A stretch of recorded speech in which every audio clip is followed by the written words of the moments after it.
The sun literally stopped moving across the sky for an entire day, and it happened because one man had the audacity to command it. This isn't mythology or legend. This is the documented account of Joshua, the warrior leader who accomplished what seemed impossible. Most people know Joshua knocked down the walls of Jericho, but that's just the beginning of his extraordinary story. From his secret mission as a spy to his final prophetic words that echo through eternity, Joshua's complete saga reveals why he's called the man who finished what Moses began and why his strategies still work today. But before we dive in, if you're new to this channel, consider hitting that like and subscribe button. It helps a lot.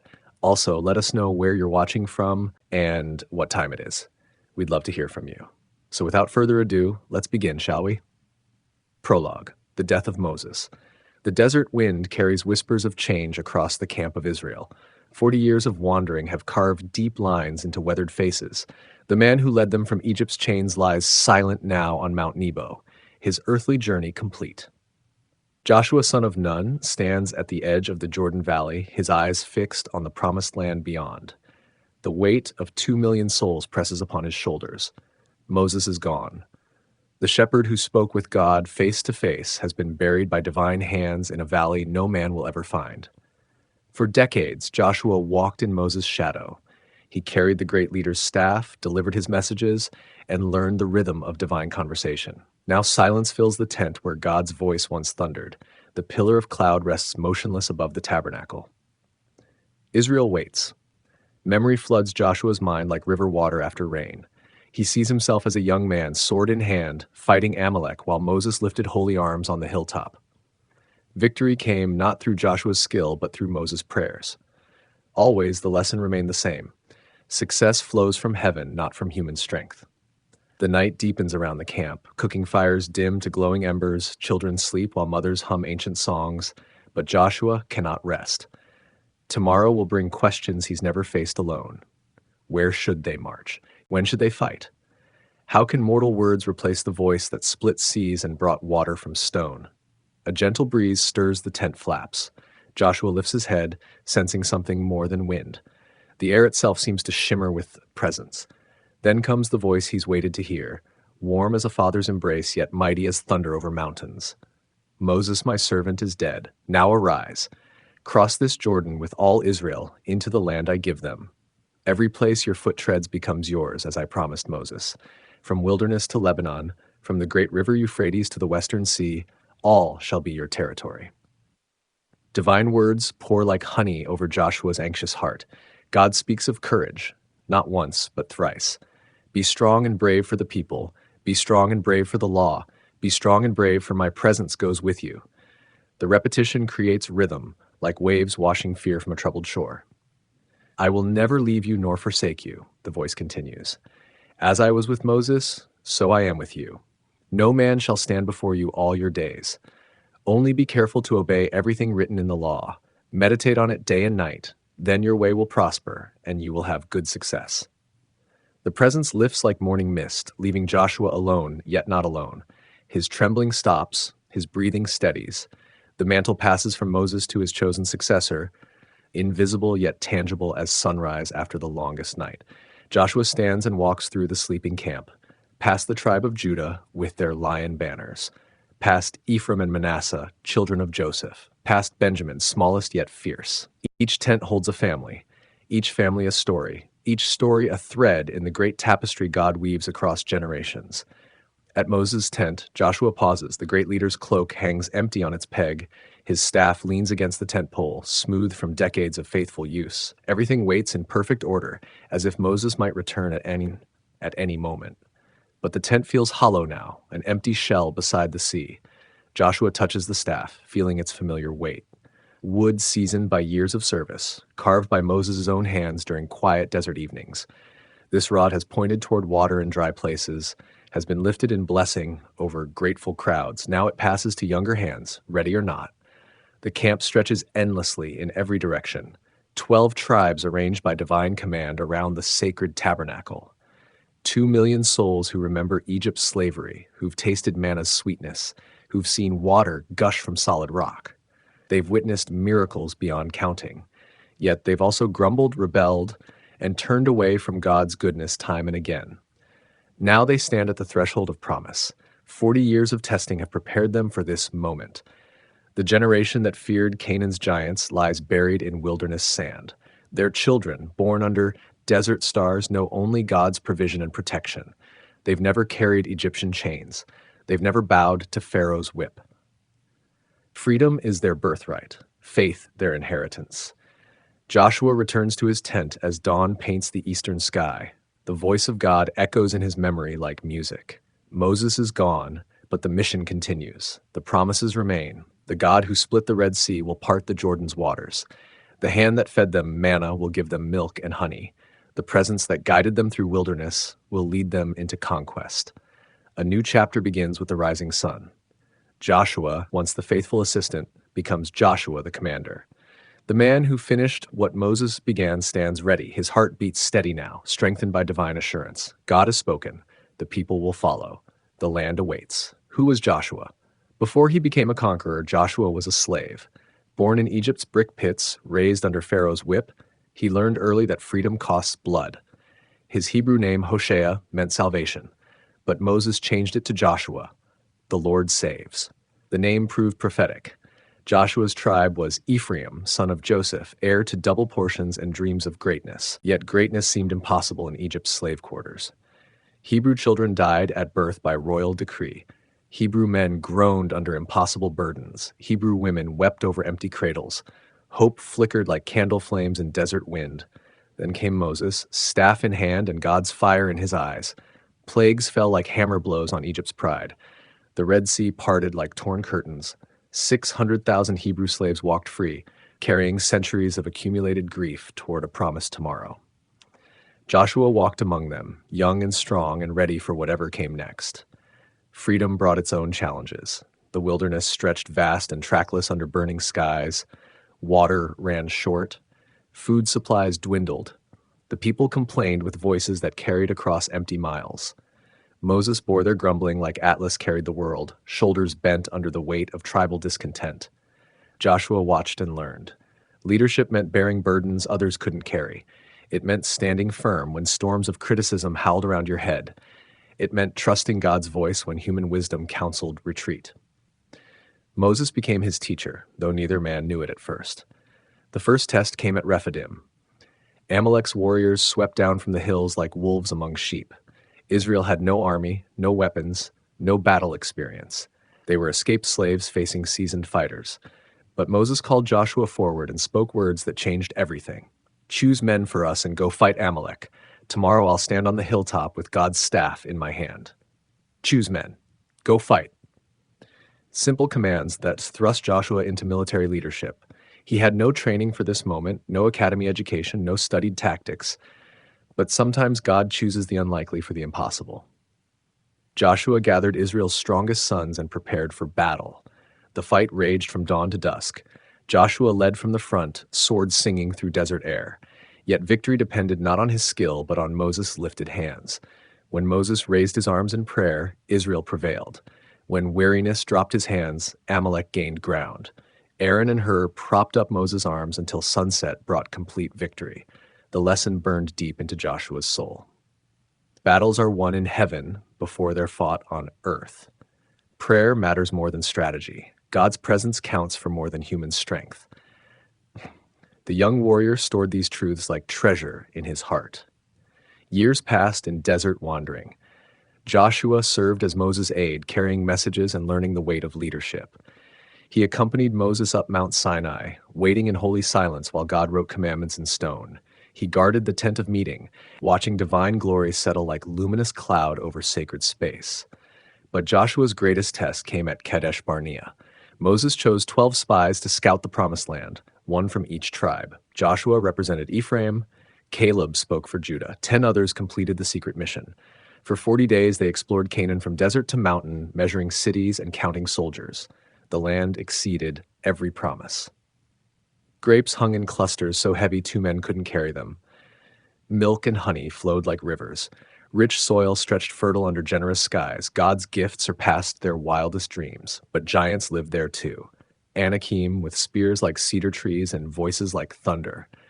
fortified cities with walls that scraped the clouds. 10 spies returned with fearful hearts. We cannot attack these people. They're stronger than we are. The land devours its inhabitants.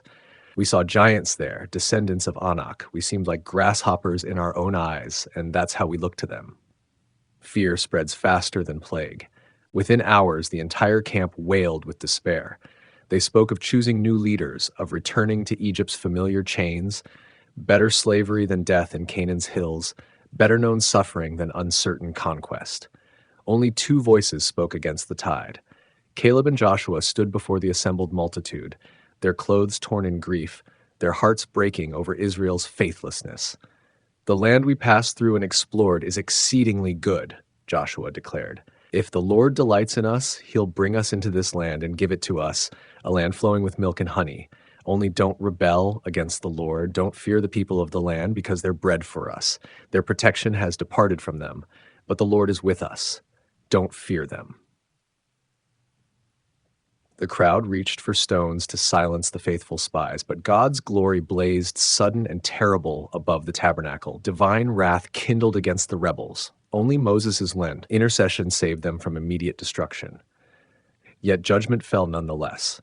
The fearful generation would die in wilderness wandering. Only Caleb and Joshua would enter the promised land. 40 years of wandering followed. Joshua watched his generation disappear one by one into desert graves. He saw the consequences of faithlessness play out in slow motion, but he also witnessed God's patient mercy. Daily manna, clothes that never wore out, shoes that didn't break, water from rocks, pillars of cloud and fire, countless reminders that the same God who promised would also provide. Through it all, Joshua served faithfully at Moses' side. He learned the art of godly leadership through daily observation. He saw how Moses handled complaints with patience, rebellion with justice, victory with humility. The young warrior matured into a seasoned commander, ready for the moment when the mantle would pass to his shoulders. That moment arrived beside Jordan's banks.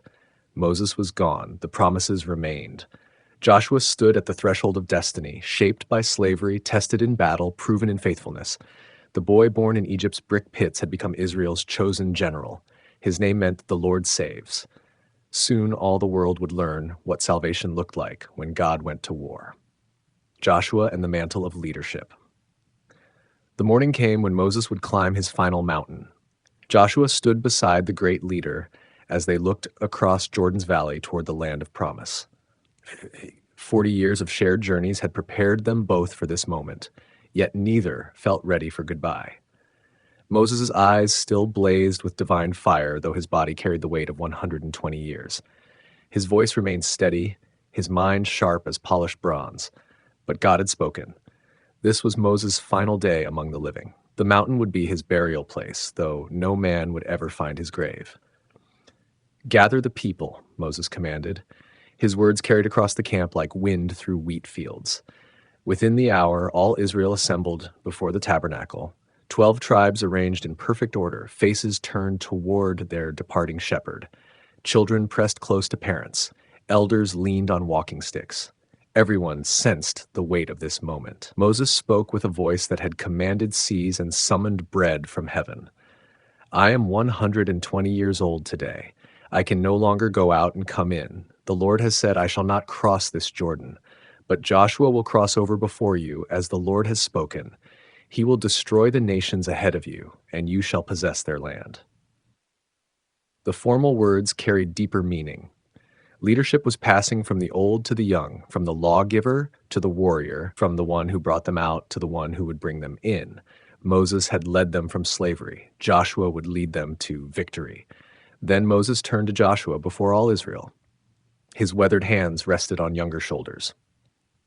The blessing that followed would echo through generations, carrying weight beyond human understanding. "Be strong and courageous. You shall bring the children of Israel into the land I swore to give them. I myself will be with you." Moses paused, his eyes meeting Joshua's. "The Lord himself goes before you. He will be with you. He will not leave you nor forsake you. Do not fear or be dismayed."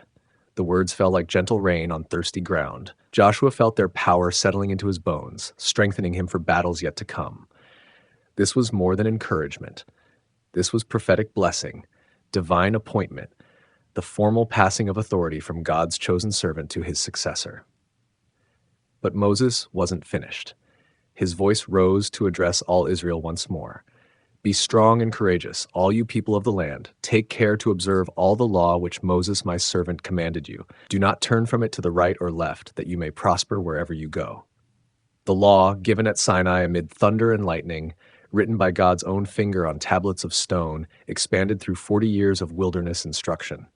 This was Israel's treasure, their constitution, their guide for righteous living. Moses had been the law's first teacher. Now others must carry that sacred responsibility. The ceremony concluded, but Moses wasn't done with Joshua. That evening, away from the crowds, the old leader spoke from his heart to the man who would replace him.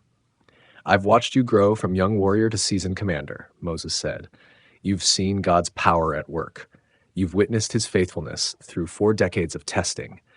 Now you must trust that same faithfulness for yourself.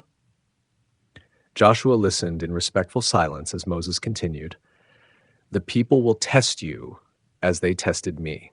They'll grumble when food runs short, complain when battles grow difficult, question your decisions when fear grips their hearts.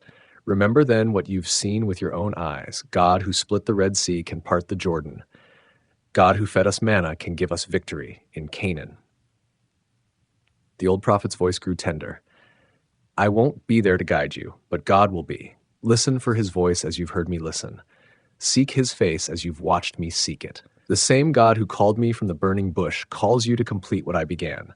Trust him, Joshua. He has never failed us yet. Night settled over the camp like a gentle blanket. Moses would climb Mount Nebo at dawn, never to return. But first, there were private moments to share, final instructions to give, blessing to bestow. The 2 men sat in comfortable silence, teacher and student, father and son in spirit, if not in blood. Do you remember Amalek? Moses asked suddenly. Joshua smiled. My first battle. You stood on the hill with your arms raised in prayer. Victory came from heaven that day, not from your sword. Remember that in the battles ahead. Fight with courage, but trust in God's strength, not your own. They talked through the night about victories and defeats, about miracles and mundane moments, about the weight of leadership and the joy of serving God's purposes. As dawn painted the eastern sky, Moses rose for his final journey. The entire camp watched in silence as Moses climbed the slopes of Mount Nebo. His steps remained firm, his bearing erect. At the mountain's crest, he turned for one last look at the people he'd led for 40 years. Then he disappeared beyond the ridge, walking toward his appointment with eternity. Joshua stood at the camp's edge until the sun reached its highest point. No signal came from the mountain. No messenger returned with news. Yet somehow, everyone knew. Moses was gone. The greatest prophet in Israel's history had been gathered to his fathers. God himself had buried him in a valley none would ever find. The period of mourning lasted 30 days. Israel wept for Moses as children weep for a beloved father. But grief, though deep, could not last forever. The promised land still waited across Jordan's waters. God's purposes moved forward with or without human readiness. When the mourning ended, Joshua stood before Israel as their undisputed leader. The mantle had passed. The commission was clear. The God who had been with Moses would be with him. The same divine voice that thundered from Sinai would whisper guidance in his ear. The young slave who had become a warrior, the faithful aide who had learned at Moses' feet, the spy who had believed God's promises when others cowered in fear, he was ready. Joshua ben Nun would finish what Moses began. The crossing of Jordan awaited. The conquest of Canaan lay just ahead. A new chapter in Israel's story was about to unfold. Preparing the people. 3 days. That's all the time Joshua gave his people to prepare for the greatest adventure in their history. 3 days to pack their belongings, organize their families, and steel their hearts for what lay ahead. The Jordan River flowed just beyond their camp, swollen with spring rains and snowmelt from distant mountains. Joshua's first command as Israel's leader rang through the camp like a bronze bell. Prepare provisions for yourselves, for within 3 days you will cross this Jordan to go in and possess the land which the Lord your God is giving you to possess. The words sent ripples of excitement and fear through every tent. After 40 years of desert wandering, they would finally enter the promised land. Children who had never seen permanent cities would walk through Canaan's gates. Mothers who had raised families under canvas would find homes with solid walls. Fathers who knew only nomadic life would plant vineyards and harvest grain. But first came preparation. Joshua understood that great victories require careful planning. You don't conquer nations by accident or cross rivers on impulse. Success demands discipline, organization, and most importantly, spiritual readiness. The commanders received their orders first. These were the captains of thousands and hundreds, men who had proven themselves during years of wilderness leadership. They would coordinate the massive movement of people, livestock, and supplies. 2 million souls don't cross rivers without detailed logistics. Pass through the camp and command the people, Joshua told them. Prepare provisions, for in 3 days you will cross this Jordan. The message spread like wildfire from tent to tent, tribe to tribe. Excitement built with each telling. Fear grew alongside anticipation. Yet Joshua's commands went deeper than mere physical preparation. He understood something Moses had taught him through years of faithful service. External battles are won through internal readiness. Before you face earthly enemies, you must prepare your soul for spiritual warfare. Consecrate yourselves, Joshua announced, his voice carrying across the assembled multitude. Tomorrow the Lord will do wonders among you. The word consecrate carried weight beyond its simple syllables. It meant separation from the common, dedication to the holy, purification for divine service. Consecration involved practical steps. They would wash their clothes until fabric gleamed white as desert snow. They would bathe their bodies in Jordan's waters, washing away the dust of 40 years wandering. They would examine their hearts for hidden sins, confessing failures and seeking forgiveness. But consecration meant more than external cleansing. It required internal transformation. They must set their minds on God's promises rather than their own fears. They must trust divine strength rather than human ability. They must remember that the battle belonged to the Lord, not to mortal warriors. The priests received special instructions. These sons of Aaron would play a crucial role in the coming miracle. They would carry the Ark of the Covenant, that golden box containing the stone tablets Moses brought from Sinai. Where the Ark went, God's presence followed. Where God's presence rested, impossible things became possible. When you see the Ark of the Covenant of the Lord your God and the priests carrying it, then you shall set out from your place and go after it, Joshua commanded. But he added an important restriction. Keep a distance of about 2,000 cubits between you and it. Do not come near it, that you may know the way you should go, for you have not passed this way before. The distance requirement served multiple purposes. It showed proper reverence for God's holiness. It allowed all the people to see the ark as it moved ahead of them. Most importantly, it reminded them that God himself was leading their march into the unknown. They were following divine guidance, not human strategy. 2,000 cubits, roughly half a mile. Close enough to see clearly, far enough to maintain holy respect. The ark would be their compass, their guide, their assurance of God's presence. As long as they kept it in sight, they would know they were walking in the right direction. The eastern tribes, Reuben, Gad, and half of Manasseh, received different orders. These tribes had already received their inheritance on the far side of Jordan. Their cattle grazed in Gilead's pastures. Their families lived in newly built cities. Yet Joshua reminded them of their oath to Moses. Remember the word which Moses commanded you, he told their leaders. The Lord your God has given you rest and has given you this land. Your wives, your little ones, and your livestock shall remain in the land Moses gave you beyond Jordan. But you shall pass before your brothers armed, all your mighty men of valor, and help them until the Lord has given your brothers rest, as he gave you, and they also possess the land which the Lord your God is giving them. This was no small request. These men would leave their comfortable settlements to fight for territory they would never own. They would risk their lives for tribes they were no longer required to support. But they had given their word to Moses, and Joshua expected them to honor that commitment. The response came swift and clear. All that you command us, we will do, and wherever you send us, we will go. Just as we heeded Moses in all things, so we will heed you. Only the Lord your God be with you, as he was with Moses. Their words carried deeper meaning. They weren't just agreeing to military service, they were acknowledging Joshua's authority, accepting his leadership, pledging their loyalty to God's chosen commander. The transition from Moses to Joshua was complete. Unity replaced uncertainty.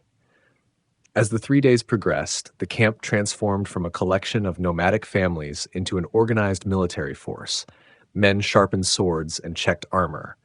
Women packed essential supplies and secured valuable possessions. Children sensed the adult excitement and asked endless questions about the land they would soon enter.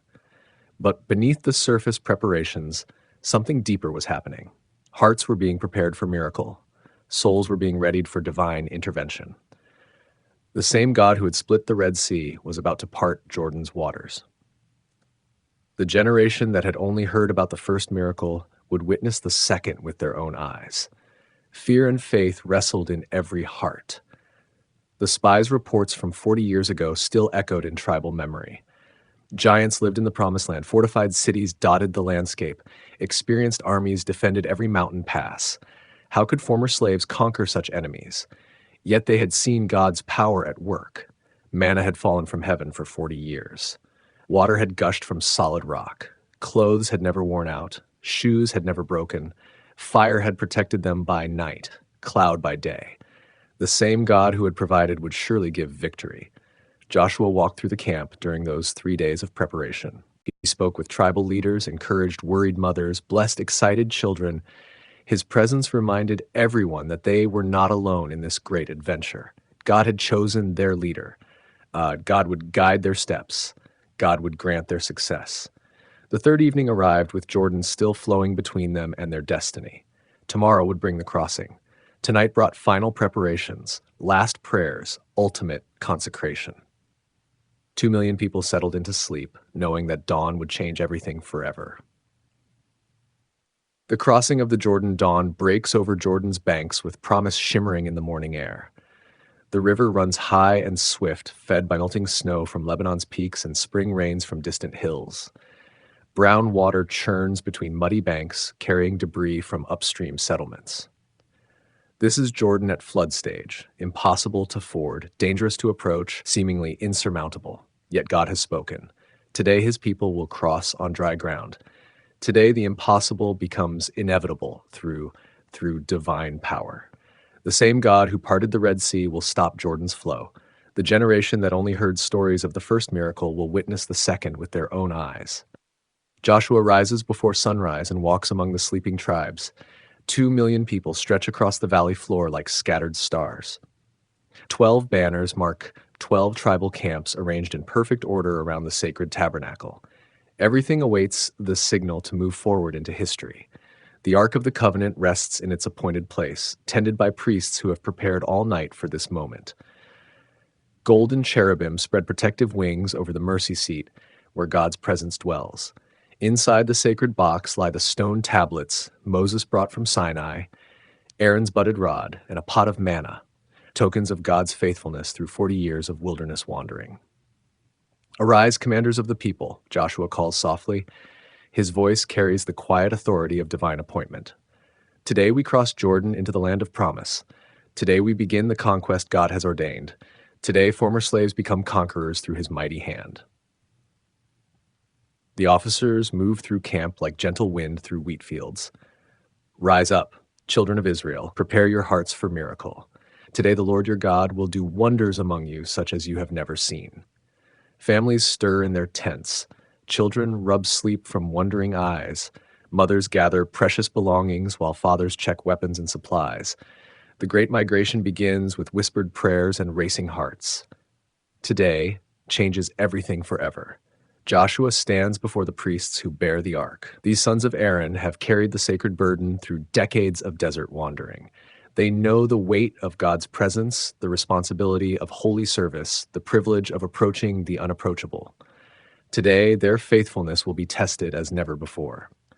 "Take up the Ark of the Covenant and pass over before the people," Joshua commands. His words echo with divine authority. These are not human orders, but heaven's instructions delivered through God's chosen leader. "When you come to the edge of Jordan's waters, you shall stand still in the Jordan." The priests nod in silent understanding. They will step into flooding waters carrying Israel's most precious treasure. They will trust God's promise despite nature's evidence.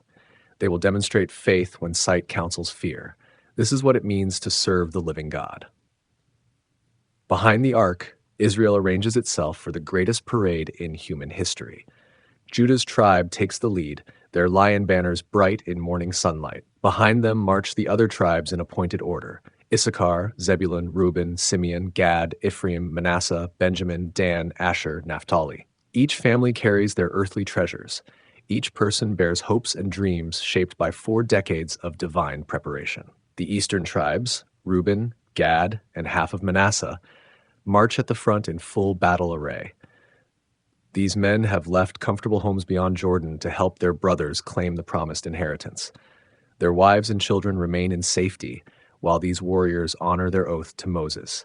Armed and ready, they lead the way toward conquest. Joshua addresses the assembled multitude one final time before the crossing begins. His voice carries across the vast gathering like thunder over mountains. By this you shall know that the living God is among you, and that he will without fail drive out from before you the Canaanites, Hittites, Hivites, Perizzites, Girgashites, Amorites, and Jebusites. 7 nations listed by name. 7 enemies marked for destruction. 7 obstacles that seem impossible to overcome through human strength alone. Yet God has promised victory. The same divine power that brought them out of Egypt will establish them in Canaan. The crossing of Jordan will prove God's continuing presence among his people. Behold, the ark of the covenant of the Lord of all the earth is crossing over before you into the Jordan. Joshua continues, therefore take 12 men from the tribes of Israel, 1 man from every tribe. And it shall come to pass, as soon as the soles of the feet of the priests who bear the ark of the Lord of all the earth, shall rest in the waters of the Jordan, that the waters of the Jordan shall be cut off from the waters that come down from upstream, and they shall stand as a heap. The promise hangs in morning air like incense before the altar. Waters will part, rivers will stop, natural laws will bend before supernatural power. This is what the living God does for those who trust his word. This is how heaven invades earth to accomplish divine purposes. The procession begins. Priests lift the golden ark and step forward toward the flooding river. Their feet find solid ground despite churning currents nearby. Behind them, Israel follows at respectful distance, 2,000 cubits separating the people from God's holy presence. Close enough to see clearly, far enough to show proper reverence. Jordan's waters rush past with deafening roar. Spring floods have swollen the normally gentle stream into a raging torrent. Trees torn from distant banks tumble in the current. Mud and debris cloud the brown water. Everything speaks of danger, impossibility, foolishness. Everything except the ark that advances steadily toward the flood. The priests reach Jordan's edge. Without hesitation, they step into the swirling waters. Their feet touch the riverbed as divine power touches the natural world. Upstream, something miraculous begins to happen. The flowing water slows, stops, rises into a towering wall. Downstream, the riverbed appears as waters rush toward the Dead Sea. A highway opens through Jordan's depths. Not muddy ground, but firm, dry earth stretches from bank to bank. The priests carrying the ark walk to the middle of the riverbed and stand motionless. Around them, impossible walls of water wait in perfect obedience to their Creator's command. Come over, Joshua calls to the waiting tribes. His voice echoes off water walls that tower like crystal mountains on either side. Come see what the Lord your God has done. Pass through on dry ground into the land of promise. Israel moves forward in wondering silence. Children stare wide-eyed at walls of water held in place by invisible hands. Adults whisper prayers of thanksgiving for this display of divine power. The elderly remember stories of the Red Sea crossing and marvel that they witness equal wonders in their own generation. 12 representatives, 1 from each tribe, receive special instructions from Joshua. Take up 12 stones from here, out of the midst of the Jordan, from the place where the priest's feet stood firm. Carry them over with you and leave them in the lodging place where you lodge tonight. These stones will become memorial markers, silent witnesses to divine intervention. Future generations will ask about their meaning, and parents will tell the story of Jordan's crossing. Memory will preserve miracle. Testimony will teach truth. God's mighty acts will not be forgotten. The crossing continues through morning hours. 2 million people pass between walls of water on ground that should be covered by flood. Livestock follows their masters across the impossible bridge. Supply wagons roll on wheels that find firm footing where fish should swim. The miraculous becomes momentarily mundane as divine power serves human need. At last, every family reaches Canaan's soil. Every tribe completes the crossing. Every person stands safely on the western bank. The priests remain in Jordan's midst, still carrying the ark, still demonstrating faith, still providing the focal point around which miracle revolves. Come up from the Jordan, Lystat, Joshua finally commands. The priests step from the riverbed onto Canaan's bank. The moment their feet leave Jordan's floor, the waters return with thunderous roar. The river resumes its natural course, as if nothing supernatural had ever interrupted its flow. Only the 12 memorial stones remain as proof of divine intervention. Israel camps that night at Gilgal, just inside the Promised Land. They set up the memorial stones and tell their children what God has done. They offer prayers of thanksgiving for safe passage and divine protection. They prepare their hearts for the conquest that lies ahead. The crossing is complete. The impossible has become history. Jordan's waters have parted like the Red Sea before them. The same God who brought them out of Egypt has brought them into Canaan. Former slaves stand on promised soil, ready to claim their divine inheritance through faith in the living God. The first footprints in the Promised Land. Gilgal becomes more than a campsite. It becomes a sacred place where Israel plants its first roots in promised soil. The name means rolling away, and here God will roll away the reproach of Egypt that has clung to his people like desert dust for 40 years. Here the wandering ends and the conquest begins. 12 stones from Jordan's riverbed stand in silent testimony to divine miracle. Children run their small hands over water-smooth surfaces and ask endless questions. Mothers point to the memorial and tell stories of impossible crossings. Fathers speak of God's faithfulness with voices thick with emotion. Memory takes shape in stone and story. But Joshua knows that entering the land requires more than crossing its borders. Covenant people must embrace covenant responsibilities. Promises received demand promises renewed.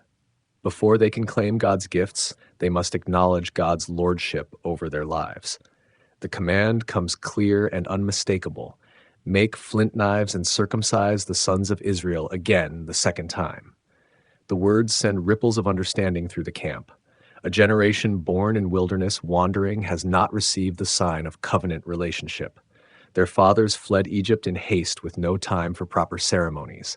Their sons grew to manhood without the mark that identifies God's chosen people. This seems an unlikely time for such vulnerable ritual. They camp in enemy territory surrounded by hostile nations. Canaanite kings watch their movements with growing alarm. Spies report their positions to enemy commanders. Military wisdom counsels constant readiness for battle. Yet God demands spiritual preparation before physical conquest. Joshua obeys without question. He has learned through decades of faithful service that God's ways surpass human understanding. When heaven speaks, earth listens. When the Lord commands, his people respond with immediate obedience. The timing belongs to God, not to mortal strategists. The ceremony begins at dawn. Families gather in tribal groups as priests sharpen flint blades for holy purpose. This is covenant renewal on the largest scale in Israel's history. Every male born during 40 years of wandering will receive the mark of belonging. The pain will be intense but temporary. The significance will last forever. Joshua addresses the assembled people before the ritual begins. Today, I will roll away the reproach of Egypt from you. The reproach he speaks of goes deeper than political shame or military defeat. It touches the core of identity, the question of belonging, the matter of covenant relationship with the living God. In Egypt, they were slaves with no names, no future, no hope. Pharaoh's whip marked their backs, but not their hearts. They belonged to human masters who saw them as property, not people. But covenant circumcision marks them as God's possession, heaven's treasure, the apple of the Almighty's eye. The ritual proceeds through morning hours. Young men submit to ancient ceremony with courage born of faith. Their cries echo across Gilgal's plains. But these are not sounds of defeat. They are birth pangs of a covenant nation being reborn in promised land. Pain serves purpose, suffering brings sanctification. For days they remain in camp, healing from the sacred surgery. Enemy armies could attack during this vulnerable time, yet God provides supernatural protection. No Canaanite king dares approach Gilgal while Israel recovers. Divine shield guards those who trust divine promises. The same God who parted Jordan's waters surrounds his people with invisible walls. As healing progresses, anticipation builds toward another sacred moment. Passover approaches, the anniversary of Egypt's defeat and Israel's deliverance. 14 days into the first month, exactly 1 year after their final wilderness Passover, they will celebrate God's redemption on the soil he promised their fathers. Preparations begin with careful attention to ceremonial detail. Families select perfect lambs from flocks that survived the Jordan crossing. Women prepare unleavened bread with flour ground from grain they brought from beyond the river. Everything must be exactly as God commanded Moses beside the Red Sea. The Passover celebration at Gilgal carries special significance. This is not wilderness wandering anymore, but promised land possession. They eat the memorial meal as conquerors, not nomads. They remember Egypt's plagues while standing on Canaan's soil. They recall the angel of death while preparing for battles that will drive out living enemies. Joshua addresses the people as evening shadows gather for the sacred feast. Tonight we remember how God brought us out of Egypt with mighty hand and outstretched arm. Tonight we celebrate his faithfulness through 40 years of desert testing. Tonight we prepare our hearts for the conquest he has ordained. Families gather around cooking fires as stars appear in Canaan's sky. Fathers retell the ancient story while children listen with wondering eyes. We were slaves in Egypt, and the Lord brought us out with signs and wonders. He split the sea before us and drowned Pharaoh's army behind us. He fed us in the wilderness and brought us to this good land flowing with milk and honey. The Passover lamb roasts over glowing coals, while bitter herbs remind them of slavery's pain. Unleavened bread speaks of urgent departure and hasty preparation. Wine cups overflow with thanksgiving for divine deliverance. Everything points backward to God's mighty acts and forward to his continuing faithfulness. As the meal concludes, something unprecedented happens. The manna stops falling. For 40 years, 6 days, each week, heaven's bread has covered the morning ground like dew. Moses gathered the first portion beside the Red Sea. Joshua has collected the last handful beside the Jordan. The wilderness provision ends as promised land abundance begins. From tomorrow you will eat the produce of this land, Joshua announces. No more manna from heaven, but grain from Canaan's fields. No more daily miracles, but seasonal harvests. God provides for his people in wilderness and in promised land, but his methods change with circumstances. The next morning confirms the transition. No manna sparkles on the grass, no heavenly bread awaits gathering. Instead, scouts return with reports of ripening barley in abandoned fields. Wild grain grows untended in valleys. The Canaanites have fled. God's provision continues through natural means rather than supernatural intervention. They eat the produce of the land for the first time since leaving Egypt. Roasted grain tastes different from daily manna. Earthier, more substantial, carrying flavors of soil and sunshine. This food connects them to the land in ways wilderness bread never could. They are no longer desert nomads, but agricultural settlers claiming their divine inheritance. The change brings mixed emotions. Some miss the certainty of daily manna, the visible reminder of God's care, the supernatural provision that required no human effort. Others rejoice in the promise fulfilled, the natural abundance, the taste of milk and honey flowing from Canaan's hills. Joshua understands the spiritual significance of the transition. Manna represented total dependence on divine provision. Grain from the land requires human partnership with God's blessing. They must plant and cultivate, harvest and store. Faith continues, but takes new forms. Trust in God remains constant while expressions of that trust evolve. Gilgal becomes the base camp for conquest.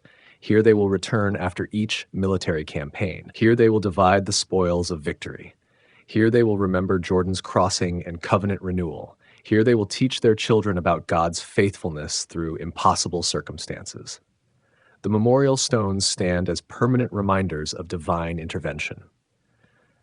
Future generations will ask about their meaning, and parents will answer with stories of swollen rivers that became dry highways, of covenant marks that identified God's people, of wilderness provision that ended when promised abundance began.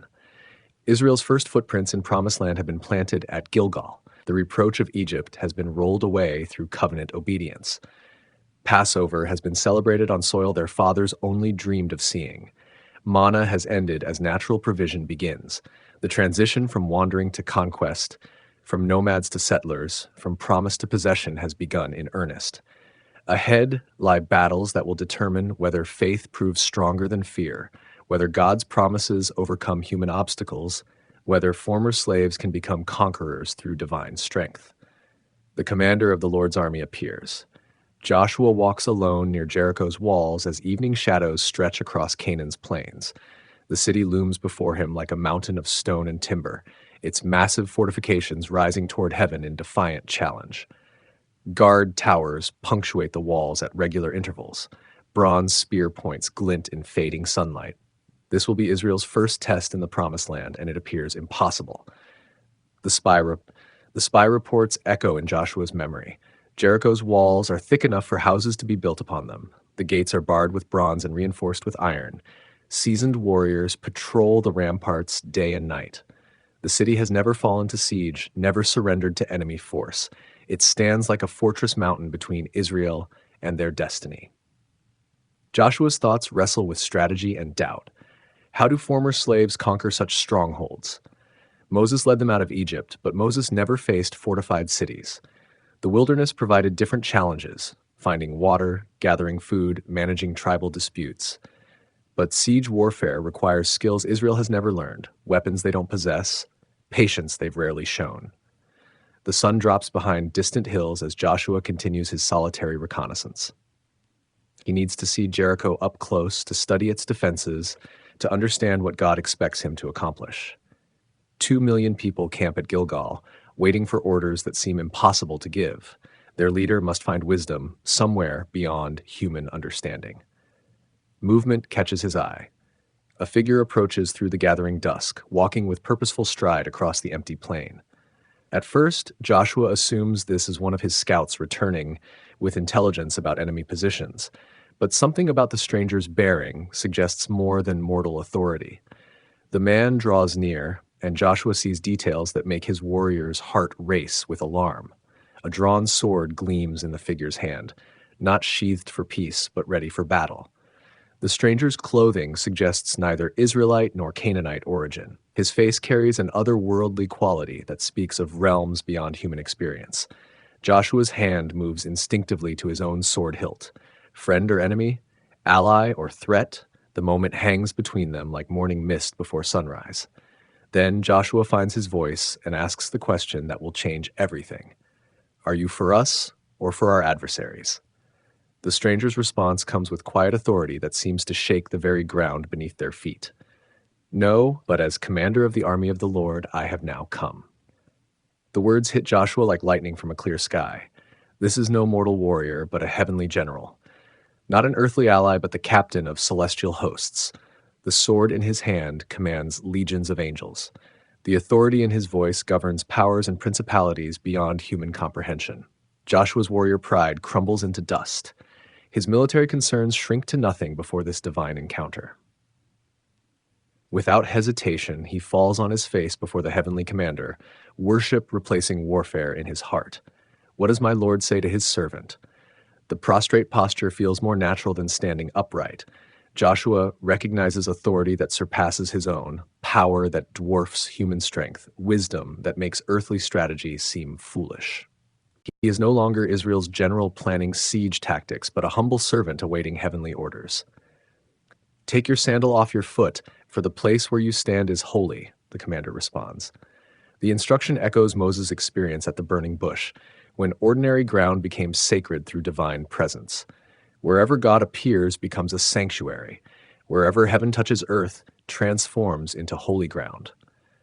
Joshua obeys immediately, slipping off his sandals and feeling Canaan's soil against his bare feet. The earth beneath him has been consecrated by divine visitation. He kneels on holy ground in the presence of the one who commands heaven's armies. The weight of divine glory presses upon him like mountain air too pure for earthly lungs. The commander speaks again, but his words carry implications that will revolutionize Joshua's understanding of the conquest ahead. See, I have given Jericho into your hand, its king, and the mighty men of valor. You shall march around the city, all you men of war. You shall go all around the city once. This you shall do 6 days. The strategy sounds like madness to military minds. Marching around walls accomplishes nothing except exercise. Besieging armies build siege engines, construct ramps, tunnel under foundations. They don't parade in circles like children playing games. Yet, this is heaven's battle plan, delivered by heaven's own commander. And 7 priests shall bear 7 trumpets of ram's horns before the ark. But the 7th day you shall march around the city 7 times, and the priests shall blow the trumpets. It shall come to pass, when they make a long blast with the ram's horn, and when you hear the sound of the trumpet, that all the people shall shout with a great shout. Then the wall of the city will fall down flat, and the people shall go up every man straight before him. The instructions continue with precise detail. Not human strategy, but divine choreography. Not military engineering, but supernatural intervention. The walls will fall not through battering rams, but through believing prayers. Victory will come not through siege machines, but through simple obedience to heaven's commands. Joshua listens in wondering silence as the commander outlines the battle plan. 7 days of marching, 7 priests with 7 trumpets, 7 circuits on the 7th day. The number 7 speaks of divine perfection, completed work, heaven's seal upon earthly events. This will be God's victory from beginning to end. But the commander's words carry warning as well as promise. And you, by all means, abstain from the accursed things, lest you become accursed when you take of the accursed things and make the camp Israel a curse and trouble it. But all the silver and gold and vessels of bronze and iron are consecrated to the Lord. They shall come into the treasury of the Lord. Jericho will be devoted to complete destruction. Nothing shall be saved except precious metals for God's treasury.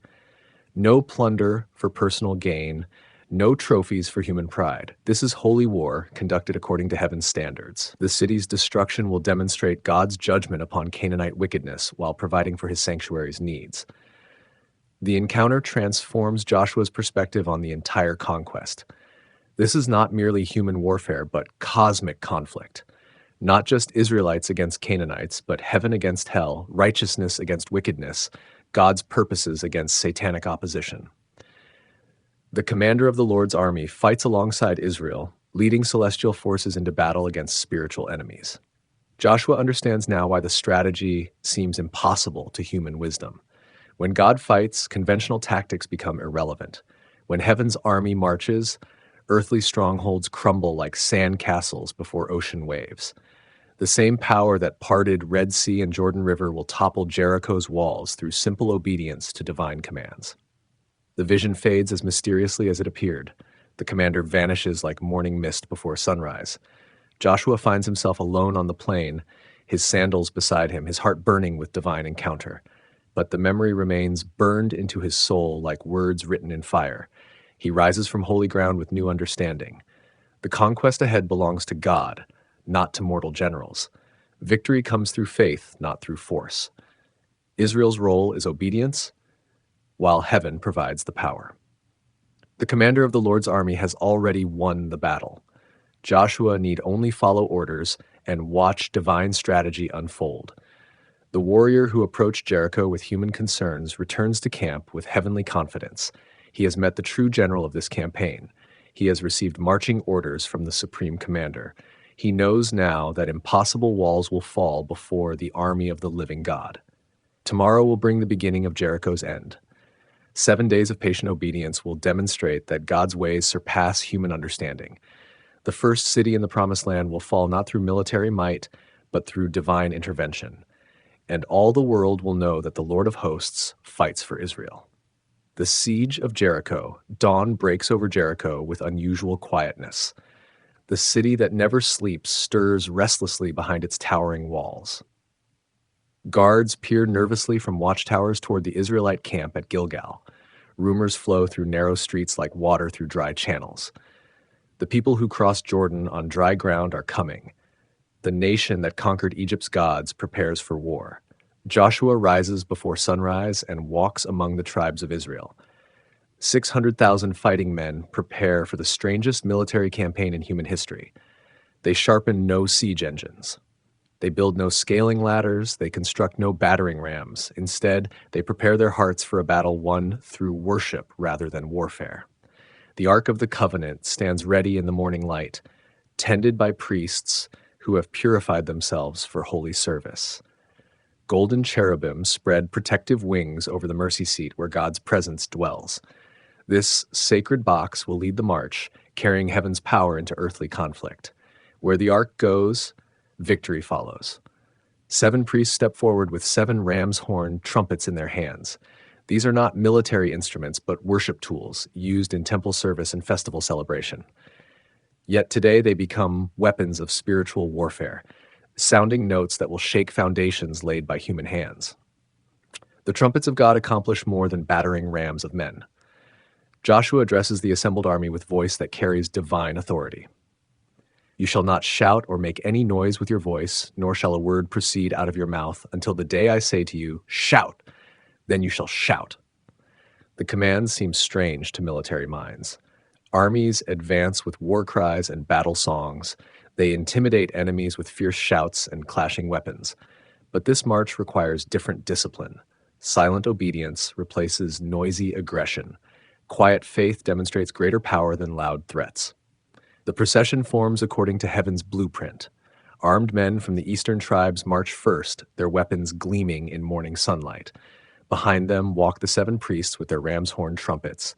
Then comes the Ark of the Covenant, carried by Levites in ceremonial robes. More armed men follow as rear guard, protecting the sacred procession from surprise attack. The march begins with measured steps across the plain toward Jericho's walls. No battle cry breaks the morning silence. No war drums beat aggressive rhythms. Only the sound of marching feet and occasional trumpet blasts mark their advance. This is worship disguised as warfare, faith masquerading as military strategy. Jericho's defenders watch from their high walls with growing bewilderment. What kind of siege begins with religious procession? Where are the siege engines and scaling ladders? Why do enemy priests carry sacred boxes instead of battering rams? The Israelites approach like pilgrims going to festival rather than soldiers advancing to battle. The circuit begins at Jericho's main gate, where bronze-reinforced barriers mock human attempts at entry. Massive stones fitted without mortar create walls thick enough for chariot races on their summits. Guard towers rise like mountains of dressed limestone, each one positioned for optimal defense against conventional attack. But this attack follows no conventional pattern. The Israelites march slowly around the city's perimeter, maintaining perfect formation despite the irregular terrain. Rocky outcrops and deep wadis complicate their path, yet they never break ranks or abandon their sacred procession. Discipline born of faith proves stronger than obstacles created by nature. The priests blow their ram's horn trumpets at regular intervals.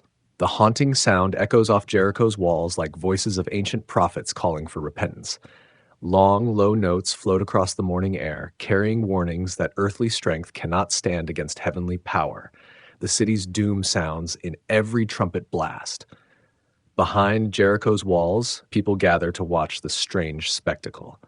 Children climb onto rooftops for better views. Merchants abandon their shops to witness this unprecedented siege. Even the priests of Canaanite gods emerge from their temples to observe Israel's peculiar tactics. Everyone senses that something supernatural is unfolding before their eyes. The Ark of the Covenant passes before Jericho's gates like a golden promise of destruction. Inside the sacred box rest the stone tablets Moses brought from Sinai, Aaron's budded rod, and a pot of wilderness manna. These symbols of divine covenant speak louder than siege engines. They proclaim that the God of Israel fights for his people against all earthly opposition. Some of Jericho's defenders laugh at Israel's apparent folly. Seasoned warriors mock enemies who worship instead of fight, who march instead of charge, who trust invisible gods instead of visible weapons. Their laughter echoes from the walls like the sound of water running toward a cliff, confident until the moment of impact. But wiser voices speak of troubling signs. The spies' reports from Gilgal tell of impossible river crossings and supernatural provision. Egypt's destruction still haunts collective memory. The God of Israel has already demonstrated power over nature, nations, and the strongest empire on earth. Perhaps mockery is premature. Perhaps fear is more appropriate than laughter. The march continues around Jericho's complete perimeter. Miles pass beneath marching feet as the sun climbs toward its noon position. The procession maintains perfect order despite heat, dust, and the weight of weapons and sacred burdens. No one speaks. No one complains. Silent obedience demonstrates faith that mountains of stone cannot shake. As they complete the circuit, the ram's horn trumpets sound one final blast. The notes hang in afternoon air like incense rising toward heaven. Then silence returns as the procession concludes its first day's work. The Israelites return to Gilgal without having struck a single blow, without having tested a single wall, without having fired a single arrow. Inside Jericho, the mood shifts from amusement to unease. What did they just witness? Military parade or religious ritual? Siege tactic or supernatural ceremony? The questions multiply faster than answers. Sleep comes hard to a city that has watched its enemies worship their way around its walls. Joshua returns to camp knowing that 6 more days of patient obedience lie ahead. The commander of the Lord's army has given precise instructions. 7 days of marching will precede the moment of victory. Human impatience must yield to divine timing. God's schedule serves purposes beyond mortal understanding. That evening, around cooking fires, Israelite families discuss the day's events in hushed tones. Children ask why they marched instead of fought. Parents explain that God's ways surpass human wisdom. Victory belongs to the Lord, not to mortal armies. The same power that brought them through Red Sea and Jordan River will bring down Jericho's walls. The first day of siege ends with both armies intact. No blood has been shed, no walls have fallen, no victory has been won. Yet something has begun that cannot be stopped. Heaven's countdown has started. 6 more days of marching will lead to one day of miracle. Jericho's doom advances with every circuit, every trumpet blast, every step of faith around its doomed walls. Tomorrow will bring another day of silent marching, another circuit of the city, another demonstration that God fights for Israel. The pattern will continue until heaven's timing reaches its perfect moment. Then walls built by human hands will fall before divine power, and all the world will know that the Lord of hosts gives victory to those who trust his word. 6 days of marching have passed like waves upon an endless shore. 6 circuits around Jericho's walls have been completed in faithful obedience to heaven's strange commands. 6 times the ram's horn trumpets have echoed off stone barriers that seem as permanent as mountains, yet the walls still stand, mocking human efforts and testing divine promises. The 7th day dawns with electric tension in the morning air. Today brings either triumph or devastating failure. Today proves whether God's word stands stronger than human strongholds. Today determines whether Israel's conquest begins with miraculous victory or crushing defeat before the first fortified city in Promised Land. Joshua rises in darkness before dawn breaks over Canaan's hills. His heart beats steady with faith refined through 6 days of patient obedience. The commander of the Lord's army has given precise instructions. Today, those orders reach their climax in supernatural demonstration of divine power over earthly obstacles. Arise early, Joshua commands his officers. Today we march 7 times around the city. Today the Lord gives Jericho into our hands. Today you shall see the salvation of God demonstrated before all nations. The camp stirs with unusual energy. Everyone senses the significance of this morning. Mothers dress children in their finest clothes as if preparing for festival rather than warfare. Warriors check weapons they may never need to use. Priests purify themselves for holy service that will make history. The 7th day requires different orders from the first 6 days. This time you shall shout when you hear the trumpet blast. Shout, for the Lord has given you the city. But Joshua adds solemn warnings about the coming victory. Total destruction awaits Jericho except for Rahab's family, who showed kindness to Israel's spies. The city shall be doomed by the Lord to destruction, it and all who are in it. Only Rahab the harlot shall live, she and all who are with her in the house, because she hid the messengers we sent. Mercy preserves the faithful, while judgment falls upon the rebellious. God remembers those who choose his side, even in enemy territory. More warnings follow about the spoils of battle. By all means, abstain from the accursed things, lest you become accursed when you take of the accursed things, and make the camp of Israel a curse, and trouble it. But all the silver and gold, and vessels of bronze and iron, are consecrated to the Lord. They shall come into the treasury of the Lord. This is holy war conducted according to heaven's standards. Personal profit has no place in divine conquest. Everything belongs to God who gives the victory.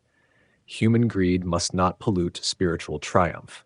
The first city conquered must be completely devoted to the Lord who grants success. The procession forms with familiar precision. Armed men take their positions at front and rear. 7 priests lift their ram's horn trumpets. Levites shoulder the golden ark with reverent care. The formation that has circled Jericho 6 times prepares for 7 final circuits that will end in supernatural destruction. Behind Jericho's walls, tension reaches breaking point. 6 days of mysterious marching have strained nerves to snapping. What will the 7th day bring? More meaningless circuits or actual assault? The uncertainty gnaws at defenders like acid eating through bronze shields. Rahab secures the scarlet cord in her window one final time. The crimson rope marks her house for preservation when destruction falls. Her family huddles inside, trusting promises made by enemy spies who served the living God. Faith in Israel's covenant Lord offers their only hope for survival. The first circuit begins as dawnlight touches Jericho's towers. Silent feet trace the familiar path around stone walls that have never fallen to human force. Ram's horn trumpets sound their haunting notes while the Ark of the Covenant passes like golden judgment before bronze gates that will never open by earthly keys. The second circuit follows the first with measured precision. No one speaks. No one breaks formation. Discipline learned through 6 days of patient obedience maintains perfect order despite growing anticipation. This is worship transformed into warfare, faith expressed through simple obedience to divine commands. Inside the city, people watch with fascination and fear. 7 times the enemies will march today before departing to their camp. What happens after the 7th circuit? Will they finally attack with conventional weapons? Or will they simply return to Gilgal, as they've done for 6 previous days? The third circuit passes uneventfully, except for rising tension in every heart.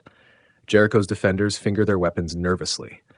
Israel's warriors maintain silent ranks despite hearts that race with anticipation. The ark continues its stately progress, carrying God's presence around walls that seem increasingly fragile despite their massive stones. 4th and 5th circuits blend together in rhythm of marching feet and trumpet calls. The sun climbs higher while shadows shrink around Jericho's base. Heat builds but fails to break the discipline of Israel's strange siege army. They march as if they could continue forever, as if human endurance matches divine patience. The 6th circuit nears completion as morning advances toward noon. This time something feels different in the air. Electricity seems to build like storm clouds gathering before lightning strikes. Even Jericho's mockers fall silent, sensing that mockery might soon turn to terror. The 7th and final circuit begins with the weight of destiny pressing upon every step. This time the destruction comes. This time the walls fall. This time impossible promises become visible reality before watching world. The moment approaches when heaven's power reveals itself through earthly demonstration. Priests lift their ram's horn trumpets for the final blast. Not the short calls of previous circuits, but one long, sustained note that seems to shake the very foundations of earth and sky. The sound builds like wind before hurricane, gathering strength from supernatural sources beyond human understanding. Then Joshua's voice rings out across the formation like thunder from clear sky. Shout, for the Lord has given you the city. The shout that follows erupts from 600,000 throats like earthquake from Earth's depths. Years of pent-up faith explode in vocal expression that drowns out trumpet blasts and shakes dust from Jericho's stones. This is not battle cry, but victory celebration. Not war whoop, but worship song. The walls of Jericho tremble at the sound. Massive stones fitted without mortar begin to separate along invisible seams. Cracks appear in foundations laid by master builders. Guard towers sway like trees in hurricane wind. The impossible becomes inevitable as divine power responds to human faith. With thunderous roar that echoes across Canaan's hills, Jericho's walls collapse into rubble heaps. Stones that seemed permanent as mountains crumble like sandcastles before ocean waves. Gates that never opened to enemy force lie twisted in ruins. The city stands defenseless before Israel's advancing army. Go up, every man straight before him, Joshua commands. No need for scaling ladders or siege ramps now. The walls have become stepping stones. The barriers have become bridges. Where impregnable fortifications once stood, highways of rubble lead straight into the conquered city. Israel's warriors pour through the breaches like water through broken dam. They find Rahab's house with its scarlet cord and bring her family to safety. They put the city to the sword according to divine command, sparing no one except those marked for mercy. Holy war consumes Jericho completely. The city burns with flames that light the sky for miles around. Smoke rises like incense from altar of divine judgment. Gold and silver flow into the Lord's treasury while everything else becomes ash and memory. Jericho's destruction proclaims to all nations that Israel's God fights for his people. By evening, nothing remains except smoldering ruins and memorial stones. The first city in Promised Land has fallen not through human strength, but through divine intervention. Walls built by men have crumbled before power from heaven. The conquest has begun with miracle that will echo through all generations. Joshua pronounces curse upon anyone who would rebuild Jericho's walls. Cursed be the man before the Lord who rises up and builds this city Jericho. He shall lay its foundation with his firstborn, and with his youngest he shall set up its gates. The ruins will remain as testimony to God's power over human pride. News of Jericho's fall spreads through Canaan like wildfire across dry grass. Kings hear and tremble, warriors lose heart. Nations that seemed invincible discover fear of Israel's supernatural ally. The God who brought down Egypt's pride has begun conquest of the Promised Land. The siege of Jericho ends with Israel's faith vindicated and God's power demonstrated. 7 days of patient obedience have produced supernatural victory over impossible odds. The walls have fallen, the city lies in ruins, and all the world knows that the Lord of hosts gives triumph to those who trust his word completely. The sin of Achan. Victory's sweetness turns bitter in Israel's mouth. Faster than honey becomes vinegar. The walls of Jericho lie in ruins, smoking testimony to God's power over human strongholds. Gold and silver flow into the Lord's treasury as commanded. The conquest has begun with supernatural triumph that echoes across Canaan like thunder over mountains. Yet something poisonous lurks in Israel's camp. Hidden beneath celebration and thanksgiving, secret sin festers like infection in a healing wound. One man's disobedience threatens to undo everything God has accomplished through faithful obedience. The cancer of covetousness spreads unseen through the body of God's people. Achan, son of Carmi, walks among his fellow warriors with congratulations ringing in his ears. His tribe of Judah led the charge through Jericho's fallen walls. His family shares in the glory of impossible victory, yet his heart carries weight heavier than stones from Jordan's riverbed. He knows what he has done. He knows what he has hidden. In the ruins of a burning house, while smoke obscured his actions from watching eyes, Achan saw treasures that called to his soul like sirens to sailors. A beautiful Babylonian garment woven with threads of gold and silver, 200 shekels of silver, more wealth than his family had ever possessed. A wedge of gold weighing 50 shekels, enough to buy fields and vineyards. The command echoed in his memory even as his hands reached for forbidden treasure. All the silver and gold and vessels of bronze and iron are consecrated to the Lord. They shall come into the treasury of the Lord. But desire proved stronger than duty. Want overcame worship. Covetousness conquered covenant faithfulness. Now the stolen goods lie buried beneath his tent floor, hidden like guilty secrets in the depths of human hearts. The Babylonian garment waits in darkness, its beauty unseen and unshared. The silver and gold rest in earth instead of God's treasury. One man's greed has brought curse upon all Israel. Joshua knows nothing of Achan's sin as he plans the next phase of conquest. Jericho's fall has opened the door to Canaan's heartland. Now smaller cities must fall before Israel's advancing army. The spies recommend Ai as the next target, a modest town with limited defenses, easily conquered by a small force. Do not weary all the people by going up, but let about 2,000 or 3,000 men go up and attack Ai, the spies report confidently. Do not make all the people labor there, for the people of Ai are few. Victory at Jericho has bred overconfidence in human hearts. They forget that triumph comes from God, not from numerical superiority. Joshua accepts the recommendation and sends 3,000 warriors up the mountain toward Ai. These are seasoned fighters fresh from supernatural victory.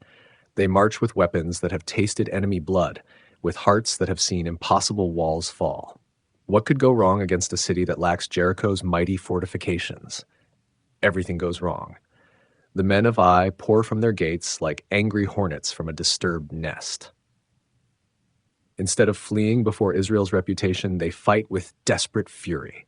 Instead of cowering behind walls, they chase Israel's army across the battlefield like lions pursuing scattered sheep. 36 Israelite warriors fall before enemy spears. Bodies that should be carrying victory spoils lie still in Ai's dust. Blood that should be celebrating triumph stains the ground with defeat. The army that conquered Jericho flees like rabbits before Ai's smaller force. The survivors return to camp with faces pale as death and hearts heavy as lead. Their report spreads through Israel's tribes like plague through a crowded city. Defeat follows victory. Failure shadows success. The army that seemed invincible has been routed by enemies they should have crushed without effort. Joshua hears the news and tears his clothes in grief. This is more than military defeat. This is spiritual catastrophe. God has abandoned his people in their hour of need. The same divine power that brought down Jericho's walls has withdrawn from Israel's cause. Victory has turned to disaster in a single day. Alas, sovereign Lord, Joshua cries, falling on his face before the Ark of the Covenant. Why did you bring this people across the Jordan to deliver us into the hands of the Amorites to destroy us? If only we had been content to stay on the other side of the Jordan. His prayer carries the anguish of a leader who has watched triumph transform into tragedy. The elders of Israel join their commander in dust and ashes, pouring dirt on their heads like mourners at a funeral. They lie prostrate until evening, seeking divine explanation for inexplicable defeat. But God's response brings no comfort, only conviction. Stand up. Why do you lie thus on your face? Israel has sinned, and they have also transgressed my covenant which I commanded them.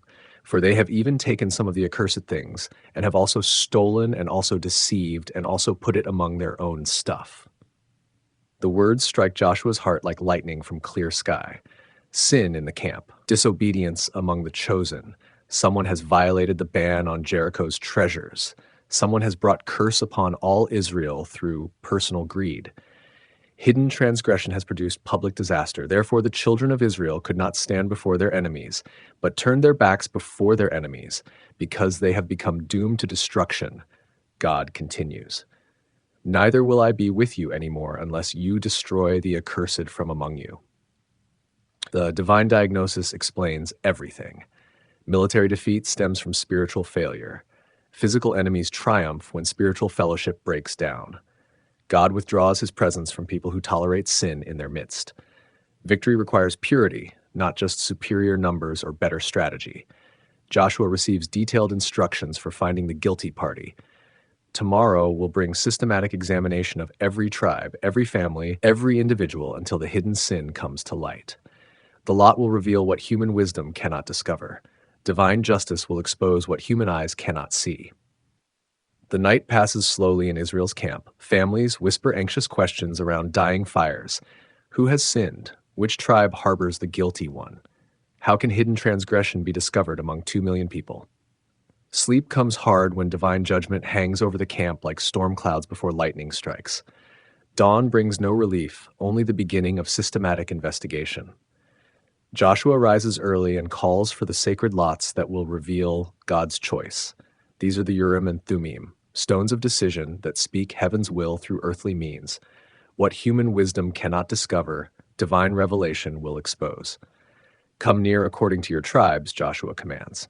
His voice carries the weight of judicial authority mixed with pastoral grief.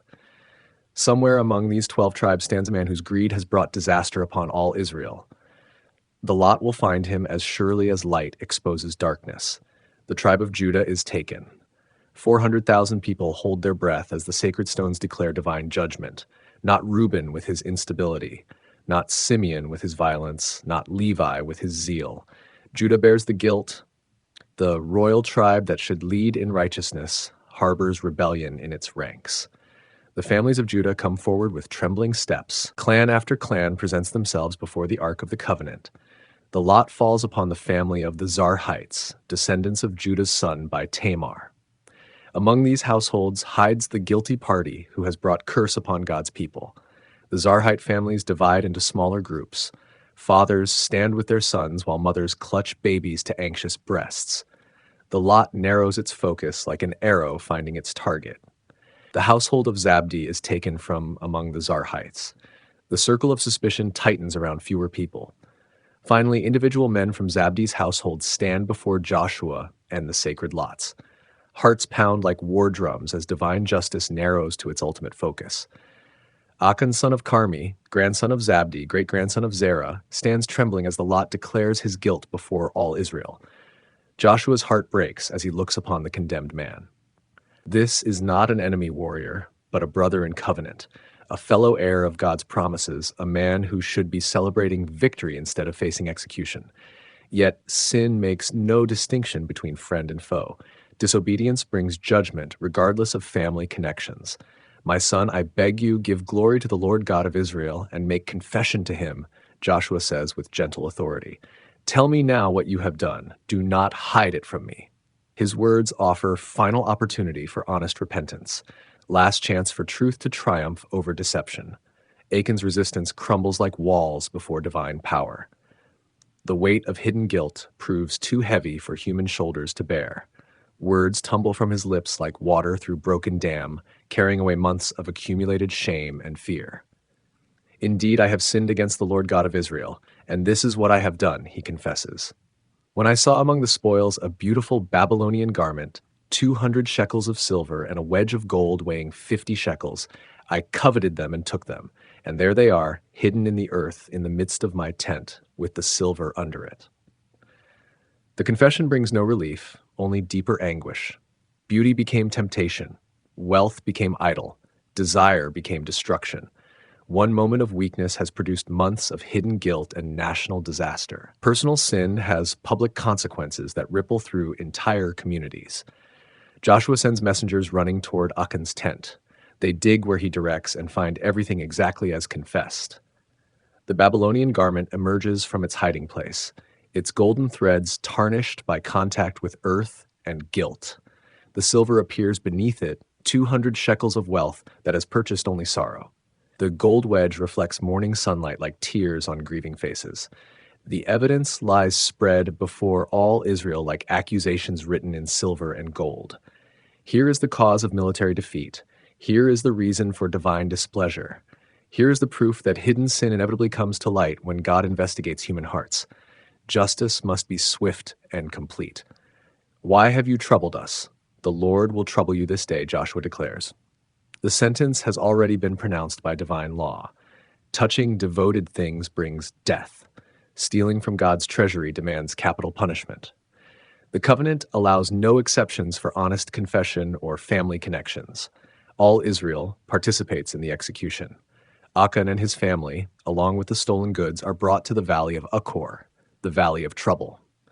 Stones fly through morning air until silence replaces confession, until death answers for disobedience, until justice satisfies heaven's demands. The stolen treasures burn in flames that consume beauty and wealth alike. Gold melts in fires of divine judgment. Silver flows like tears down ash-covered ground. The Babylonian garment becomes smoke rising toward heaven, like incense of repentance offered too late for mercy. Over Achan's grave, they raise a great heap of stones, a memorial to sin's consequences and God's justice. Future generations will ask about this cairn in the valley of trouble, and parents will tell the story of hidden transgression and public judgment. Memory will preserve the lesson that secret sins have social consequences. Therefore, the name of that place has been called the Valley of Achor to this day. Joshua explains to the assembled people. Here lies proof that God sees all things, judges all hearts, and requires holiness from his covenant people. Let this place remind us that individual obedience affects community blessing. The anger of the Lord turns away from Israel like storm clouds dispersing before wind. Divine fellowship is restored through divine justice. The camp that harbored hidden rebellion becomes clean through public execution. God's presence returns to people who have purged evil from their midst. Yet questions linger like morning mist after storm. How could one man's sin affect an entire nation? Why must innocent people suffer for another's transgression? The answers touch mystery deeper than human understanding, revealing truths about corporate identity and covenant community that transcend individual responsibility. Israel is not merely a collection of separate families, but organic whole where each member affects all others. They are covenant community where personal holiness impacts public blessing. They are chosen people whose relationship with God depends upon corporate obedience, not just individual faithfulness. The lesson burns into Israel's collective memory like brands on cattle. Sin brings defeat. Disobedience invites disaster. Hidden rebellion produces public consequences. Personal integrity affects community blessing. The story of Achan will echo through generations as warning about the cost of compromising with evil. Night falls over the valley of Achor with its fresh grave and stone memorial. Israel's camp settles into uneasy sleep, knowing that justice has been done but wondering about the price of restoration. They have learned that victory requires purity, that conquest demands consecration, that God's blessing flows only to holy people. Tomorrow will bring another chance at another opportunity for victory, another test of corporate obedience. The sin has been purged, the curse has been lifted, the anger has turned away. Now they must prove that the lesson has been learned, that the warning has been heeded, that covenant faithfulness will replace rebellious greed. The sin of Achan ends with death in the valley of Achor, but its memory lives on as perpetual reminder that secret sins have public consequences, that individual choices affect community destiny, that God requires holiness from people who bear his name and claim his promises. The Battle of Redemption. The valley of Achor still echoes with the sound of falling stones when God's voice returns to Joshua like morning light after the longest night. The sin has been purged. The curse has been lifted. Divine favor flows again toward Israel, like water through channels long blocked by hidden rebellion. The time for redemption has come. Do not be afraid, nor be dismayed. The Lord speaks with tenderness that follows judgment, like rainbow after storm. Take all the people of war with you and arise, go up to Ai. See, I have given into your hand the king of Ai, his people, his city, and his land. The words wash over Joshua's wounded heart like healing balm on open wounds. God fights for Israel again.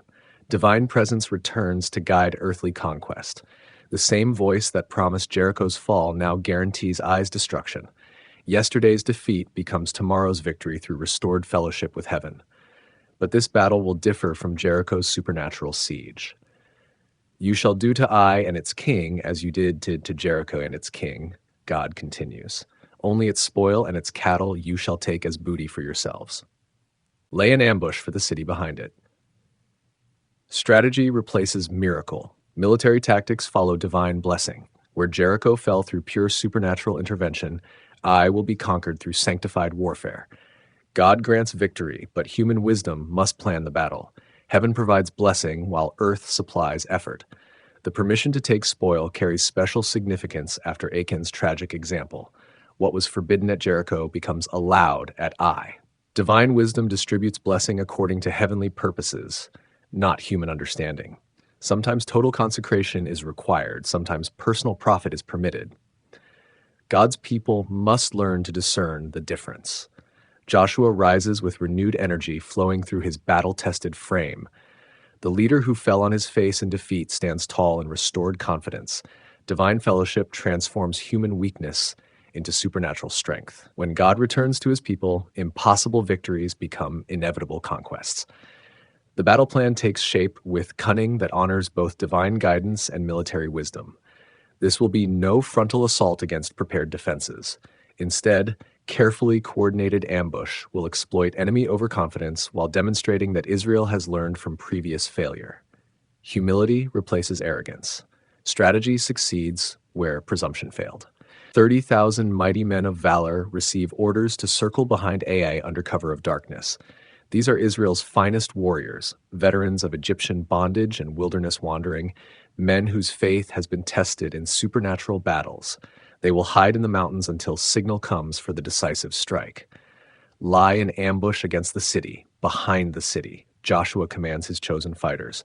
Do not go very far from the city, but all of you be ready, be resta. Then I and all the people who are with me will approach the city, and it will come about when they come out against us as at the first, that we will flee before them.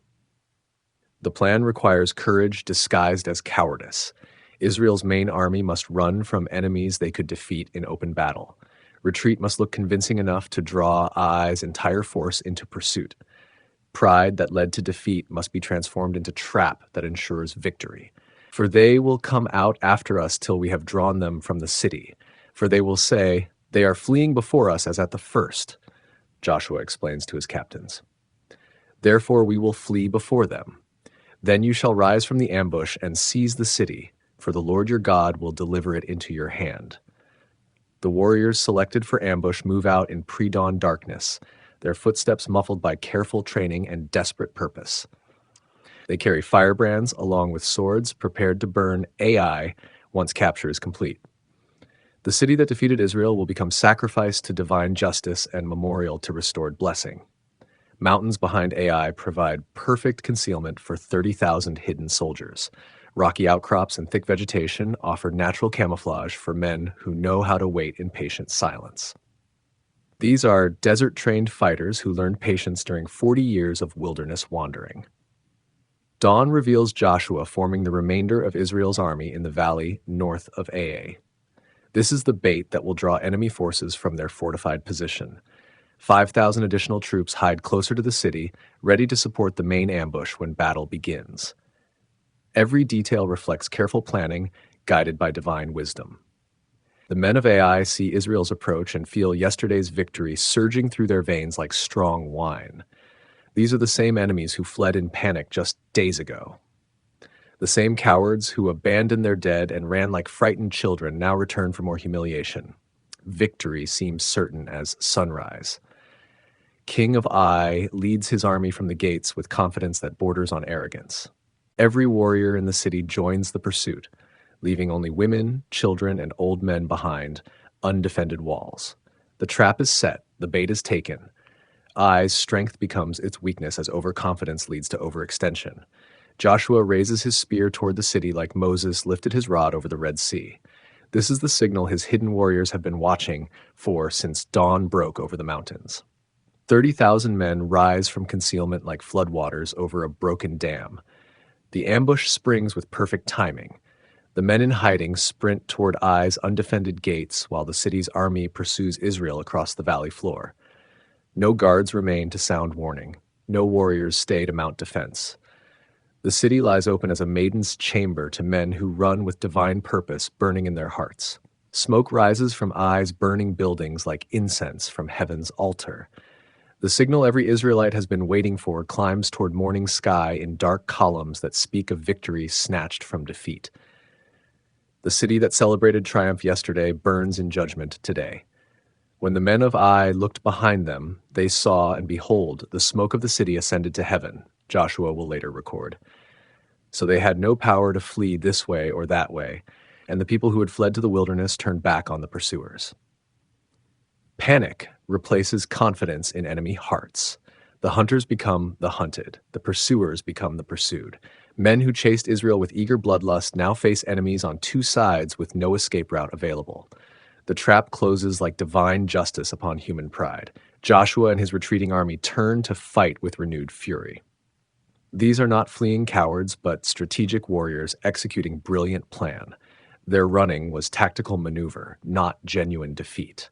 Now they advance with weapons singing hymns of redemption through enemy ranks. The slaughter begins at noon and continues until sunset paints the sky red as spilled blood. Not one man of Ai escapes the converging forces of Israel's righteous anger. King and commoner alike fall before swords that carry divine blessing restored through corporate obedience to heaven's demands. 12,000 souls perish before Israel's weapons, every man and woman in Ai except those too young or old to fight. The city that defeated God's people becomes monument to restored divine favor. Victory tastes sweeter after defeat. Redemption burns brighter after discipline. The king of Ai hangs from a tree until evening. his body a warning to all who would resist Israel's God-given conquest. At sunset, they take down his corpse and cast it before the city gate, raising over it a great heap of stones that will remind future generations of divine justice executed through human obedience. Israel takes the spoil and cattle as God permitted, distributing wealth that was forbidden at Jericho but allowed at Ai. Divine wisdom governs what seems like inconsistency. Sometimes total consecration serves heaven's purposes. Sometimes material blessing rewards faithful service. God's people must learn to follow divine direction rather than human logic. Ai burns through the night like torch held high against Canaan's darkness. The flames proclaim to watching nations that Israel's God fights again for his chosen people.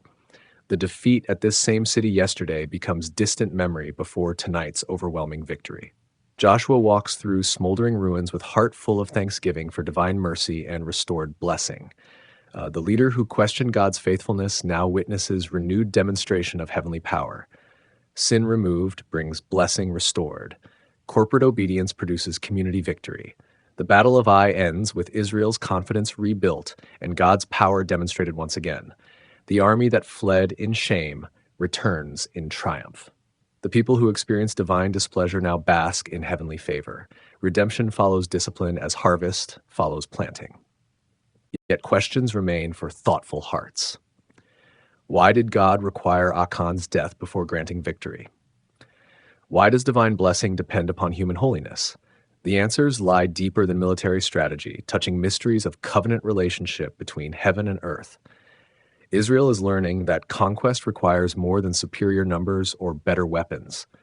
Victory flows from divine blessing, which depends upon corporate obedience to heaven's standards. Personal sin affects community destiny. Individual choices impact national success. Holy living produces divine favor, while hidden rebellion invites certain defeat. The lesson of Ai's redemption will echo through Israel's history like morning song after midnight storm. Defeat need not be permanent. Failure can become foundation for greater victory. When sin is purged and fellowship restored, impossible conquests become inevitable triumphs through God's mighty hand. The Battle of Ai, redemption. Joshua stands at the edge of defeat, watching smoke rise from his broken plans. The small city of Ai has crushed his army. Men lie dead in the dust. Others flee like scattered sheep. This is not how conquest was meant to feel. The morning began with such promise. Joshua had studied the walls of Ai, counted the guards, planned his approach. This tiny fortress seemed laughable after Jericho's mighty stones. Why send the whole army against such a small target? 3,000 men would be plenty, but pride comes before the fall. The men of Ai rushed out like angry wasps. They struck hard and fast. Joshua's soldiers turned and ran, their courage melting like wax in fire. 36 good men never made it home. Now Joshua tears his clothes and falls face down before the ark. Dust mingles with his tears. The elders join him, their heads covered in dirt and shame. They lie there until evening shadows grow long. Why did you bring us across the Jordan just to destroy us? Joshua cries out to heaven, we should have stayed on the other side. Now the Canaanites will hear of this defeat. They'll surround us and wipe our name from the earth. God's voice cuts through his despair like a blade. Stand up.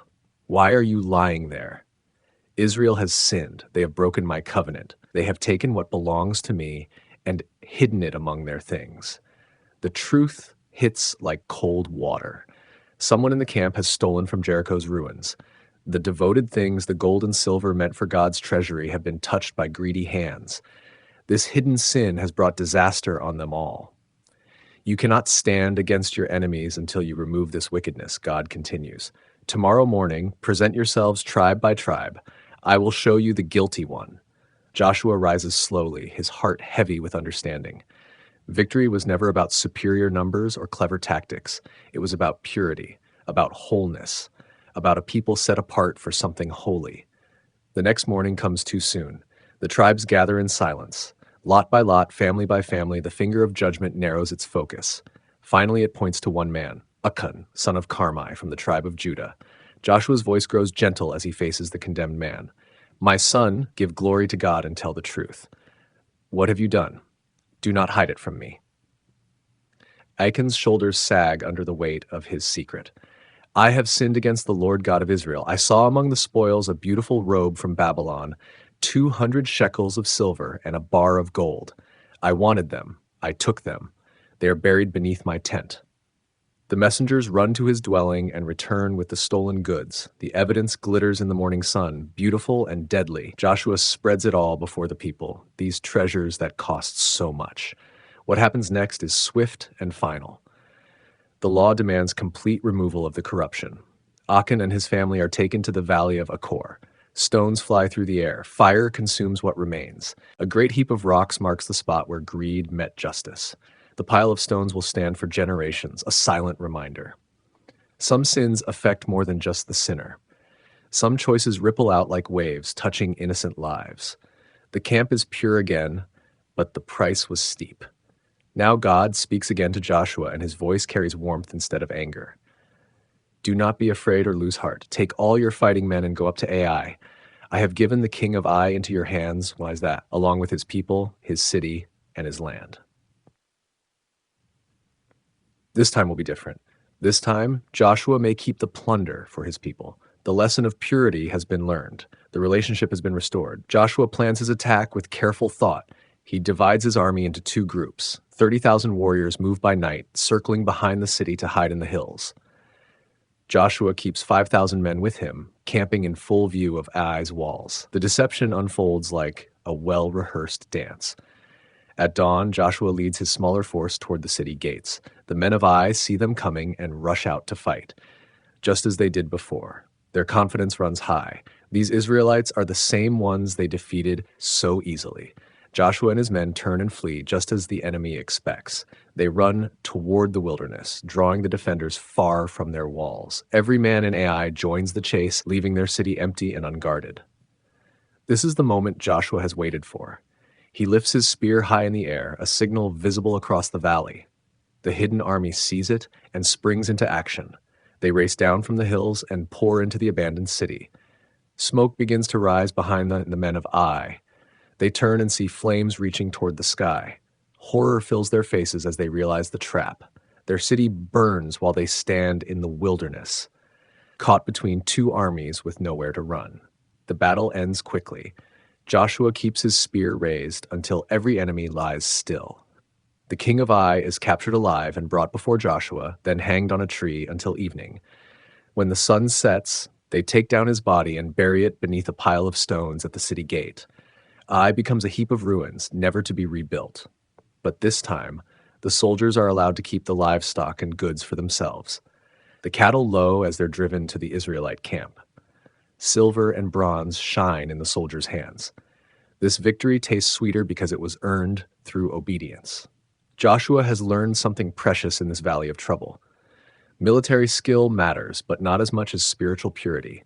Clever tactics help, but not more than God's blessing. The greatest enemy is not outside the camp, but within the human heart. The army returns to their tents with heads held high. The shame of the first defeat has been washed away by this redemption. They are warriors again, soldiers of the Most High. The conquest can continue. But the pile of stones in Achor's valley remains, a teacher carved in rock.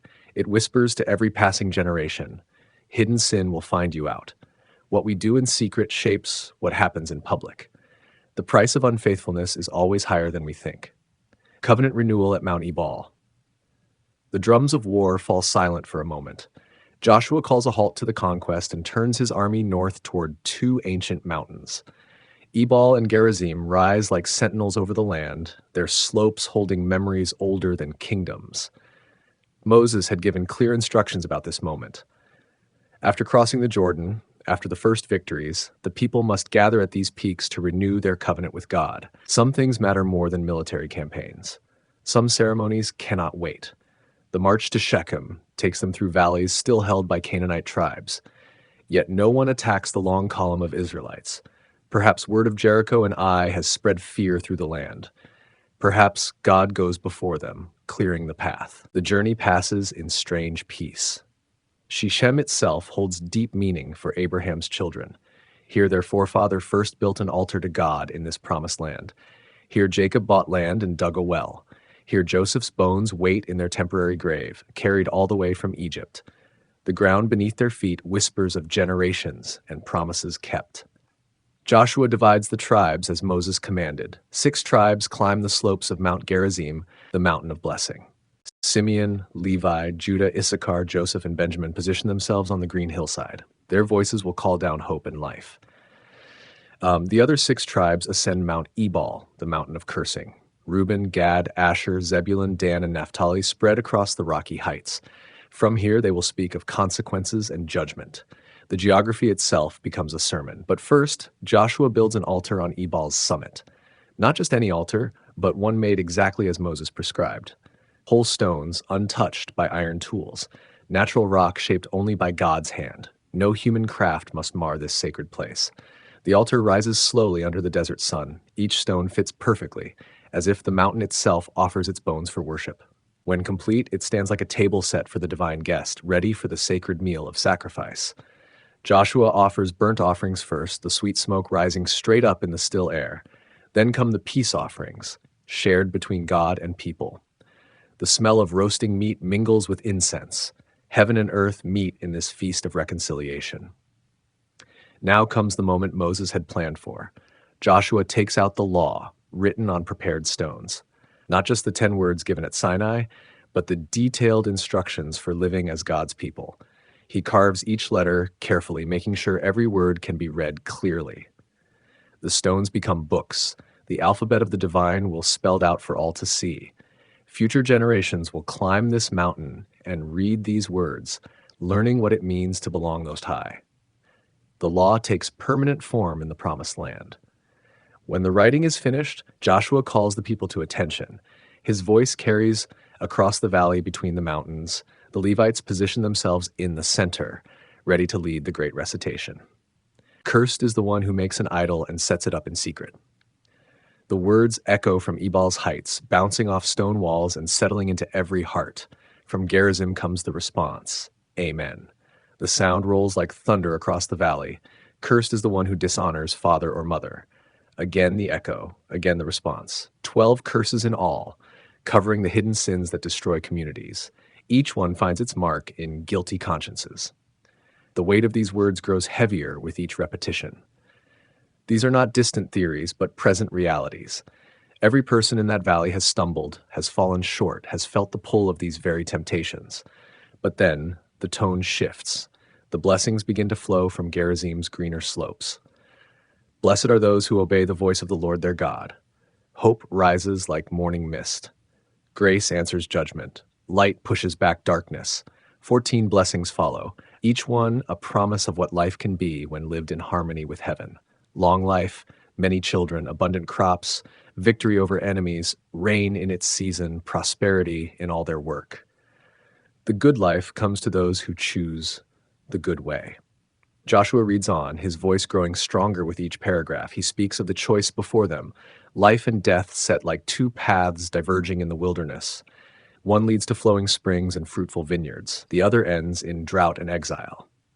The ceremony stretches through the long afternoon. Every law Moses received at Sinai finds voice again in this valley. The people hear about justice and mercy, about ritual and relationship, about personal holiness and social responsibility.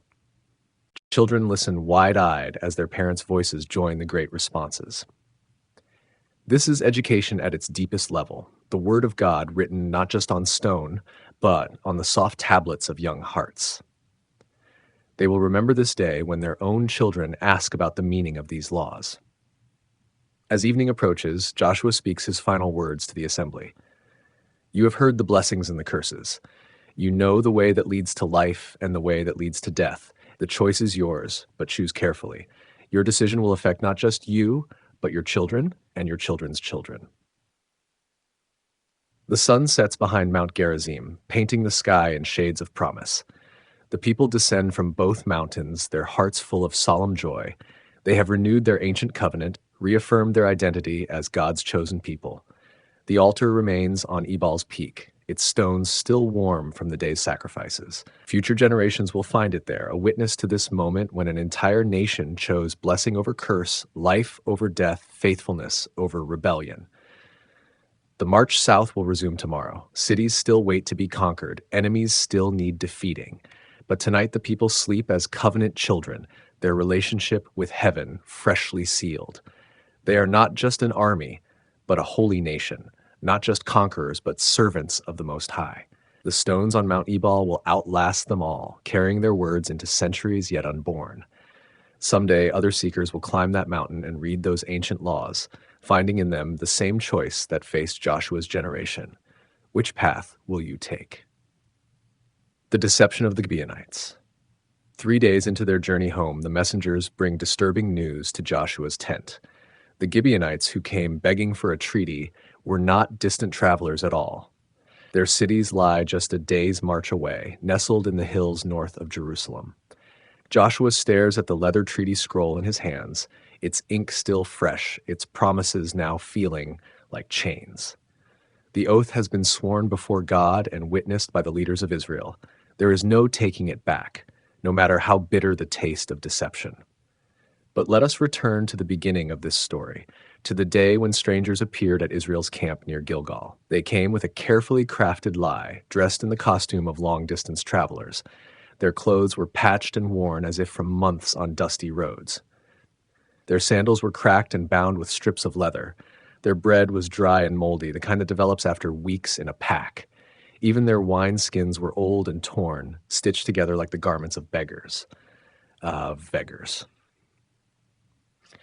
"We have come from a very far country," their spokesman announced to Joshua and the assembled elders. "We have heard of the fame of the Lord your God. We heard what he did in Egypt and what he did to the kings of the Amorites beyond the Jordan." The delegation spoke with conviction, their story smooth and well rehearsed. They pulled out their moldy bread as evidence. "This bread was warm from the oven when we left home. Look how dry and crumbly it has become. These wineskins were new when we filled them. See how they are now torn and mended." Their tale seemed reasonable enough. Word of Israel's victories was spreading throughout the known world. Distant peoples might well seek treaties rather than face the sword. The evidence of their journey appeared genuine. But appearances can lie as smoothly as tongues. The Gibeonites were master actors, playing their parts with desperate skill. They knew the law Moses had given about the Canaanite nations. Every tribe in the Promised Land was to be completely destroyed. No treaties, no mercy, no exceptions. Yet the same law allowed peace with distant nations, those far beyond the borders of the Promised Land. If the Gibeonites could convince Joshua they came from such a place, they might escape the sentence of death that hung over all Canaanites. Joshua and his leaders examined the evidence. They tested the bread, felt the worn sandals, studied the patched clothing. Everything supported the stranger's story. These men had clearly traveled a great distance to reach Israel's camp, but they made one crucial mistake. They sampled the provisions, but never asked God for guidance. They trusted their own judgment instead of seeking divine wisdom. The evidence of their eyes seemed so clear that prayer felt unnecessary. "Make a covenant with us," the Gibeonites pleaded. "Let us be your servants, spare our lives, and we will serve you faithfully." The offer seemed reasonable. Distant allies could prove useful in the campaigns ahead. Treaties with far-off nations might open trade routes and provide strategic advantages. Joshua saw no harm in making peace with these humble travelers. The covenant ceremony was simple but binding. Oaths were sworn in the name of the Lord God of Israel. Bread was broken and shared between the parties. The treaty scroll was signed and sealed. Before the watching elders, Israel pledged to protect these new allies. The Gibeonites departed with relief flooding their faces. They had gambled everything on this deception, and it had worked. Their cities would live. Their children would see another sunrise. The price was eternal servitude, but life as slaves was better than death as free men. 3 days later, the truth began to emerge. Israelite scouts returned with reports of nearby cities: Gibeon, Shaphrah, Beeroth, and Kiriath Jearim. All were strong settlements in the hill country, all clearly within the boundaries of the Promised Land. Joshua's heart sank as he realized the scope of the deception. These were not distant allies, but local Canaanites, the very people God had commanded him to destroy. They had been outmaneuvered by clever enemies who used Israel's own laws against them. The people grumbled against their leaders, their anger hot and justified. "Why did you make this treaty? Why didn't you investigate more carefully? Now we cannot touch them because of the oath we swore. The march to Gibeon took on a grim character. The army moved not as conquerors, but as the deceived, bound by their own words to protect those they should have destroyed. The irony was bitter as medicine. When they reached Gibeon, the truth lay exposed in the morning light. These were no humble travelers, but inhabitants of strong cities. Their homes were well built, their fields were productive, their people numerous and organized. The evidence of the deception surrounded them on every side. Joshua summoned the Gibeonite leaders and confronted them directly. "Why have you deceived us? You told us you lived far away, but you live right here among us." The Gibeonites fell to their knees, their proud deception crumbling into desperate honesty. "We heard that the Lord your God commanded Moses to give you all this land and to destroy all its inhabitants. We were terrified for our lives. That is why we did this thing." Their fear was real, even if their story had been false. They had heard the reports from Jericho and Ai. They knew what fate awaited Canaanite cities that resisted Israel's advance. Deception had seemed their only hope for survival. Joshua faced a terrible choice. Justice demanded punishment for the lie. The law required the destruction of all Canaanites, but the oath sworn before God could not be broken, no matter how it had been obtained. "Now you are cursed," Joshua declared. "You will always be slaves, woodcutters, and water carriers for the house of my God." The sentence was harsh but merciful. The Gibeonites would live, but as the lowest servants. They would cut wood for the altar fires and carry water for the sacrificial ceremonies. Their descendants would bear this burden forever. "We are in your hands," the Gibeonites replied. "Do to us whatever seems good and right to you." And so the treaty stood, sealed not just with oaths but with bitter experience. Israel learned that day the cost of making decisions without seeking God's guidance. Even when the evidence seems clear, even when the choice appears obvious, wisdom calls for prayer before action. The Gibeonites disappeared into the service of the sanctuary, their cities becoming staging areas for Israel's future campaigns. Their deception had saved their lives, but cost them their freedom. They had chosen slavery over death and found that sometimes survival comes at a price higher than honor. Joshua returned to Gilgal with lessons learned and regrets carried. The conquest would continue, but now with greater caution, with more prayer, with deeper awareness that enemies can wear the masks of friends. The next treaty would not be signed so quickly. The sun stands still. Battle of Gibeon. News of the Gibeonite treaty spreads like wildfire through the hill country. In the royal courts of 5 Canaanite cities, urgent messages are exchanged. Kings pace their throne rooms, fear and anger warring in their hearts. Adoni-Zedek, king of Jerusalem, calls for his commanders.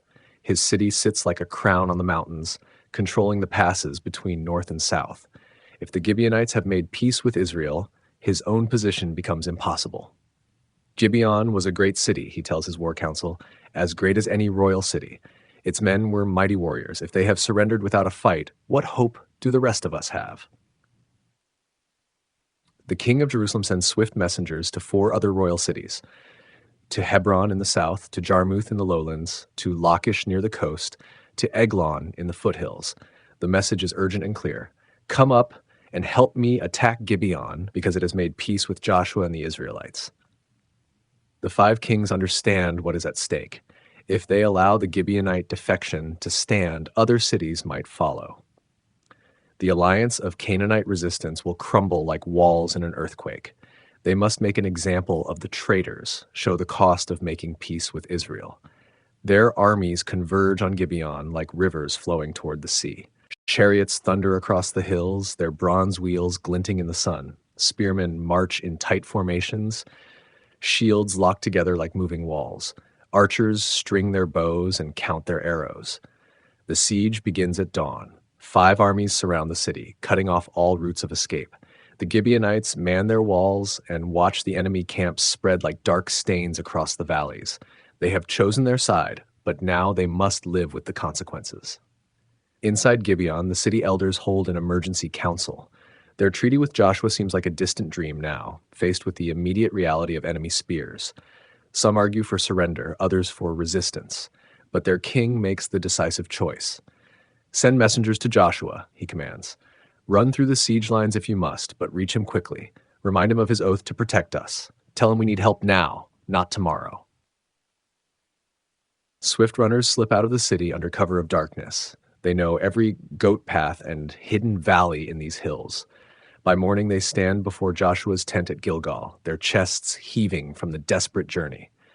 Do not abandon your servants, they plead.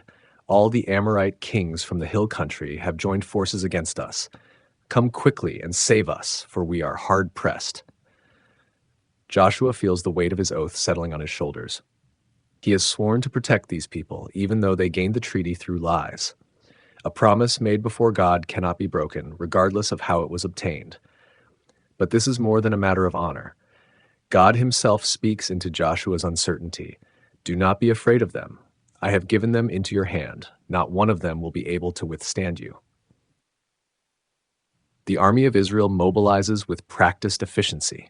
This will be a forced march, covering the 15 miles from Gilgal to Gibeon in a single night. They must arrive before the city falls, before their oath becomes meaningless. Through the darkness they climb, following paths that wind up from the Jordan Valley into the central mountains. Joshua pushes the pace mercilessly. Soldiers stumble on loose stones, their lungs burning in the thin mountain air. But they keep moving, driven by their commander's urgency. Dawn breaks as they crest the final ridge above Gibeon. Below them, the 5 armies of the alliance are spread out in their camps, confident in their overwhelming numbers. They have not posted guards on the mountain approaches.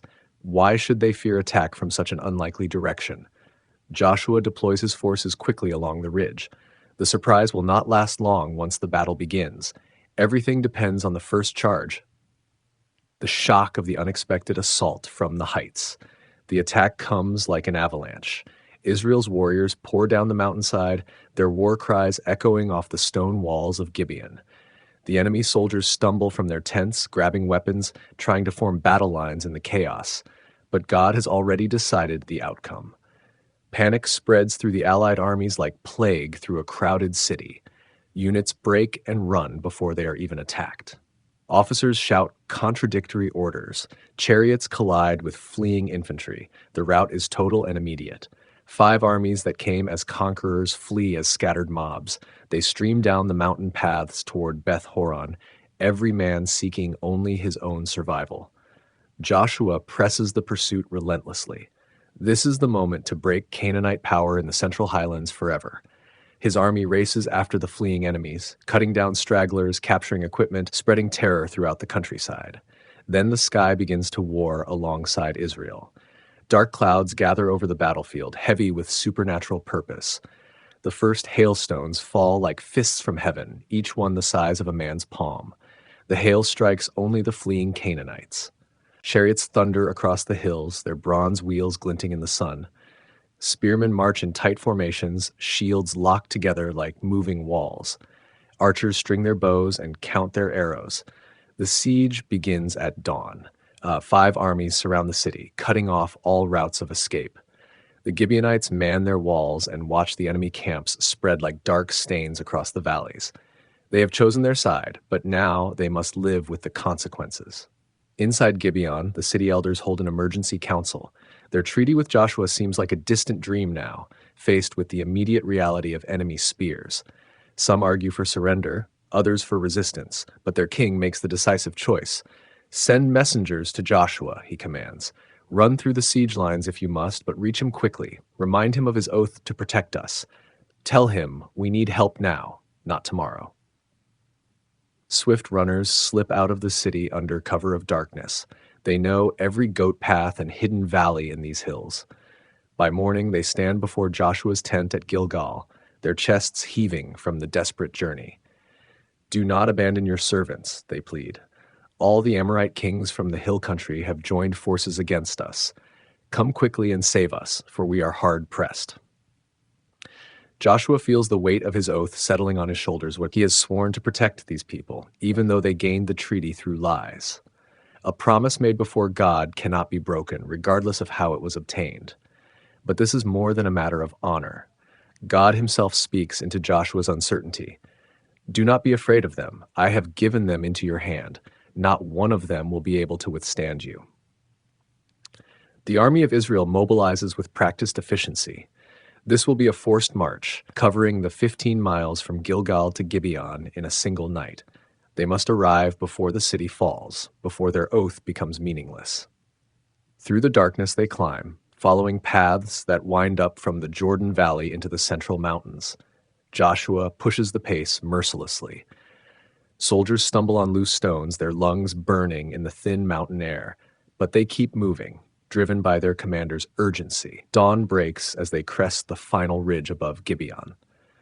Below them, the 5 armies of the alliance are spread out in their camps, confident in their overwhelming numbers. They have not posted guards on the mountain approaches. Why should they fear attack from such an unlikely direction? Joshua deploys his forces quickly along the ridge. The surprise will not last long once the battle begins. Everything depends on the first charge, the shock of the unexpected assault from the heights. The attack comes like an avalanche. Israel's warriors pour down the mountainside, their war cries echoing off the stone walls of Gibeon. The enemy's soldiers stumble from their tents, grabbing weapons, trying to form battle lines in the chaos. But God has already decided the outcome. Panic spreads through the allied armies like plague through a crowded city. Units break and run before they are even attacked. Officers shout contradictory orders. Chariots collide with fleeing infantry. The rout is total and immediate. 5 armies that came as conquerors flee as scattered mobs. They stream down the mountain paths toward Beth Horon, every man seeking only his own survival. Joshua presses the pursuit relentlessly. This is the moment to break Canaanite power in the Central Highlands forever. His army races after the fleeing enemies, cutting down stragglers, capturing equipment, spreading terror throughout the countryside. Then the sky begins to war alongside Israel. Dark clouds gather over the battlefield, heavy with supernatural purpose. The first hailstones fall like fists from heaven, each one the size of a man's palm. The hail strikes only the fleeing Canaanites. Israel's soldiers fight under clear sky while their enemies are battered by stones of ice. More men die from the hailstorm than from Israelite swords. Nature itself has joined the battle. But the day is wearing on. The enemy is scattered but not destroyed. Thousands still flee toward their home cities, carrying news of the defeat. If they escape, they will regroup and fight again. Joshua needs more time to complete the victory. He stops in the middle of the chase and lifts his face toward heaven. The prayer that forms on his lips is bold beyond imagination. Sun, stand still over Gibeon. Moon, stop over the valley of Aijalon. The universe holds its breath. Time itself bends to the will of the God of Israel. The sun freezes in the middle of the sky, its light unchanging, its position fixed. The moon hangs motionless over the western valley. For almost a full day, the heavens obey Joshua's command. The sun does not hurry to set. The afternoon light stretches on, giving Israel time to complete their work of judgment. Never before has heaven responded to a human voice in such a dramatic way. The extended daylight allows Joshua to hunt down the fleeing kings. His scouts find them hiding in a cave near Makkedah, cowering like animals in the darkness. Joshua orders the cave sealed with large stones, posting guards to ensure the royal prisoners cannot escape. The pursuit continues through the supernatural afternoon. Israel's army sweeps across the countryside, routing enemy garrisons, capturing fortified towns, breaking the back of organized resistance in the region. When the sun finally sets, it marks the end of Canaanite power in the Central Mountains. The 5-king alliance lies in ruins. Their armies are scattered to the winds, their cities stand defenseless. Joshua returns to the cave where the kings are imprisoned. The great stones are rolled away, and the 5 rulers are dragged into the fading light. They kneel before Joshua, their crowns now symbols of defeat rather than power. Do not be afraid or discouraged, Joshua tells his commanders. Be strong and courageous. This is what the Lord will do to all the enemies you fight. The kings are executed as the sun disappears behind the western hills. Their bodies hang on trees until evening, then are buried in the same cave where they sought refuge. 5 piles of stones mark the spot where royal arrogance met divine judgment. The Battle of Gibeon becomes legend before the bodies are cold. The day the sun stood still enters the songs of Israel, a story told around campfires for generations to come. Heaven itself bent to help a human commander complete his mission. but the deeper lesson is about faithfulness to promises made. Joshua fought this battle not because he wanted to, but because his oath demanded it. Even a treaty gained through deception created obligations that honor required him to fulfill. The Gibeonites are saved, their cities secure, under Israel's protection. They will spend their lives cutting wood and drawing water, but they will spend them in peace. Sometimes survival requires swallowing pride and accepting whatever terms life offers. The southern campaign begins. The bodies of the 5 kings have barely grown cold when Joshua makes his decision. The victory at Gibeon has opened a door that must be walked through quickly. The entire southern coalition lies in disarray, their armies scattered, their confidence shattered. This is the moment to strike, not tomorrow, not next month, but now. While terror still grips the Canaanite cities, and their defenders wonder if their gods can stand against the God of Israel. Makkedah sits just a few miles from the battlefield, its walls staring down at the cave where the kings met their end. The city's garrison has already been bloodied in the pursuit, but the fortress itself still holds out. Joshua decides to begin his southern campaign here. The siege is brief and decisive. Makkedah's defenders have seen what happened to 5 royal armies in a single day. They have watched the sun stand still at Joshua's command. Their hearts have already been conquered by fear. When the walls are breached, Joshua shows no mercy. The law of Haram applies here, the complete destruction that God demands for Canaanite cities. Every living soul in Makkedah is put to the sword. The king shares the fate of his 5 royal allies. But Joshua does not linger to count the spoils or rest his weary soldiers. Speed is everything now. Each day of delay allows the southern cities to recover their courage, to form new alliances, to prepare stronger defenses. The army moves like a desert storm across the landscape, swift and devastating. Libnah is next, a fortress city that guards one of the passes into the coastal plain. Its white limestone walls gleam in the morning sun as Israel's army appears on the surrounding hills. Libnah's king has heard the reports from Makkedah. He knows what fate awaits cities that resist the Israelite advance. But pride and desperation drive him to fight anyway. Perhaps his walls are stronger. Perhaps his soldiers are braver. Perhaps the God of Israel has limits to his power. The siege follows the same pattern as Makkedah. Brief resistance, overwhelming assault, total destruction. The king of Libnah joins the growing list of royal corpses. His people share his doom. The law of conquest leaves no survivors. Joshua's strategy becomes clear as the campaign unfolds. He is not just capturing territory, but destroying the ability of the southern cities to unite against him. Each victory spreads terror to the next target. Each fallen city weakens the resolve of those still standing. Lachish presents a greater challenge.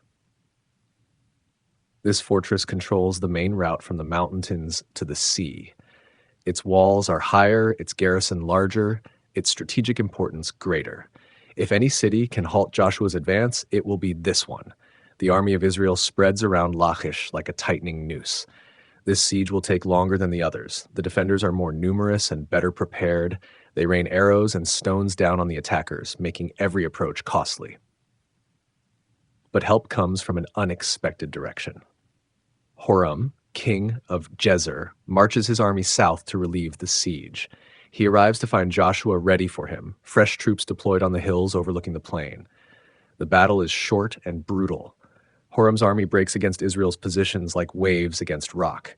The king himself falls with his men, his intervention becoming only another footnote in Joshua's growing list of victories. With the relief force destroyed, Lachish's fate is sealed. The city falls on the second day of siege. Once again, the law of complete destruction is enforced. Once again, a royal city becomes a pile of smoking ruins. The southern campaign gains momentum with each victory. Word races ahead of Joshua's army, carrying tales of supernatural warfare and unstoppable conquest. Cities that might have resisted begin to calculate the cost of defiance. Eglon stands next in line, a fortress city on the edge of the Judean hills. Its king has watched 3 cities fall in as many days. The mathematical certainty of his own doom stares him in the face. Yet still he chooses to fight. Perhaps he hopes for a miracle. Perhaps he believes death in battle is better than execution after surrender. Perhaps he simply cannot accept that the old order is ending forever. Eglon falls in a single day. The pattern holds: siege, assault, destruction, death. Joshua's war machine moves with efficient brutality from target to target. No city seems able to slow its advance, but the most challenging objective still awaits. Hebron sits in the mountains south of Jerusalem, one of the oldest and strongest cities in Canaan. This is where Abraham once lived, where the patriarchs are buried, where David will one day establish his first capital. Hebron's walls have stood for centuries. Its people are descended from the giants, the Anakim, who struck fear into the hearts of the original spies. If any city can break Joshua's string of victories, surely it will be this ancient stronghold. The march to Hebron takes Israel's army up into the highest hills of Judah. The air grows thin and cold. Ancient olive groves cover the terraced slopes. Everything about this place speaks of deep roots and stubborn endurance. The siege begins like all the others, but Hebron's defenders prove more resilient. Their walls are thicker, their resolve stronger. They have fought off invaders before. They know every trick of defensive warfare. For 3 days, the battle rages around Hebron's walls. Joshua's casualties mount as his men struggle against determined resistance. Some in the army begin to whisper that perhaps the giants are too strong even for the God of Israel. But on the 4th day, a section of wall collapses under relentless bombardment. Israel's warriors pour through the breach like water through a broken dam. The defenders fall back, fighting street by street, house by house. By evening, Hebron belongs to Joshua. The last of the Anakim lie dead in their ancient stronghold. The king who boasted of giant blood feeds the carrion birds. Another royal city joins the roll of Joshua's conquests. The southern campaign has achieved more in 2 weeks than most conquerors manage in years. 7 royal cities lie in ruins. 7 kings have met their judgment. The entire coalition that once threatened to encircle Israel has been swept away. But this is more than military success. This is the fulfillment of promises made to Abraham centuries ago. The land that God swore to give his descendants is being claimed acre by acre, city by city, through the sword of Joshua. The army turns north toward Debir, the last major fortress in the southern mountains. This city of scribes and scholars has produced some of Canaan's greatest thinkers. Its libraries hold wisdom accumulated over generations. All of that learning will soon become ash and memory. The law of conquest makes no exceptions for culture or scholarship. Debir's fate is already written in the pattern of fallen cities stretching back to Hebron. As Israel's army approaches the final objective of the southern campaign, Joshua reflects on the speed of their success. In less than a month, they have broken the power of half the promised land. The impossible has become routine. Yet he knows this is only the beginning. The northern kings will not remain passive forever. They too will form coalitions, gather armies, make their desperate stands against the tide of conquest. The war is far from over. But tonight, as the campfires burn beneath the stars over Debir's walls, Joshua allows himself a moment of satisfaction. The south is nearly won. The promises are being kept. The conquest moves forward like the dawn, unstoppable and sure. The northern kings unite. News of the southern campaign spreads like fire through dry grass. In the northern cities of Canaan, kings gather in urgent council. Messengers race between fortresses, carrying reports that grow more alarming with each telling. Jabin, king of Hazor, sits on his throne reading the latest dispatch. 7 royal cities destroyed in 2 weeks. The armies of the south scattered like leaves in a storm. The God of Israel commands the very elements, making the sun stand still to complete his vengeance. Hazor is the greatest city north of Jerusalem, the head of all the northern kingdoms. Its population rivals that of Egypt's cities. Its trade routes stretch from the Great Sea to the rivers of Mesopotamia.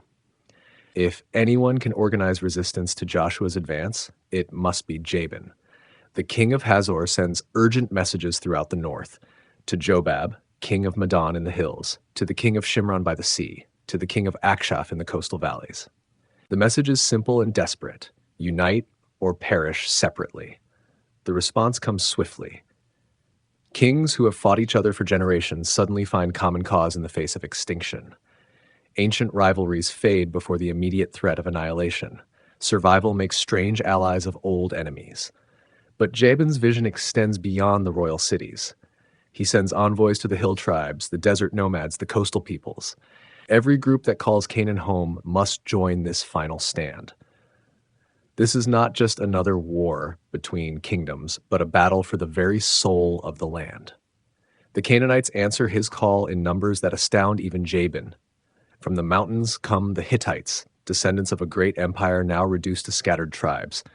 The Amorites bring their fierce warriors from the desert edges. The Hivites contribute their knowledge of mountain warfare. The Perizzites arrive from their unwalled villages, farmers turned soldiers by necessity. The Jebusites march north from Jerusalem, survivors of the southern catastrophe. Even the proud Girgashites abandon their coastal cities to join the coalition. As the armies gather near the waters of Merom, the sight takes away the breath of veteran soldiers. Tents stretch to the horizon like a second landscape. Cooking fires dot the plain like fallen stars. The sound of so many voices mingles into a constant roar. The horses are beyond counting. Every king has brought his royal cavalry, proud steeds bred for war. Chariots fill entire valleys, their bronze fittings gleaming in the sun. Wheels and spears and shields create a metallic forest that stretches for miles. Jabin walks through his vast camp as evening falls, marveling at what desperation has accomplished. Here are warriors who worship different gods, speak different languages, follow different customs. Only the threat of total destruction could have brought them together. The sheer size of the coalition would once have made Jabin confident of victory. No army in memory has matched these numbers. The combined force could crush any single kingdom in the known world. Even Egypt might hesitate to face such a host. But the reports from the south have shaken his certainty. Joshua's army is not large, but it fights with supernatural help. The walls of Jericho fell to trumpet blasts. The sun itself obeyed the Israelite commander's voice. How do you plan tactics against an enemy who commands the forces of heaven? Still, Jabin refuses to despair. Perhaps the God of Israel has limits. Perhaps his power works only in certain places or at certain times. Perhaps the southern victories were flukes, unlikely events that will not repeat themselves. The king of Hazor calls his war council to order. Maps are spread on tables lit by oil lamps. Scouts report on Israelite movements. Strategies are debated deep into the night. Some argue for defensive warfare, letting Joshua exhaust his army against prepared positions. Others push for immediate attack, striking before Israel can choose the time and place of battle. The debate grows heated as fear and pride war in every heart. Finally, Jabin makes his decision. They will take the initiative, force Joshua to fight on ground of their choosing. The coalition will advance south toward the Israelite camp, drawing them into open battle where superior numbers must tell. But even as he gives the orders, doubt gnaws at Jabin's confidence. He has heard too many reports of supernatural intervention. The God of Israel seems to delight in impossible victories, in turning the natural order upside down to achieve his purposes. That night, as the Northern Coalition prepares for its march south, Jabin climbs a hill overlooking his vast encampment. The sight should fill him with pride and confidence.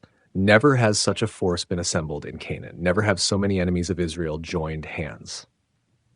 Yet as he watches the countless fires flickering in the darkness, the king of Hazor feels a chill that has nothing to do with the mountain air. He thinks of the fallen cities in the south, of kings who also trusted in numbers and superior weapons. A messenger arrives with word that Joshua's army has been sighted moving north from their camp at Gilgal. The Israelites are coming to meet them, just as planned. The greatest battle in Canaan's history will soon begin. Jabin returns to his tent to don his armor and prepare for war. Tomorrow will decide the fate of his people, his kingdom, his gods. Victory will mean survival. Defeat will mean the end of everything he has known and loved. But as he tries to sleep, the king of Hazor cannot shake the feeling that he is preparing to fight more than just another human army. The reports speak of a god who splits rivers, topples walls, and commands the movements of sun and moon. How do you defeat an enemy whose god controls the very elements? How do you plan for a battle when your opponent can call down hail from heaven or make the earth shake beneath your feet? These questions haunt Jabin's dreams as the Northern Coalition prepares for its final gamble. Thousands of warriors sharpen their swords and check their chariots, not knowing they are about to face an enemy who fights with weapons forged in heaven itself. The morning will bring answers, but not the kind Jabin hopes for. The waters of Merom will soon run red with the blood of kings. The greatest army Canaan has ever assembled will learn that numbers mean nothing when God himself takes the field, mopping up resistance. The great coalition lies shattered beside the waters of Merom. Jabin's vast army, once mighty as the sand of the seashore, now feeds the vultures and wild dogs. The northern kings who dreamed of stopping Joshua's advance have found their final rest beneath the Syrian sun. But victory in the great battle does not mean the war is over. Scattered survivors flee to their home cities, carrying tales of supernatural defeat. Fortress towns that sent their armies to Merom now lock their gates and man their walls, knowing the storm is coming for them. Joshua understands that half measures will not suffice. Every stronghold that remains unconquered becomes a seed of future rebellion. Every survivor who escapes his sword may one day gather new armies. The conquest must be thorough, complete, final. The systematic reduction of the northern fortresses begins immediately. While the dead still lie unburied at Merom, Joshua's army moves against the nearest targets. Speed remains crucial. Fear is Joshua's most effective weapon, but only if he strikes before it fades. Hazor stands first in line for judgment. This greatest of the northern cities towers on its hill like a monument to Canaanite pride. Its walls have never been breached by enemy assault. Its king may be dead, but its defenses remain formidable. The siege of Hazor becomes a test of wills between old and new orders. Inside the walls, priests offer desperate sacrifices to gods who seem deaf to their prayers. Outside, Joshua's army methodically prepares for assault, confident that their God has already decided the outcome. The attack comes at dawn, preceded by the now familiar sound of ram's horns echoing off stone walls. But this time there is no miraculous collapse, no supernatural intervention. Victory comes through hard fighting, yard by yard, tower by tower. When Hazor finally falls, Joshua makes a decision that sets this conquest apart from all the others. Instead of simply killing the inhabitants and moving on, he orders the entire city burned to the ground. Flames consume palaces and temples, libraries and treasuries. The destruction is so complete that archaeologists digging thousands of years later will find a layer of ash 3 feet thick. Hazor, the head of all the northern kingdoms, becomes a funeral pyre visible from the mountains to the sea. Joshua's reasoning is strategic and symbolic. Hazor was the center of resistance to Israel's advance. Its very existence encouraged others to rebel. Only by erasing it completely can he send the message that the old order is truly dead. But most captured cities escape such total destruction. Joshua has learned to balance thoroughness with practicality. His people will need places to live once the conquest is complete. Burning every city would leave them camping in ruins. The pattern that emerges is systematic but selective. Royal cities that led resistance are completely destroyed. Smaller towns that submit quickly are spared the flames, though their populations still face the sword. The law of harem allows no exceptions for Canaanite lives. City after city falls to Joshua's advancing army. Some resist desperately, trusting in walls built by their ancestors. Others open their gates and surrender, hoping futilely for mercy. The outcome is always the same: conquest, execution, occupation. The mountain fortresses prove especially stubborn. Perched on rocky heights supplied by hidden springs, they seem almost impregnable. Their defenders rain stones and arrows down on any who approach. Siege engines struggle on the steep slopes. Yet Joshua's army has learned patience along with courage. They surround each fortress completely, cutting off all supplies and reinforcements. Hunger becomes their most effective weapon. Thirst accomplishes what assault cannot. One by one, the mountain strongholds yield. Their water runs out, their food spoils, their courage crumbles. Gates that seemed eternal swing open to admit Israel's warriors. High places that touch the clouds become graveyards for their defenders. The coastal cities present different challenges. Protected by swamps and streams, connected to the sea by hidden channels, they rely on mobility rather than walls. Their defenders vanish like smoke when attacked, only to reappear elsewhere. Joshua adapts his tactics to match the enemy. Light forces pursue the raiders through the marshes. Naval attacks cut off seaborne supplies. The noose tightens slowly but surely around each coastal stronghold. Years pass in this grim work. What began as dramatic conquest settles into methodical occupation. The excitement of great victories gives way to the grinding routine of pacification. Glory fades into the daily task of securing conquered territory. Joshua ages visibly during these campaigns. His hair grows white, his step slows, his voice grows hoarse from shouting orders. The young warrior who crossed the Jordan has become a grizzled veteran of countless sieges, but the work continues relentlessly. Every valley must be cleared of resistance. Every cave must be searched for hidden enemies. Every rumor of rebellion must be investigated and crushed. The promised land will not be secure until the last Canaanite sword is broken. The army changes too during these long campaigns. Veterans are promoted to replace fallen officers. Young men who cross the Jordan as boys become seasoned fighters. The ranks thin through battle and disease, but the survivors grow ever more deadly. New tactics evolve to meet new challenges. Siegecraft becomes a science as much as an art. Intelligence networks spread through the conquered territories, bringing word of plots and preparations. The Israelites learn to fight like their enemies, adapting to each local situation. Some cities try to buy their way out of destruction. Delegations arrive at Joshua's camp carrying tribute of gold and silver, offering to become vassals rather than corpses. But the law allows no compromises. Wealth cannot purchase what God has forbidden. Other cities attempt more creative solutions. They disguise their people as refugees, hoping to slip past the advancing army. They hide their fighters in neighboring territories, planning to return after the storm passes. They send their children to distant relatives, trying to preserve their bloodlines. But Joshua's intelligence gathering has grown sophisticated. His scouts recognize fleeing civilians for what they are.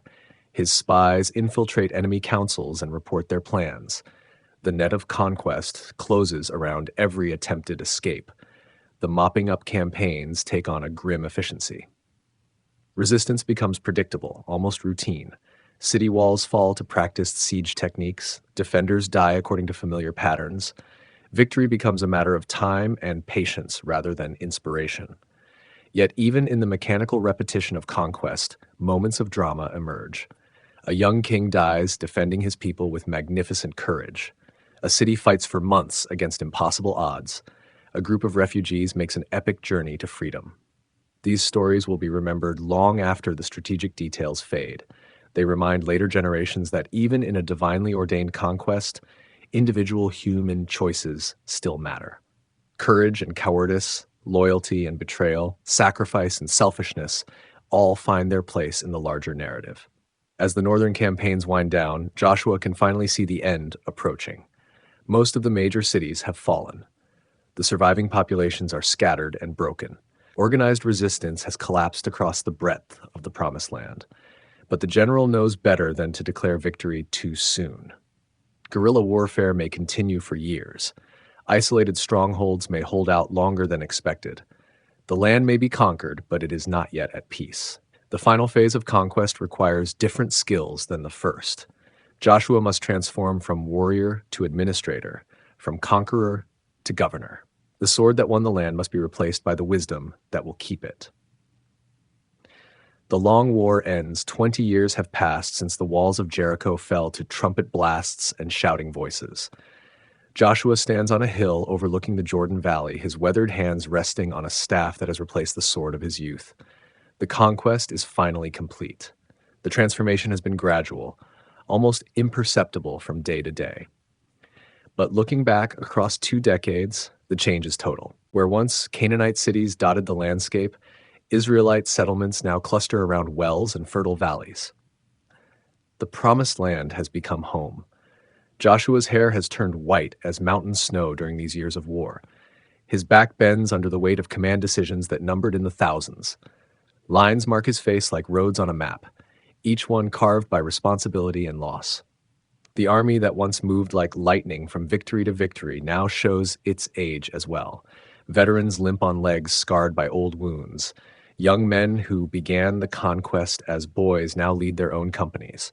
The ranks have been refilled many times over. But the work is done. The last pocket of organized resistance was crushed 3 months ago near the headwaters of the Jordan. The final census shows no Canaanite city left unconquered within the boundaries God promised to Abraham. This does not mean the land is empty of enemies. Scattered bands of survivors still hide in remote caves and desert wadis. Individual Canaanites have blended into the Israelite population, their true identity hidden. The work of pacification will continue for generations, yet the great conquest is over. The promise made to Moses at the burning bush has been fulfilled. The oath sworn to Abraham under the stars has been kept. The land that seemed impossible to conquer now belongs to the children of Israel. Joshua thinks back to the early days when everything seemed to happen so quickly. Jericho fell in a week. Ai was conquered in a day. The southern campaign destroyed 7 royal cities in 2 weeks. Victory followed victory like thunder after lightning. But those dramatic triumphs were only the beginning. The real work came afterward, in the grinding years of mopping up resistance, securing borders, establishing control. For every city that fell to miraculous intervention, 10 more yielded to patient siege and relentless pressure. The casualty lists tell the story of this long war. Early battles cost dozens of lives. Later campaigns required hundreds of sacrifices. The final phase claimed thousands of soldiers, many of them from disease and exhaustion rather than enemy action. Yet the losses were not in vain. Each fallen warrior helped secure a piece of the promised land for his children. Each sacrifice contributed to the larger purpose of establishing Israel in the inheritance God had designated for them. The logistics of the conquest still amaze Joshua when he considers them. Feeding an army for 20 years of continuous campaign, replacing weapons and equipment worn out by constant use, maintaining morale through the long tedium of siege warfare. Much of the burden fell on the women who followed the army. They tended the wounded, prepared the food, bore and raised the next generation of fighters. Their contribution to victory was no less crucial than that of the sword bearers. The transformation of the land itself has been remarkable. Canaanite agricultural techniques have been adapted to Israelite needs. Terraced hillsides now produce grain and olives for the conquerors. Vineyards planted by enemy hands now yield wine for Hebrew tables. Trade routes that once carried Canaanite goods now serve Israelite merchants. Harbors that welcomed foreign ships now host Hebrew vessels. The economic infrastructure built over centuries has been inherited by the new masters of the land. But the deepest changes are spiritual rather than material. The shrines where Canaanites worshiped their gods have been torn down and replaced with altars to the Lord. The religious calendar now follows Hebrew rather than pagan patterns. Joshua has overseen the establishment of cities of refuge, places where accidental killers can find sanctuary from blood vengeance. He has allocated lands for the Levites, ensuring that every tribe has access to religious instruction. The infrastructure of Hebrew faith is being built into the conquered territory. The tribal boundaries have been surveyed and marked. Each family knows its inheritance, each clan its territory. The promises made to the patriarchs about specific regions have been fulfilled with surveyors' precision. Yet challenges remain, even in victory. Some tribes have been more successful than others in occupying their allotted territories. The Philistines still control parts of the coastal plain. Canaanite enclaves survive in several mountain valleys. Joshua knows he will not live to see these problems fully resolved. The conquest he led was only the first stage of Israel's occupation of the Promised Land. Future generations will have to complete what his generation began. The old general walks slowly down the hill toward his tent, each step a reminder of joints stiffened by age and battle. His active days of command are nearly over. Soon, he must pass leadership to younger hands, just as Moses once passed it to him. But tonight, he allows himself a moment of satisfaction. The impossible has been accomplished. A nation of former slaves has conquered the mightiest fortresses of Canaan. The God of Abraham has kept his ancient promises through the sword of Joshua. The campfires are burning low as Joshua reaches his quarters. Tomorrow will bring new challenges, new decisions, new responsibilities. But tonight the land is quiet, the conquest complete, the promise fulfilled. In the morning, Joshua will begin the most difficult task of his leadership, dividing the conquered land among the 12 tribes of Israel. Military victory must be transformed into political reality. The sword must yield to the surveyor's chain, but that is tomorrow's burden. Tonight, for the first time in 20 years, Joshua ben Nun can sleep in a land that belongs fully to his people. The long war is over. The promised land is won. The time of judges and kings can begin. Division of the land. The great tent at Shiloh buzzes with voices as representatives from all 12 tribes gather for the most important ceremony since crossing the Jordan. Maps spread across wooden tables show the conquered territory divided into carefully measured portions. Joshua stands at the center, no longer a general, but now the great allocator of the promised inheritance. The Ark of the Covenant rests in its new sanctuary here at Shiloh, its presence blessing this historic gathering.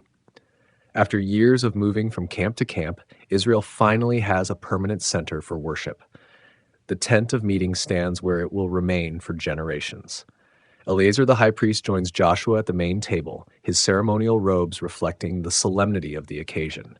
The sacred lots used for determining divine will rest in his hands.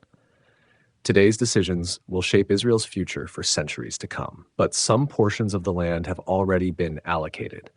East of the Jordan, the tribes of Reuben, Gad, and half of Manasseh received their inheritance before the conquest even began. Moses himself drew those boundaries in the wilderness, rewarding the tribes that helped conquer the territory beyond the river. Judah was the first to receive its portion west of the Jordan. The largest and most powerful tribe, Judah's territory stretches from the Dead Sea to the Mediterranean, encompassing the southern third of the Promised Land. Here, the future kings of Israel will establish their throne. The allocation of Judah's portion required careful negotiation. This tribe produced some of Israel's greatest warriors during the conquest. Their courage at Jericho, their steadiness at Ai, their valor in the southern campaign all earned them the right to choose their inheritance first. Judah's territory includes some of the most strategic real estate in the Promised Land. Jerusalem sits on its northern border, though the Jebusites still hold that ancient fortress. Hebron lies in the heart of their inheritance, the burial place of Abraham and the first capital of their future kings. The boundaries of Judah's portion were marked with great ceremony.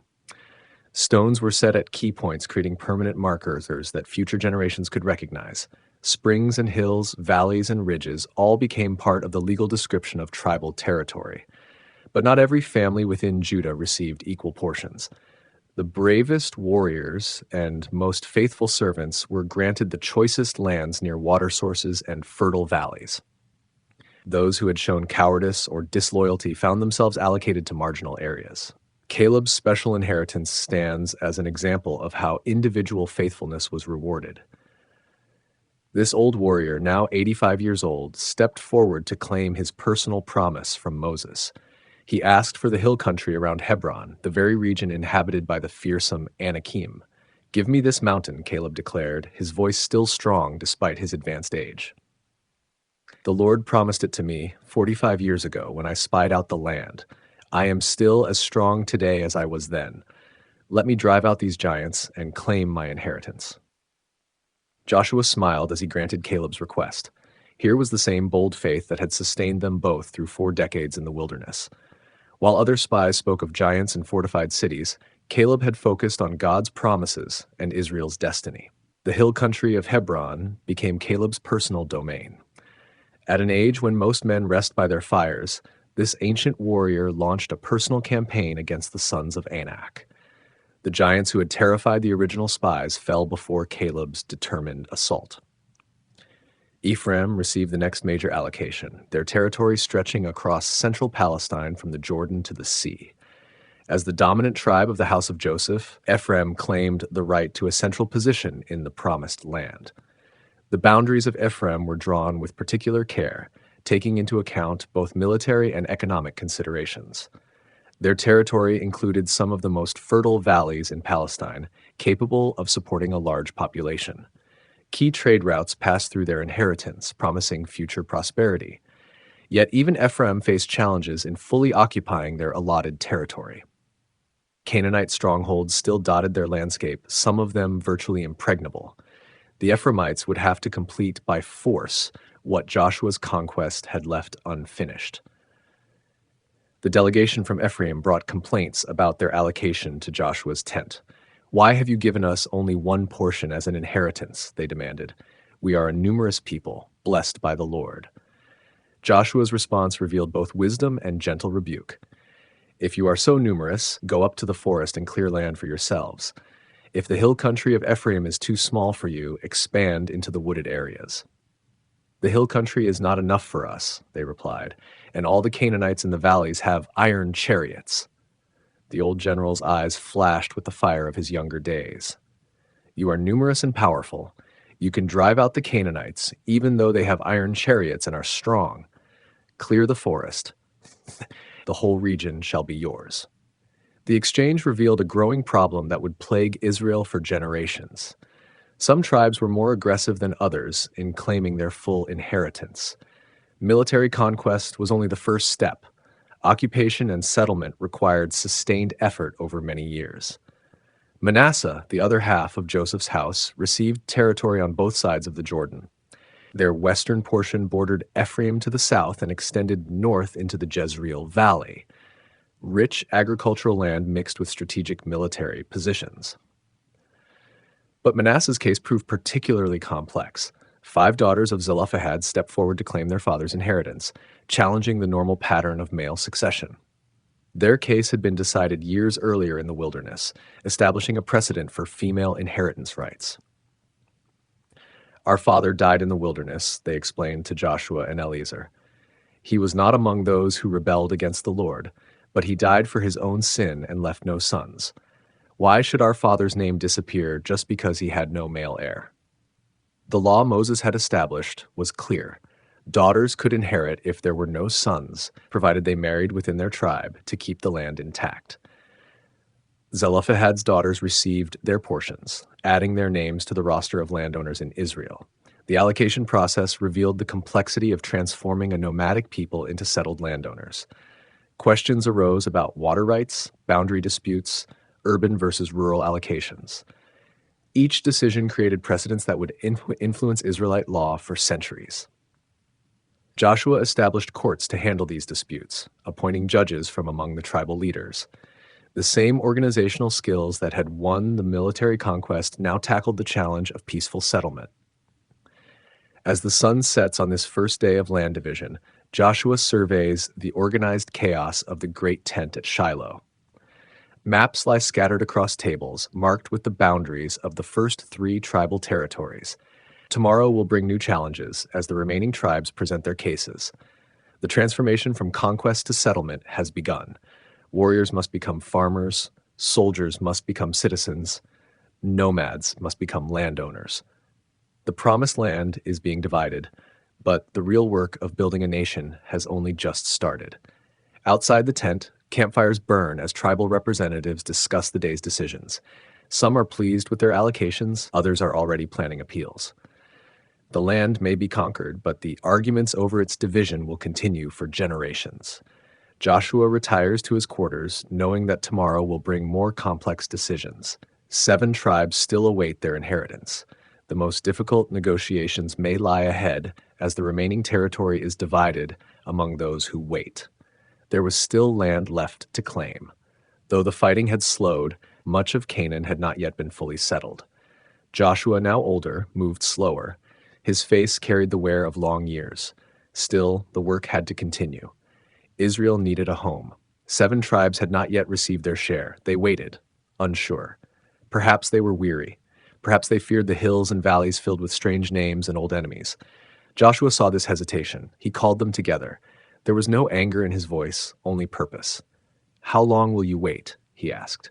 His tone was quiet, but it stirred their hearts. "Go, survey the land, mark it, then return, and I will cast lots before the Lord." So men were chosen, 3 from each tribe. They set out with scrolls and markers, moving through forests, plains, and towns. They recorded what they saw. Villages nestled in valleys, streams winding through trees, empty houses, stone walls, fig trees gone wild. The land held stories, even in silence. When they returned, Joshua stood before the tent of meeting at Shiloh.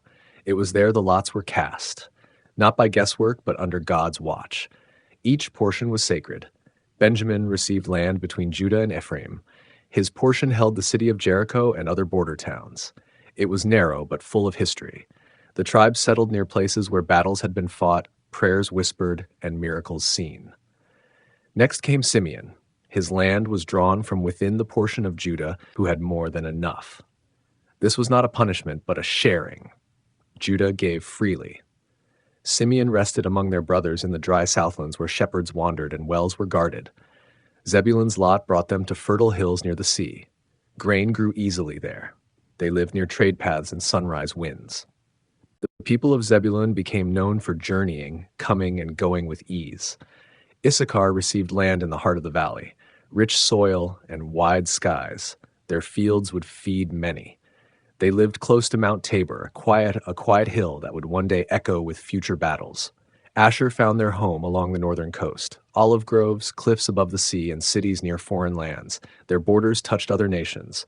They grew strong from both trade and caution. Naphtali's land spread near the waters of Galilee.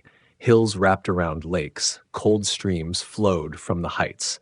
Their territory would one day hold stories of light walking on water, but that was far off still. Finally, Dan, their portion lay in the west, near the Philistines. The tribe would later struggle there, seeking a safer home farther north. But for now, they settled and watched the borders. Once the casting was done, the land rested again. The people began to plant, to build, to raise families. They gathered stones for fences, carved wood for beams, and lit fires to warm their new homes. Among them, the Levites waited. They would not receive a tribal portion. Their calling was different. They belonged not to one land, but to all of Israel. So instead of one region, they were given cities among the other tribes, 48 in total. Some were small, others larger. Each came with pastures.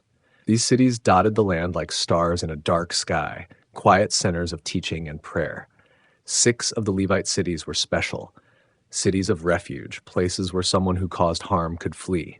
There they would be safe until judgment. These cities did not erase justice, but they paused vengeance. They gave room to breathe, to speak, to be heard. These cities were placed with care.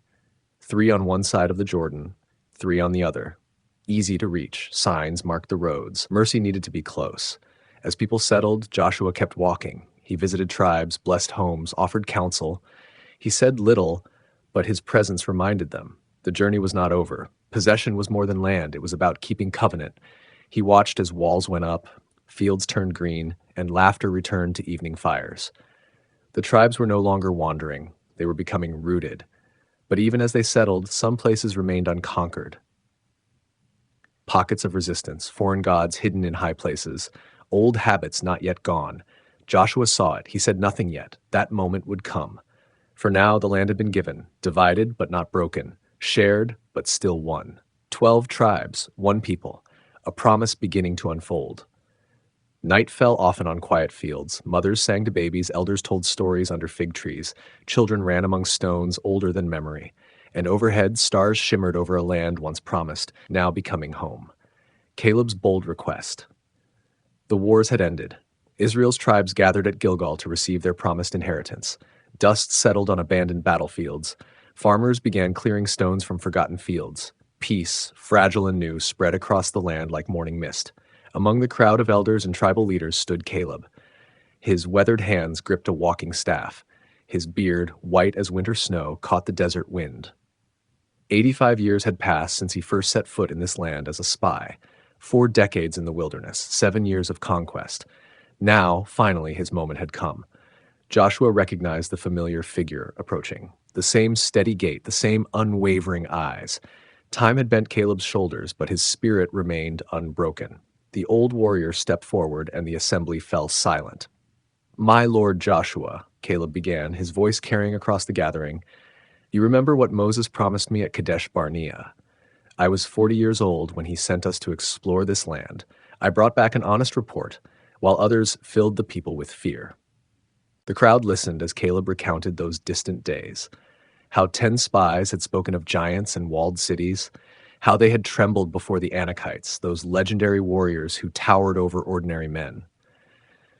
But Caleb and Joshua had seen differently. They had looked past the giants to the God who promised victory. "Moses swore an oath that day," Caleb continued. "The land where my feet walked would belong to me and my children forever, because I followed the Lord completely." Joshua nodded. He remembered Moses' words clearly. The promise had been made in the presence of all Israel, a reward for faithfulness when others chose fear. "Now look at me," Caleb said, spreading his arms wide. "The Lord has kept me alive, just as he promised." 45 years have passed since Moses spoke those words. I have lived through the wilderness wandering. I have fought in these wars of conquest. Today I am 85 years old. The old man's voice grew stronger. I am still as vigorous today as I was when Moses sent me out. I can still fight. I can still lead. My strength for war remains the same.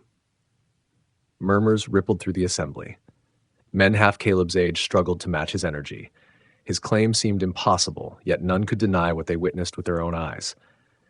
Then Caleb made his request, the words that would echo through generations. Give me the hill country that the Lord promised me. You heard the report about the Anakites living there. Their cities are large and fortified, but perhaps the Lord will help me drive them out, just as he promised.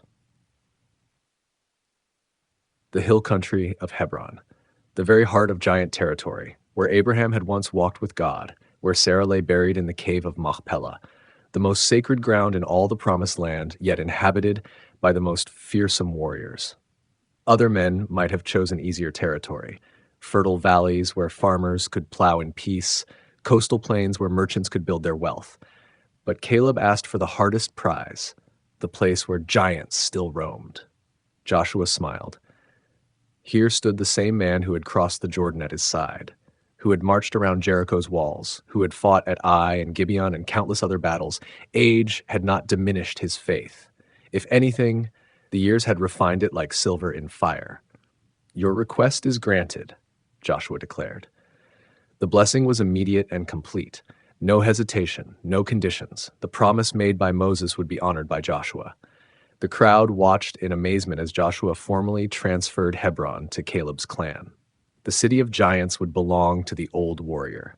The sacred burial place of the patriarchs would pass to one who had never stopped believing. Caleb received the blessing with quiet dignity. No boasting, no celebration, simply acceptance of what God had promised long ago. He had waited 45 years for this moment. Patience had been his companion longer than most men lived. But the story did not end with words. Caleb marched to Hebron with his fighting men. The Anakites still held their fortress cities. 3 giant clans controlled the region, Sheshai, Ahiman, and Talmai. Their names struck fear into Hebrew hearts. Yet Caleb attacked without hesitation. His warriors, inspired by their leader's boldness, fought with supernatural courage. The battle was swift and decisive. The giants fell before men who trusted in promises made by the God of Israel. Hebron became Caleb's inheritance.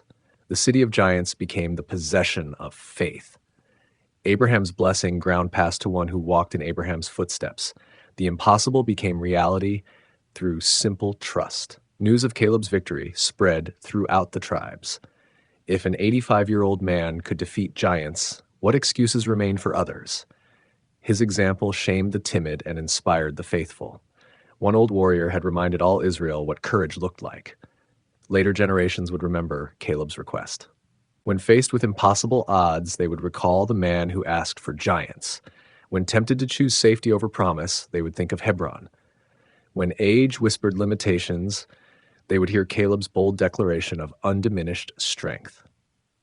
The hill country of Hebron stands today as a monument to faith rewarded. Not the faith that speaks in synagogues or temples, but the faith that marches toward giants. The faith that claims promises 45 years in the making. The faith that sees God's power more clearly than human limitations. Caleb's story teaches that faithfulness never expires, that promises made by God remain valid regardless of time past, that courage can burn as bright at 85 as at 40, that giants fall before those who remember the God who gives victory. In the end, Caleb received not just land but legacy. His name became synonymous with boldness. His request became a model for approaching impossible tasks. His victory became proof that age cannot limit what God chooses to accomplish through willing hearts. The man who asked for giants reminds us that the greatest victories often come to those who dare to claim the hardest promises. The eastern tribes return. The conquest was complete. Joshua stood before the assembled warriors of Reuben, Gad, and the half-tribe of Manasseh. These men had crossed the Jordan 7 years earlier, leaving their families and flocks on the eastern side.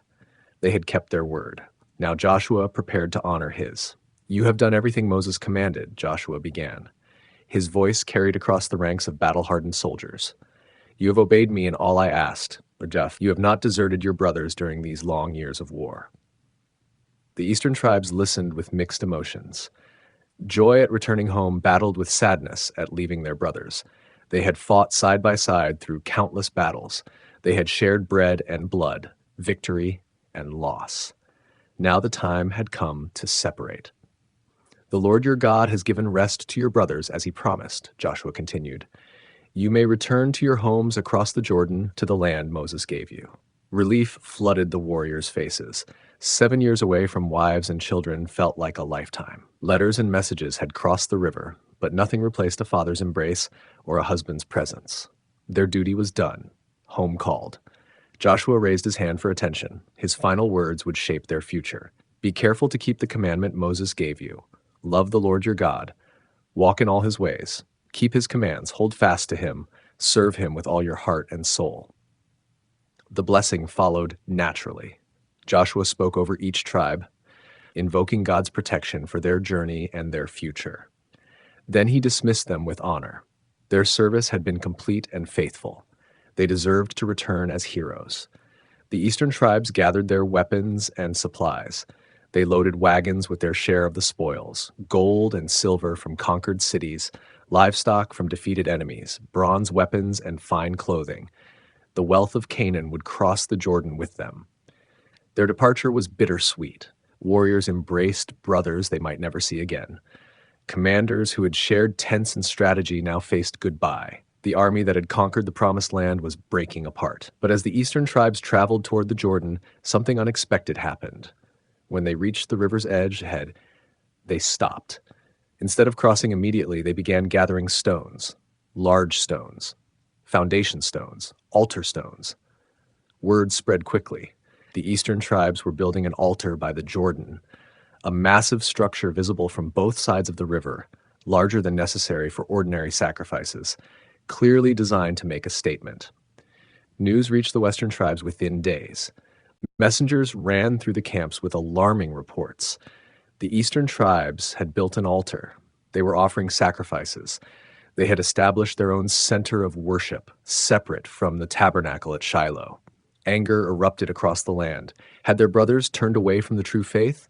Were they establishing rival worship?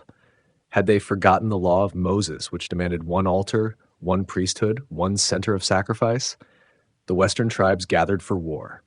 If the eastern tribes had rebelled against God, they must be stopped. The entire community would be defiled by their sin. Action was necessary, swift and decisive. But Joshua counseled wisdom. Before drawing swords, they should ask questions. Misunderstandings had caused enough bloodshed in Israel's history. Perhaps there was an explanation. Phinehas the priest led a delegation across the Jordan. 10 chiefs accompanied him, one from each western tribe. They came not as conquerors, but as concerned brothers seeking understanding. The eastern tribes received them with courtesy, but noticed their stern expressions. The delegation's purpose became clear quickly. They had come to investigate potential rebellion. Phinehas spoke first. What is this treachery you have committed against the God of Israel? You have built an altar in rebellion against the Lord. You have turned away from following him. The accusation hung in the air like smoke from a funeral pyre. The eastern tribes looked at each other in shock. Rebellion? Treachery? They had misunderstood completely.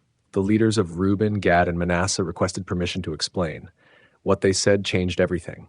We built this altar not for sacrifice, they began. We built it as a witness, a reminder, a testimony for future generations. They explained their fear. Living on the far side of the Jordan, their children might be forgotten.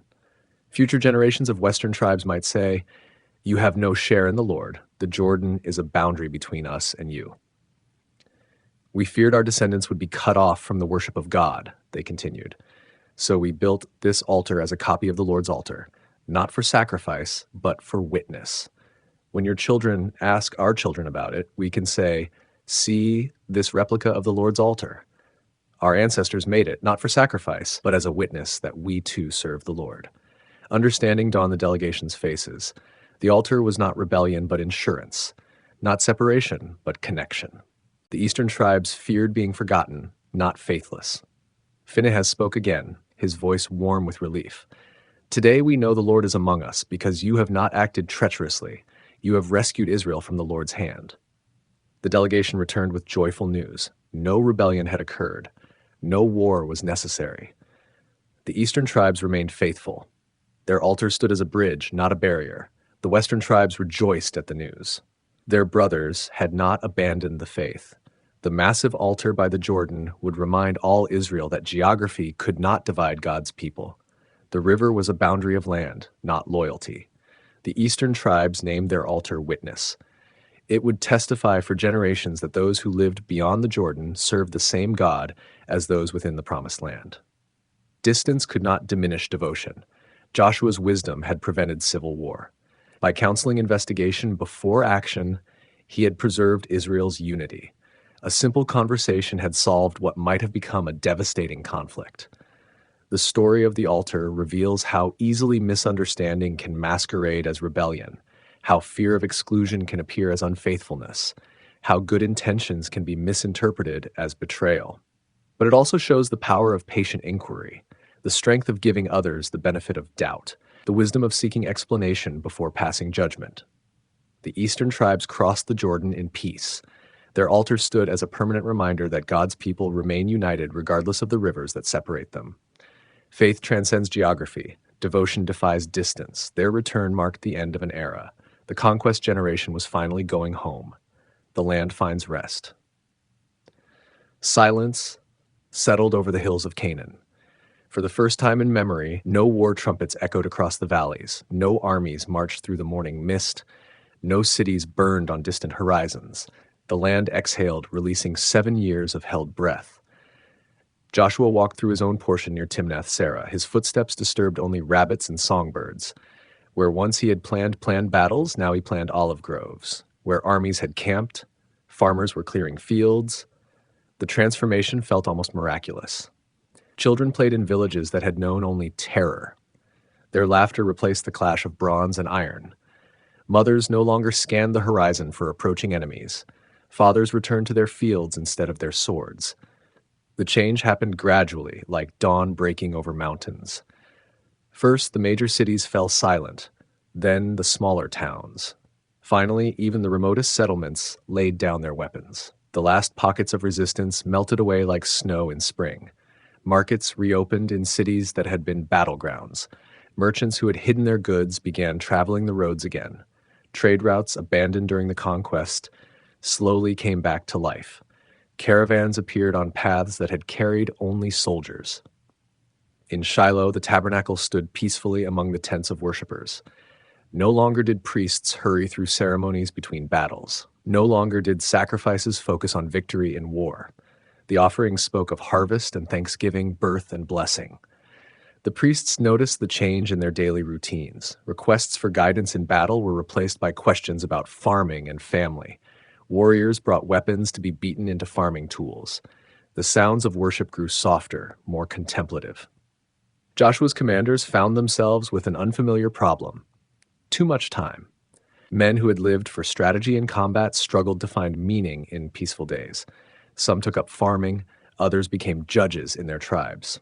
A few simply sat in the gates of their cities, sharing stories of the wars. But the adjustment was not immediate for everyone. Young men who had grown up during the conquest knew no other life. They had learned to read the land for ambush sites, not grazing areas. They understood formations better than farming. Peace required learning entirely new skills. Women who had spent years managing homes alone while husbands fought now welcomed their men back. But the warriors who returned were different from those who had left. Battle had changed them. Some had gained confidence. Others carried wounds that would never fully heal. Families had to rediscover each other.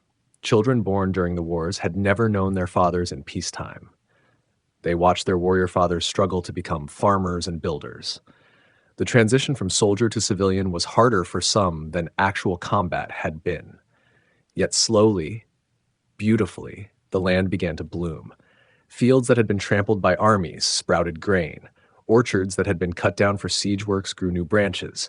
Gardens replaced garbage heaps. Life returned to places that had known only death. The tribal boundaries, once marked by military necessity, became economic partnerships. Judah's farmers traded with Benjamin's shepherds. Ephraim's craftsmen served Manasseh's merchants. The cooperation forged in war continued in peace. Cities rebuilt their walls, not for defense now, but for beauty. Gates that had been barricaded opened wide for commerce and celebration. Watchtowers became places for children to play rather than sentries to stand guard. Joshua established a new routine for himself.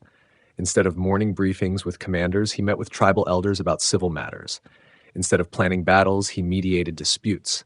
Instead of conquest, he focused on construction. The change was most visible in the younger generation. Children who had hidden in caves during battles now roamed freely through the countryside. They learned the names of flowers instead of weapons. They chased butterflies instead of enemies. Their games involved building rather than destroying. Festivals replaced military assemblies. The tribes gathered not for war councils, but for celebrations. Music filled the air where battle cries had once echoed. Dancing replaced drilling. Stories of God's faithfulness replaced reports of enemy movements. Craftsmen emerged from hiding places where they had protected their skills during the fighting. Potters returned to their wheels.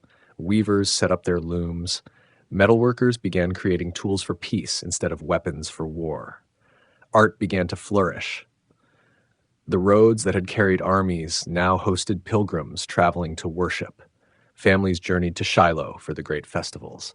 Young men courted wives from distant tribes. The paths of war became highways of relationship. Agriculture transformed the landscape. Terraces appeared on hillsides where watchposts had stood. Irrigation channels replaced defensive ditches. Barns rose where armories had been. The land itself seemed to welcome the change from military to agricultural use. Traders from distant nations began to appear. They had avoided the region during the conquest, but now returned with goods and news from the outside world. Israel was no longer isolated by war, but connected to surrounding nations through commerce. The tabernacle worship took on new meaning. Sacrifices of thanksgiving outnumbered those for victory. Peace offerings became the most common ritual. The calendar shifted from military campaigns to agricultural seasons. The rhythms of worship matched the rhythms of farming. Joshua observed these changes with deep satisfaction. This was what the promises had meant. Not just the conquest of land, but the enjoyment of it. Not just victory over enemies, but rest from fighting. Not just possession, but peace. Yet he remained vigilant. Rest could breed complacency. Peace could lead to forgetfulness. Prosperity might cause people to forget the God who had given them victory. The greatest battles might still lie ahead, fought not with swords, but with the human heart. The land had found rest, but Joshua knew that rest was a gift to be guarded carefully. Peace was not the absence of conflict, but the presence of God's blessing. The conquest was complete, but the greater challenge of faithfulness in prosperity had just begun. As evening fell over the quiet hills, Joshua offered prayers of gratitude. The promise made to Abraham had been fulfilled. The vision given to Moses had been realized. The land flowed with milk and honey, and God's people could finally call it home. The wars were over. The rest had begun. But the story of faithfulness would continue for generations yet to come. Joshua's leadership style. Joshua stood at the crossroads of history. Behind him lay slavery in Egypt and wandering in the wilderness. Ahead stretched the unknown challenges of settling a promised land. Between these two worlds, he had to forge a nation from freed slaves and shape warriors from wandering nomads. His leadership style emerged from necessity. Moses had been the lawgiver, the prophet, the voice of God to the people. Joshua would be different. Where Moses spoke with divine authority, Joshua led by example. Where Moses commanded from a distance, Joshua fought alongside his men. The first test came at the Jordan River. Moses had parted the Red Sea through divine miracle. Joshua faced the same challenge with a different approach. He didn't stretch out his staff and expect the waters to obey. Instead, he ordered the priests to step into the rushing current while carrying the Ark of the Covenant. The difference was crucial. Moses had acted as God's instrument. Joshua asked others to act in faith. Moses performed the miracle. Joshua created the conditions where God could work through ordinary people, doing extraordinary acts of trust. This pattern repeated throughout his campaigns. At Jericho, Joshua didn't bring down the walls himself. He organized the people to march in faith, blow trumpets in unison, and shout at the appointed moment. The miracle happened through collective obedience rather than individual power. Joshua's military strategy reflected this collaborative approach. He consulted with tribal leaders before major decisions. He listened to scouts and spies. He adapted tactics based on circumstances rather than relying on a single formula for victory. The siege of Ai taught him the importance of thorough preparation. After the initial defeat, Joshua didn't simply trust in divine intervention. He studied the city, planned an ambush, coordinated multiple forces, and used deception to achieve victory. Faith required intelligence, not just courage. His treatment of defeated enemies revealed another aspect of his character. Joshua could be ruthless when God commanded destruction, but he also showed mercy when circumstances allowed. He honored the agreement with Rahab even though it complicated military operations. He kept the treaty with the Gibeonites despite their deception. These decisions weren't always popular. Some questioned his mercy toward former enemies. Others wondered if he was too trusting. But Joshua balanced justice with wisdom, remembering that leadership sometimes meant making unpopular choices for the greater good. Joshua's relationship with God differed from Moses' burning bush encounters and mountaintop conversations. Joshua heard God's voice, but his revelations came more often through circumstances and results than through dramatic theophanies. He learned to recognize divine guidance in the flow of events. This more subtle relationship with the divine made Joshua's faith more relatable to ordinary people. His followers could see themselves in his struggles to discern God's will. His moments of doubt and fear seemed human rather than superhuman. The long years of warfare tested Joshua's endurance in ways Moses never faced. Leading a nation through decades of conquest required different skills than delivering them from slavery. Joshua had to maintain morale through grinding campaigns, manage resources across multiple fronts, and keep the people focused on the ultimate goal when individual battles seemed endless. His approach to discipline was firm but fair.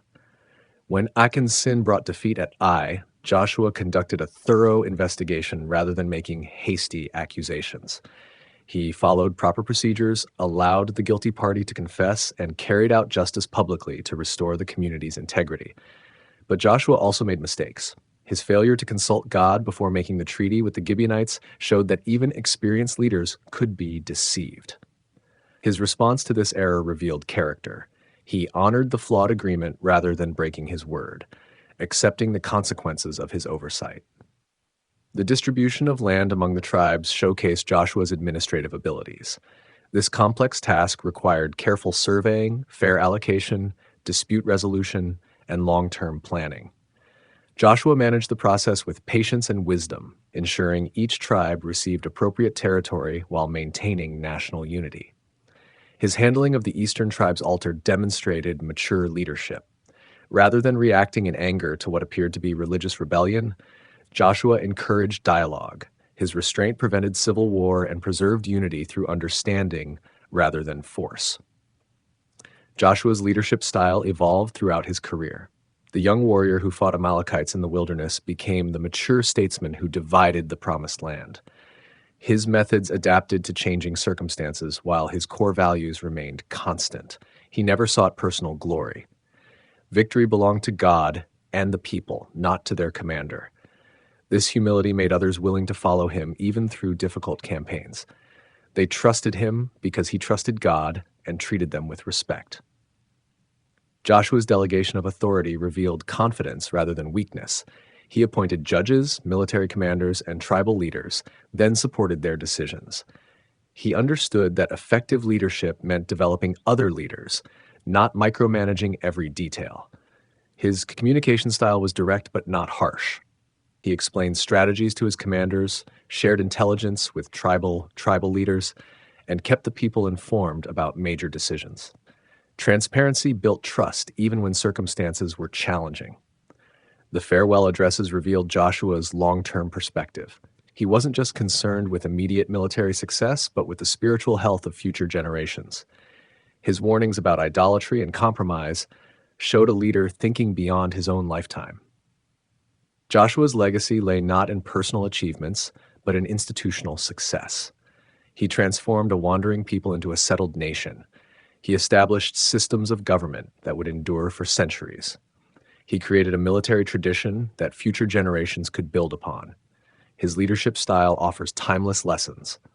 Effective leaders adapt their methods to changing circumstances while maintaining consistent values. They balance confidence with humility, strength with mercy, vision with practicality. They develop others rather than trying to do everything themselves. Most importantly, Joshua demonstrated that leadership is ultimately about service. He served God by serving the people. He achieved greatness not by seeking it, but by focusing on the mission entrusted to him. His name would be remembered not for what he gained, but for what he gave. The man who finished what Moses began did so through leadership that honored both divine calling and human dignity. His style became a model for all who would guide others through challenging transitions toward promised destinies. Joshua's Farewell, Part 1. The morning sun cast long shadows across the assembly at Shechem. Joshua, now old and weathered by decades of leadership, stood before the gathered leaders of Israel. His once powerful frame had bent with age, but his voice still carried the authority of one who had walked with God through impossible circumstances. Representatives from every tribe had answered his summons, elders with gray beards and young leaders eager to prove themselves, judges who had administered justice in the gates of their cities, military commanders who had fought beside Joshua in countless battles. The future of Israel sat before its aging leader. Joshua's eyes moved slowly across the familiar faces. Some he had known since the wilderness wandering. Others had been born in the Promised Land, knowing no life but the one his generation had secured for them. All waited respectfully for words that might be their last from the man who had led them to victory. "I am old and advanced in years," Joshua began, his voice steady despite his age. The simple acknowledgement carried weight. For decades, these men had depended on his strength, his vision, his connection to the divine will. Now mortality pressed close, and leadership must pass to other hands. "You have seen everything the Lord your God has done to all these nations for your sake," he continued. "It was the Lord your God who fought for you." Joshua wanted them to remember the source of their success. Not superior weapons or brilliant strategy, though both had played their part. Not courage or determination, though these qualities had been essential. The victories belong to God alone. This truth must anchor their future decisions. He recounted the miraculous journey that had brought them to this moment. The crossing of the Jordan when the waters stood up like walls, the fall of Jericho's seemingly impregnable fortress, the day the sun stood still over Gibeon, while they completed their victory. Each memory reinforced his central message: God fights for those who trust him completely. The old leader's words painted pictures of divine intervention that had become family stories around Hebrew campfires. Children born in peace had heard these tales from fathers who witnessed them firsthand. Now Joshua made them fresh again, not as entertainment, but as foundational truth for the nation's identity.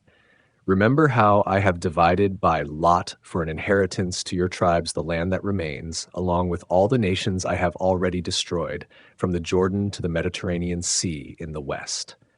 His gesture encompassed the entire Promised Land, from the river that had marked their entrance to the sea that bounded their western horizon. The distribution of territory had been Joshua's final major act of leadership. Years of careful surveying, patient negotiation, and wise judgment had given each tribe its inheritance. The land flowed with milk and honey, just as God had promised their ancestors. Prosperity was no accident, but divine faithfulness made manifest. Yet Joshua's expression grew more serious as he moved toward his central concern. "Be very strong to keep and do all that is written in the book of the law of Moses, turning aside from it neither to the right nor to the left." This was no mere ceremonial farewell. Joshua spoke with the urgency of one who had seen nations rise and fall, who understood the fragile nature of blessing. Strength in battle had brought them the land. Spiritual strength would be required to keep it. The law of Moses was not burden, but blueprint for continued prosperity. "Do not mix with these nations that remain among you," he warned.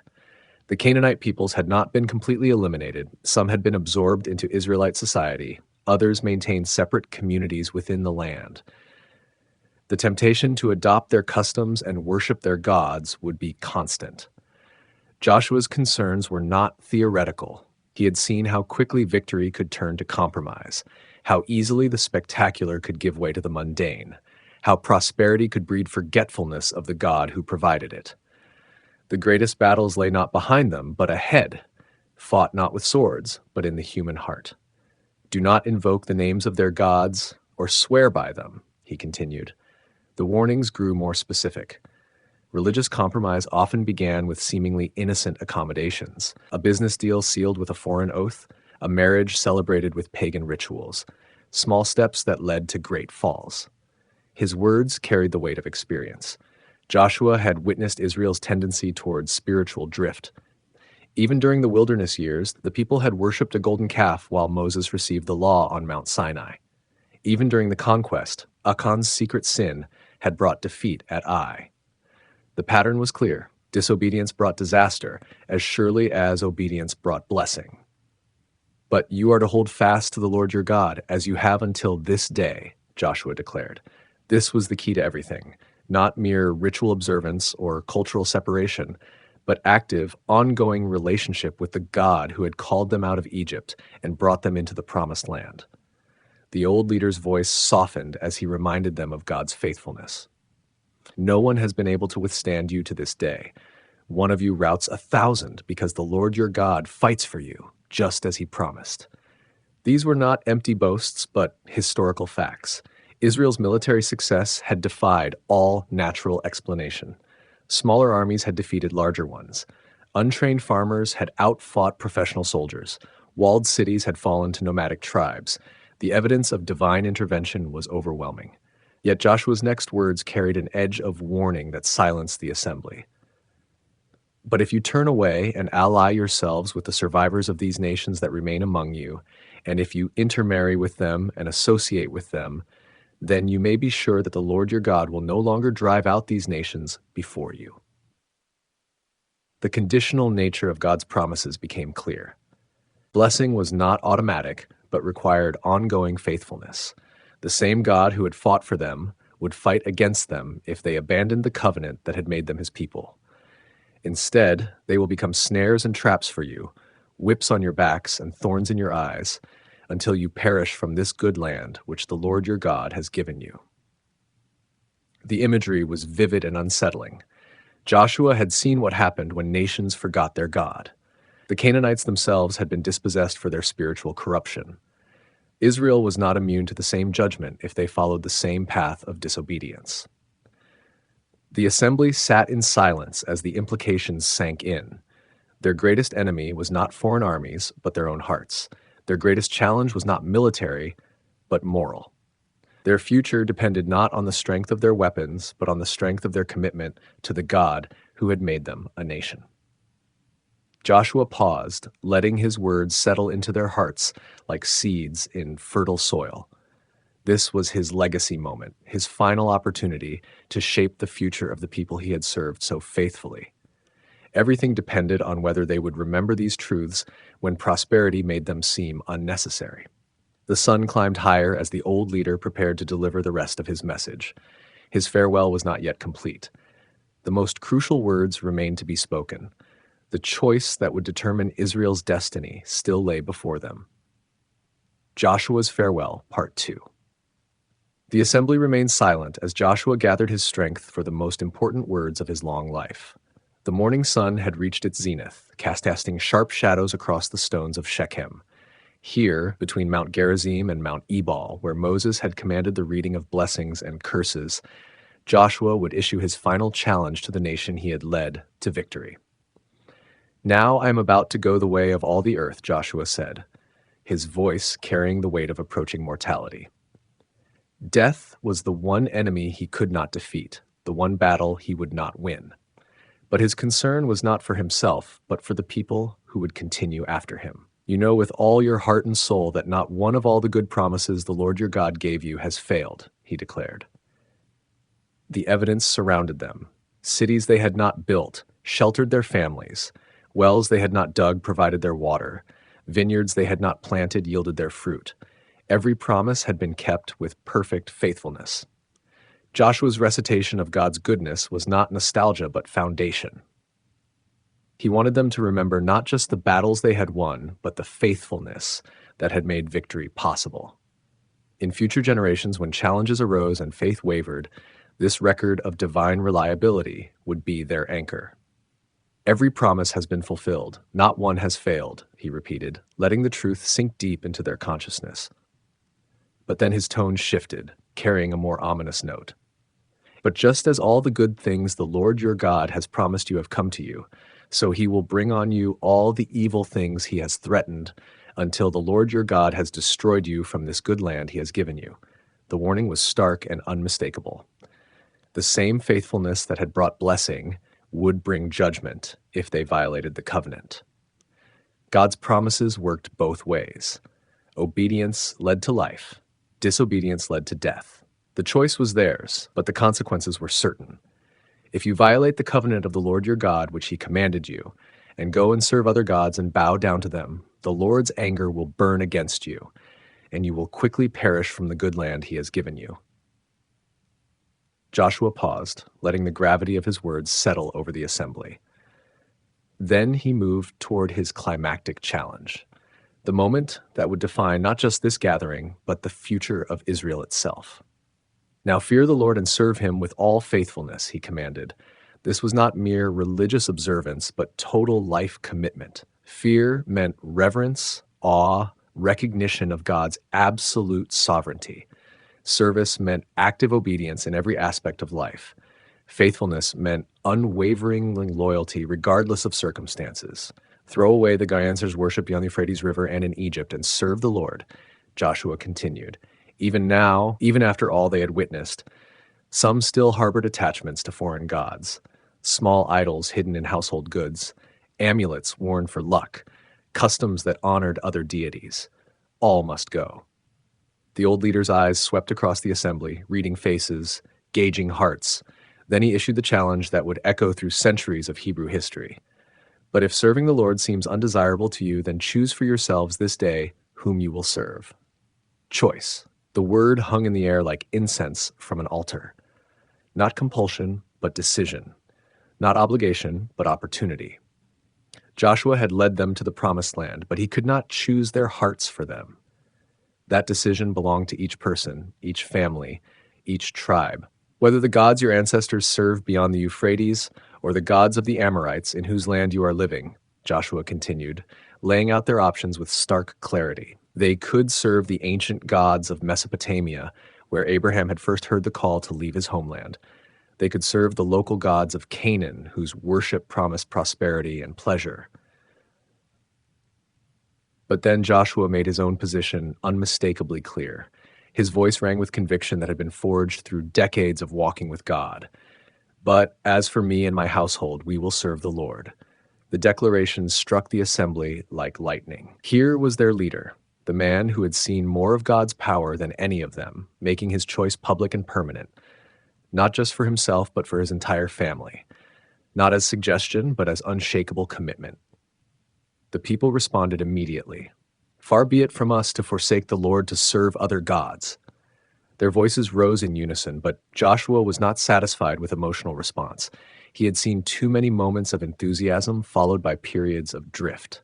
It was the Lord our God himself who brought us and our parents up out of Egypt, from that land of slavery, the people continued.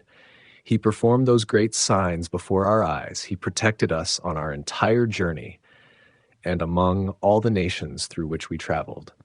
They recited their history like a creed.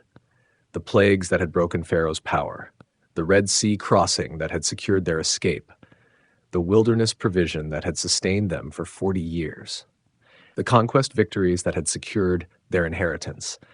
Their words showed they understood the source of their blessings. And the Lord drove out before us all the nations, including the Amorites who lived in the land, they concluded.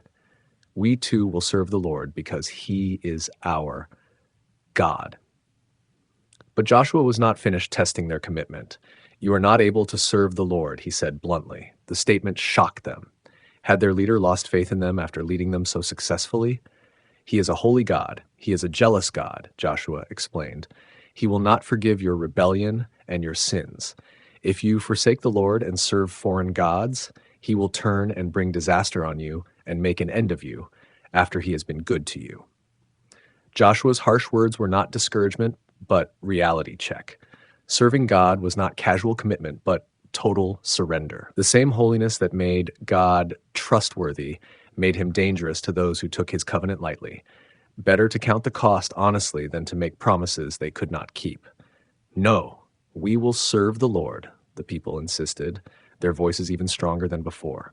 Joshua's challenge had strengthened rather than weakened their resolve. They would not be turned aside by warnings about difficulty. Joshua studied their faces carefully. He saw determination mixed with emotion, conviction battling with uncertainty. The sincerity was real, but was it sufficient for the challenges ahead? Time would tell, but he would do everything possible to anchor their commitment.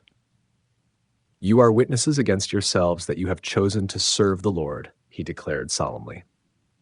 The words carried legal weight. They were binding themselves with their own testimony. In future moments of temptation, they could not claim ignorance or lack of choice. Yes, we are witnesses, they confirmed. The response was unanimous and firm. They understood the implications and accepted them willingly. Now then, throw away the foreign gods that are among you and yield your hearts to the Lord, the God of Israel, Joshua commanded. Words must be followed by action. Commitment required demonstration. Whatever idols remained in their possession must be destroyed immediately. We will serve the Lord our God and obey him, the people promised. Their third declaration was the strongest yet. Not just service, but obedience. Not just allegiance, but submission. They were pledging complete loyalty to the God who had made them a nation. Joshua moved quickly to formalize their commitment. On that day, Joshua made a covenant for the people, and there at Shechem he reaffirmed for them decrees and laws. The ceremony was both religious and civil, binding the people to God and to each other in renewed covenant relationship. The old leader took a large stone and set it up under the oak tree near the holy place of the Lord. The stone would serve as permanent reminder of this day's promises. Physical monuments helped preserve spiritual commitments across generations. See, Joshua said to all the people, this stone will be a witness against us. It has heard all the words the Lord has said to us. It will be a witness against you if you are untrue to your God. The stone became Israel's conscience in mineral form. Future generations passing this place would remember the day their ancestors chose to serve the Lord. Children would ask about its meaning and learn the story of commitment their parents had made. Joshua dismissed the people, and they returned to their tribal territories. The great assembly was over, but its effects would ripple through the centuries. A nation had renewed its covenant with God at the place where Abraham had first built an altar in the Promised Land. The old leader watched them go with mixed emotions. Pride in their response battled with concern for their future. He had done everything possible to prepare them for the challenges ahead. The choice was made. The covenant was renewed. The witnesses were established. But Joshua knew that human hearts were fickle things. Prosperity could breed forgetfulness. Peace could lead to complacency. Future generations might wonder why their ancestors had been so concerned about serving foreign gods when the temptation seemed so distant. Yet the foundation had been laid. The choice had been made public. The commitment had been witnessed. Whatever came next, Israel could never claim they had not been warned or that the path to blessing was unclear. As evening fell over Shechem, Joshua offered one final prayer for the people he had served so faithfully. His work was nearly done. Their future lay in hands far more capable than his own. The God who had brought them out of Egypt and into the Promised Land would continue to guide them if they remained faithful to this day's commitment.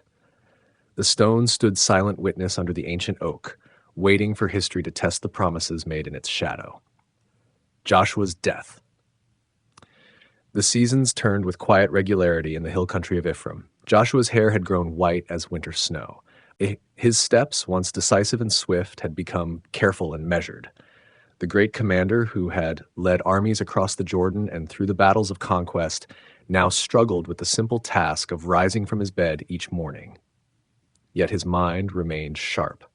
From his home in Timnath-Serah, Joshua could see the land he had helped secure for his people.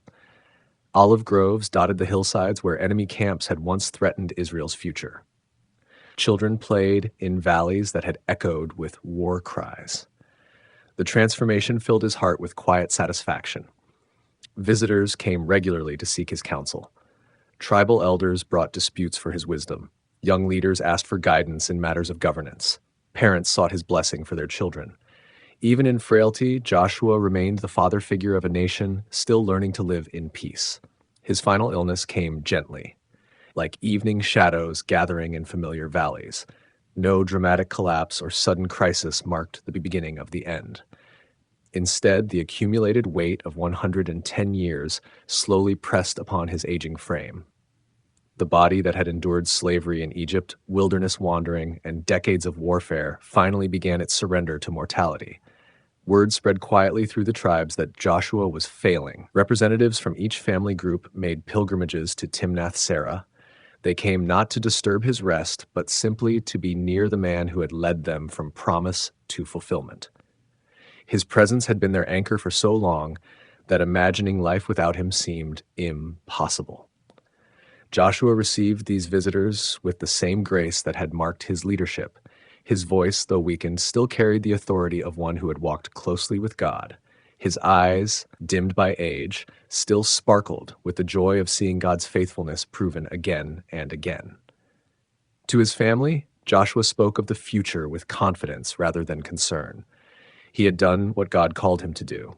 The land was secure, the tribes were established, the covenant was renewed. His personal task was complete, though the nation's journey would continue long after his departure. "Do not weep for me," he told his household. "Weep only if Israel forgets the God who brought us into this land." His greatest fear was not death, but the possibility that future generations might abandon the faith that had made their inheritance possible. The final weeks brought a stream of memories. Joshua's mind wandered through the defining moments of his extraordinary life, standing beside Moses as the Red Sea parted, spying out the promised land, and returning with grapes so large they required 2 men to carry them, receiving the commission to lead after Moses' death, the miraculous crossing of the Jordan. He remembered the fall of Jericho with particular clarity, the sound of trumpets, the shout of the people, the crash of walls that had seemed impregnable, the sight of Israelite warriors pouring through the breach into their first victory in the Promised Land. That moment had proven that God would keep his promises no matter how impossible they seemed. The battles flowed through his memory like scenes from a vivid dream, Ai's defeat and redemption. The long day when the sun stood still over Gibeon, the southern campaign that broke the back of Canaanite resistance, the Northern Coalition's last desperate stand at the waters of Merom. Each victory had added another stone to the foundation of Israel's future. But Joshua also remembered the failures, his deception by the Gibeonites, the times when his faith had wavered, the moments when human weakness had complicated divine plans. These memories brought not shame but gratitude for a God who accomplished his purposes despite human frailty. As death approached, Joshua's thoughts turned increasingly toward the covenant renewal at Shechem. That final assembly had been his most important moment as leader. Not the military victories, crucial as they were, but the spiritual commitment that would determine Israel's ultimate destiny. "Choose this day whom you will serve," he whispered to himself, the words that had defined his own life and challenged to his people. The choice remained as relevant in his final hours as it had been on that memorable day when all Israel had pledged their loyalty to God. Joshua's breathing grew shallow as the end approached. His family gathered around his bed, along with the elders who had served with him through the years of conquest and settlement. The room was silent except for the gentle sound of his labored breath and the quiet tears of those who would miss him most. In his final moments, Joshua's lips moved in prayer. Those closest could barely hear the words, but the content was unmistakable. He was giving thanks. Thanks for being chosen to serve. Thanks for seeing God's faithfulness. Thanks for witnessing the fulfillment of promises made to Abraham, Isaac, and Jacob. Joshua died as he had lived, peacefully surrounded by those he loved, confident in the God he had served faithfully for more than a century. His passing was gentle, like a candle flame flickering out when the oil was finally consumed. The news of Joshua's death spread through Israel like ripples across still water. From Dan in the north to Beersheba in the south, the tribes mourned their departed leader. Work stopped in the fields, markets closed in the cities, families gathered to share memories of the man who had led them into their inheritance. His burial took place in his own territory, in the hill country of Ephraim, at Timnath Serah. The site he had chosen for his final rest overlooked the land he had helped secure for his people. Representatives from all 12 tribes attended the ceremony, now creating a gathering reminiscent of the great assemblies during the conquest years. The funeral was simple but dignified. No elaborate monuments or costly ceremonies marked Joshua's passing. Instead, the assembled mourners recited the story of God's faithfulness through their departed leader. They spoke of miracles witnessed, battles won, and promises fulfilled. As earth covered the grave of Israel's second great leader, the gathered tribes faced an uncertain future. Moses had died just before the conquest began. Joshua died just as the settlement was being completed. Both departures marked the end of eras and the beginning of new challenges. Yet, Joshua's legacy was secure. He had finished the work Moses began. He had led the people from promise to possession. He had established Israel in the land God had sworn to give their ancestors. His name would be remembered as long as Israel existed as a people. The book that bears his name would preserve his story for generations yet unborn. Children would learn of his courage at the walls of Jericho. Leaders would study his wisdom in dividing the land. Faithful followers would remember his challenge to choose whom they would serve. But perhaps Joshua's greatest legacy was not what he accomplished, but what he demonstrated, that God keeps his promises, that faithfulness is rewarded, that ordinary people can achieve extraordinary things when they trust completely in divine guidance. As the mourners departed from Timnath Serah, they carried with them the memory of a man who had seen God's power displayed in ways they would never forget. Joshua was gone, but the God he served remained faithful. The land he had secured would endure. The people he had led would continue their journey with the God of Abraham, Isaac, and Jacob. The man who finished what Moses began had completed his course. His race was run. His faith was proven. His legacy was secure in the hearts of those who would remember that with God, all things are possible. Legacy and symbolism. Joshua's name carried meaning that would echo through centuries. Yehoshua in Hebrew meant the Lord saves, or the Lord is salvation. His parents had chosen the name in faith, perhaps hoping their son would live up to its prophetic significance. They could never have imagined how completely that hope would be fulfilled. The name itself became a bridge between the Old Covenant and the New. Centuries later, another child would bear the same name in its Greek form, Jesus. The connection was not accidental. Both men led God's people from bondage into promised inheritance. Both crossed bodies of water that parted miraculously. Both faced temptation in wilderness places and emerged victorious. Where Joshua led Israel across the Jordan into earthly Canaan, Jesus would lead believers across death's river into heavenly rest. Where Joshua conquered enemies with bronze swords and wooden spears, Jesus would conquer sin and death through suffering and resurrection. The parallels were striking enough that early Christians saw Joshua as a clear foreshadowing of their Messiah. Joshua's military career established patterns that would define Israel's approach to warfare for generations.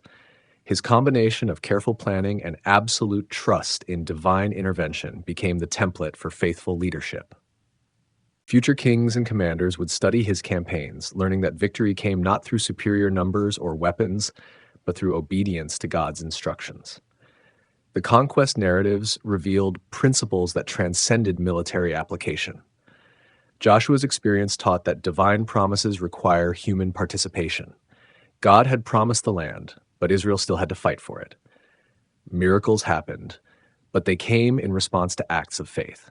The walls of Jericho fell, but only after the people marched in obedience for 7 days. This balance between divine sovereignty and human responsibility became central to Hebrew understanding of how God works in history. Faith was not passive waiting, but active cooperation with divine purposes. Prayer was not substitute for action, but foundation for wise decision-making. Miracles were not escape from difficulty, but power to overcome obstacles. Joshua's leadership style provided a model for godly authority that influenced Israel's political development. He consulted with tribal elders before major decisions. He distributed land fairly among the tribes. He established systems of justice that would function after his death. His power came not from personal ambition, but from divine calling. The contrast with surrounding nations was dramatic. While pagan kings ruled through fear and accumulated wealth for themselves, Joshua served his people and sought their welfare above his own comfort. His example of servant leadership would inspire Israel's best rulers and condemn their worst throughout the monarchy period. The division of the Promised Land under Joshua's guidance created the tribal structure that would define Israel's identity for centuries. Each tribe received its inheritance not by conquest or purchase, but by divine gift mediated through faithful leadership. The system emphasized both unity and diversity, with each tribe maintaining its distinct character while remaining part of the larger covenant community. This tribal confederation would face many challenges in the centuries ahead. The Book of Judges would chronicle the failures that followed Joshua's death. The monarchy would attempt to centralize power in ways that sometimes threatened tribal autonomy. The exile would scatter the tribes across distant lands. Yet, the basic structure established under Joshua's leadership provided a foundation for national identity that survived even the destruction of the temple and the loss of political independence. Joshua's emphasis on covenant renewal established precedents for Israel's spiritual life. His gathering at Shechem, where the people chose to serve the Lord, became a model for later religious assemblies. Kings like Josiah would follow Joshua's example in calling the nation back to covenant faithfulness through public ceremonies of commitment. The stone witness that Joshua erected at Shechem represented his understanding that spiritual truth needed physical reminders. Future generations would need tangible connections to the moments when God's power was displayed and his people responded in faith. Memorial stones, feast days, and written records all serve to preserve the memory of divine faithfulness across generations. Joshua's warnings about the dangers of compromise with Canaanite culture proved prophetic. The very temptations he identified would eventually lead to Israel's downfall. Intermarriage with pagan peoples, adoption of foreign religious practices, and gradual abandonment of covenant law would characterize Israel's spiritual decline in the centuries following the conquest. Yet Joshua's example also provided hope for restoration. His life demonstrated that even after failure, renewal was possible through genuine repentance and return to covenant faithfulness. The cycle of sin, judgment, repentance, and restoration that characterized the Judges period reflected principles Joshua had understood and taught. The book that preserves Joshua's story became part of the Deuteronomistic history, a theological interpretation of Israel's early centuries that emphasized the connection between faithfulness and blessing, disobedience and judgment. Joshua's career provided compelling evidence for this central theme of Hebrew faith. Later Jewish tradition would honor Joshua as one of the great heroes of faith. His courage in the face of seemingly impossible odds inspired stories and legends that went far beyond the biblical account. His name appeared in genealogies and family traditions throughout Jewish history as a symbol of what faithful leadership could accomplish.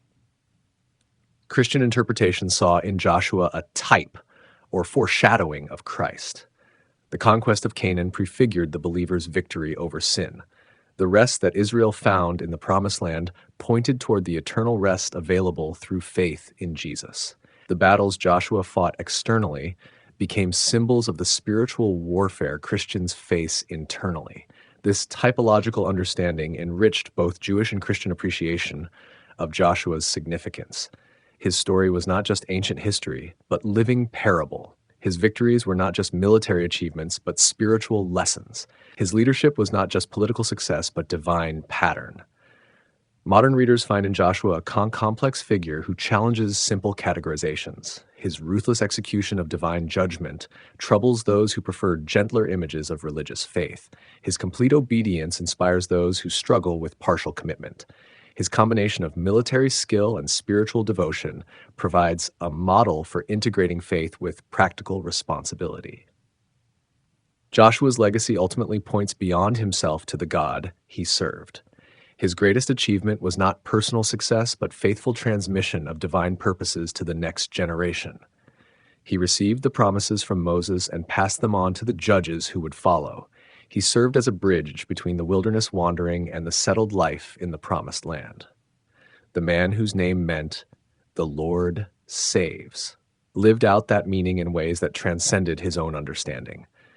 He saved Israel from enemies who threatened their survival. He saved the promises from being forgotten through unfaithfulness. He saved future generations from having to start over in their relationship with God. Joshua's name and story continue to inspire those who face overwhelming challenges with limited resources. His example proves that ordinary people can accomplish extraordinary things when they align themselves completely with divine purposes. His legacy reminds believers that God's promises are trustworthy even when circumstances suggest otherwise. The symbolism embedded in Joshua's career speaks to universal human experiences: the challenge of transition, the necessity of courage, the importance of faithful leadership, and the possibility of seeing promises fulfilled despite overwhelming obstacles. His story transcends its ancient historical setting to address timeless questions about faith, leadership, and the relationship between divine sovereignty and human responsibility. What came after? The silence that followed Joshua's death was deceptive. On the surface, Israel seemed secure in their promised inheritance. Cities hummed with commerce. Fields yielded abundant harvests. Children played safely in villages that had known only peace during their lifetimes. Yet beneath this apparent prosperity, dangerous currents were already stirring. The generation that had witnessed God's mighty acts began to pass away. Veterans of the Jordan crossing grew old and died.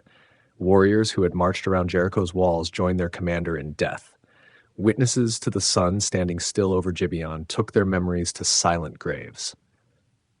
With each funeral, Israel lost another link to the miraculous events that had established their nation. Their children had inherited the land, but not the experiences that had secured it.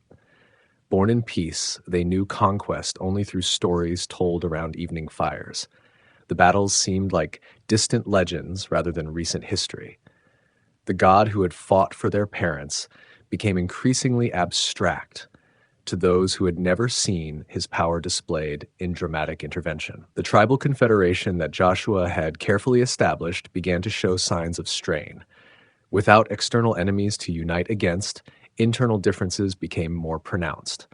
Boundary disputes arose between tribes. Competition for resources created tension. The unity forged in common struggle gradually gave way to regional interests and tribal pride. Religious observance, once centered on the tabernacle at Shiloh, became more scattered and informal. Local shrines appeared on hilltops throughout the land. Priests who should have ministered at the central sanctuary established their own places of worship. The careful system of sacrifices and festivals that Moses had instituted began to drift toward accommodation with local customs. The Canaanite peoples who had survived the conquest proved more influential than Joshua had anticipated. Rather than being gradually absorbed or driven out, they began to influence their Hebrew neighbors. Intermarriage, which Joshua had specifically warned against, became increasingly common as political alliances and economic partnerships developed. Canaanite religious practices proved particularly attractive to Israelites who had grown prosperous in their new land. The fertility gods promised abundant crops and healthy livestock. The worship rituals seemed more immediately relevant to agricultural concerns than the abstract worship of the God who had delivered their ancestors from Egypt. Baal and Asherah, the primary Canaanite deities, offered tangible benefits through sensual worship practices. Their shrines featured elaborate ceremonies that appealed to human desire for spectacle and physical gratification. Compared to the demanding ethical requirements of covenant law, Canaanite religion seemed easier and more immediately rewarding. The symptoms of spiritual drift appeared gradually. Sabbath observance became irregular. Dietary laws were ignored for convenience. The great festivals at Shiloh drew smaller crowds as local celebrations became more popular. The reading of the law, which Moses had commanded as regular practice, was neglected in favor of oral traditions that gradually accommodated foreign influences. Leadership vacuum accelerated the decline. Joshua had died without appointing a successor. The tribal elders who had served under him were aging and had not prepared younger leaders to take their places. Without central authority, each tribe increasingly went its own way, making decisions based on immediate interests rather than covenant principles. The first crisis came when the tribe of Judah asked for divine guidance about which tribe should lead in fighting remaining Canaanite strongholds. The very question revealed how much had changed. During Joshua's lifetime, such decisions had come through clear prophetic leadership. Now the people had to ask God directly because no recognized leader could speak for the nation. God's answer designated Judah to lead, but the response revealed another troubling development. Instead of the unified national campaigns that had characterized Joshua's era, the tribes now fought independently or in small coalitions. The military efficiency that had conquered the land was giving way to fragmented efforts that achieved limited results. Some victories were won.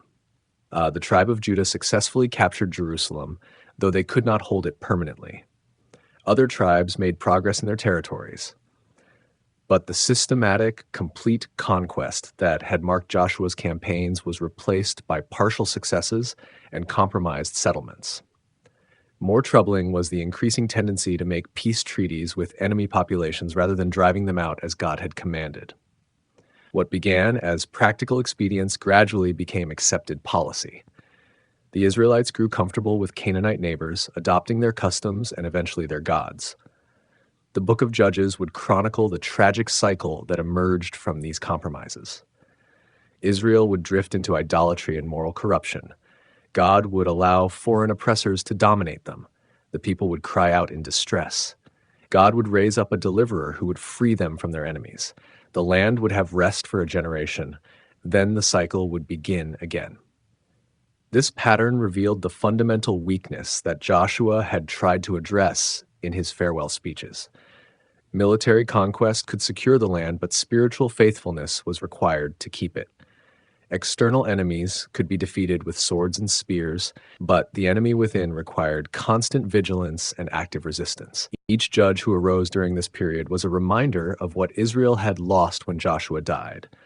Gideon, Deborah, Samson, and others provided temporary relief from the consequences of covenant unfaithfulness, but none could restore the national unity and spiritual commitment that had characterized the conquest generation. The religious confusion of the period was symbolized by the story of Micah's shrine, where a Levite priest served private interests rather than national spiritual needs. The civil chaos was exemplified by the war between the tribes over the atrocities at Gibeah. The political fragmentation appeared in the repeated refrain, "In those days Israel had no king. Everyone did as they saw fit." Yet even in this dark period, Joshua's influence could be detected. The tribal boundaries he had established held firm despite political chaos. The cities of refuge he had designated continued to function. The Levitical cities provided scattered centers of proper worship, even when the central sanctuary was neglected. More importantly, Joshua's memory served as a standard against which later leaders were measured. When the people cried out for deliverance, they remembered the days when God fought for them through faithful leadership. The judges who arose were often compared favorably or unfavorably to the great commander who had led the conquest. The monarchy that eventually emerged under Saul, David, and Solomon was partly an attempt to restore the unity that had been lost after Joshua's death. David, in particular, was seen as a leader in Joshua's mold, a warrior who trusted God completely and led the people to victory over their enemies. Yet even the monarchy could not permanently solve the problems that had emerged in the post-Joshua period. The same spiritual weaknesses that had plagued the judges eventually corrupted the kings. The same tendency toward compromise with pagan culture eventually led to the division of the kingdom and the exile of both Israel and Judah. Joshua's warnings proved prophetic. The people did serve other gods. They did intermarry with pagan peoples. They did gradually abandon the covenant that had made them God's special possession. The consequences he had predicted came to pass with devastating accuracy. But Joshua's example also provided hope during the darkest periods of Israel's history. When reforming kings like Hezekiah and Josiah sought to restore covenant faithfulness, they looked back to the generation that had conquered the promised land under Joshua's leadership. His memory became a rallying point for spiritual renewal. The exile itself could be understood as the ultimate fulfillment of Joshua's warnings. When Israel finally lost the land, it was not through military defeat alone, but through spiritual apostasy. They forfeited their inheritance by abandoning the God who had given it to them. Yet even in exile, Joshua's legacy provided foundation for hope. God's promises had been fulfilled once through faithful leadership and could be fulfilled again. The return from Babylon under Zerubbabel and Ezra consciously echoed the conquest narratives, with the returning exiles seeing themselves as a new generation entering their promised inheritance. The post-Joshua period reveals the fragile nature of spiritual achievement. Victory in one generation does not guarantee faithfulness in the next. Each generation must choose anew whom they will serve. Each leader must decide whether to follow Joshua's example of complete obedience or drift toward the compromises that seem easier in the moment. The tragic irony of the Judges period was that it fulfilled Joshua's greatest fear while ignoring his clearest warnings. The people did indeed forget the God who had brought them into the land. They did serve other gods. They did suffer the consequences he had predicted. Yet they also proved the enduring power of God's faithfulness by surviving their unfaithfulness and finding restoration through genuine repentance. Joshua's death marked the end of the conquest generation, but his influence continued to shape Israel's understanding of what faithful leadership looked like and what God required of his covenant people. His legacy lived on in every leader who chose courage over compromise, faithfulness over convenience, and God's glory over personal gain. The man who finished what Moses began. The sun sets over the ancient hills of Canaan, casting long shadows across the land that once echoed with the sound of marching armies and falling walls. In the quiet evening light, it is hard to believe that these peaceful valleys once witnessed some of history's most dramatic displays of divine power. Yet the stones remain. The boundaries endure. The memory lives on. Joshua ben Nun accomplished what seemed impossible. He took a nation of former slaves and transformed them into conquerors. He led wandering nomads across an impossible river and through impregnable walls. He divided a vast territory among 12 diverse tribes and somehow maintained unity among people who had every reason to fragment into competing factions. But perhaps his greatest achievement was simpler and more profound. He finished what Moses began. Where his mentor had received the promises, Joshua fulfilled them. Where Moses had seen the land from a distance, Joshua walked its length and breadth. Where Moses had prepared the people, Joshua led them home. The transition from Moses to Joshua reveals something beautiful about how God works through human leadership. Each leader brought unique gifts suited to their particular calling. Moses was the lawgiver, the prophet, the voice of divine authority. Joshua was the warrior, the administrator, the practical implementer of visionary plans. Neither could have done what the other accomplished. Moses would never have been the military commander that Joshua became. Joshua would never have been the prophetic voice that Moses represented. Yet together, across the transition of leadership, they formed a perfect partnership in accomplishing God's purposes for their generation. This principle extends beyond ancient Israel to every generation and every context where God's work requires human cooperation. Visionaries need implementers. Prophets need administrators. Those who receive promises need others who possess the skills to fulfill them. The kingdom of God advances through complementary gifts working in harmony across time.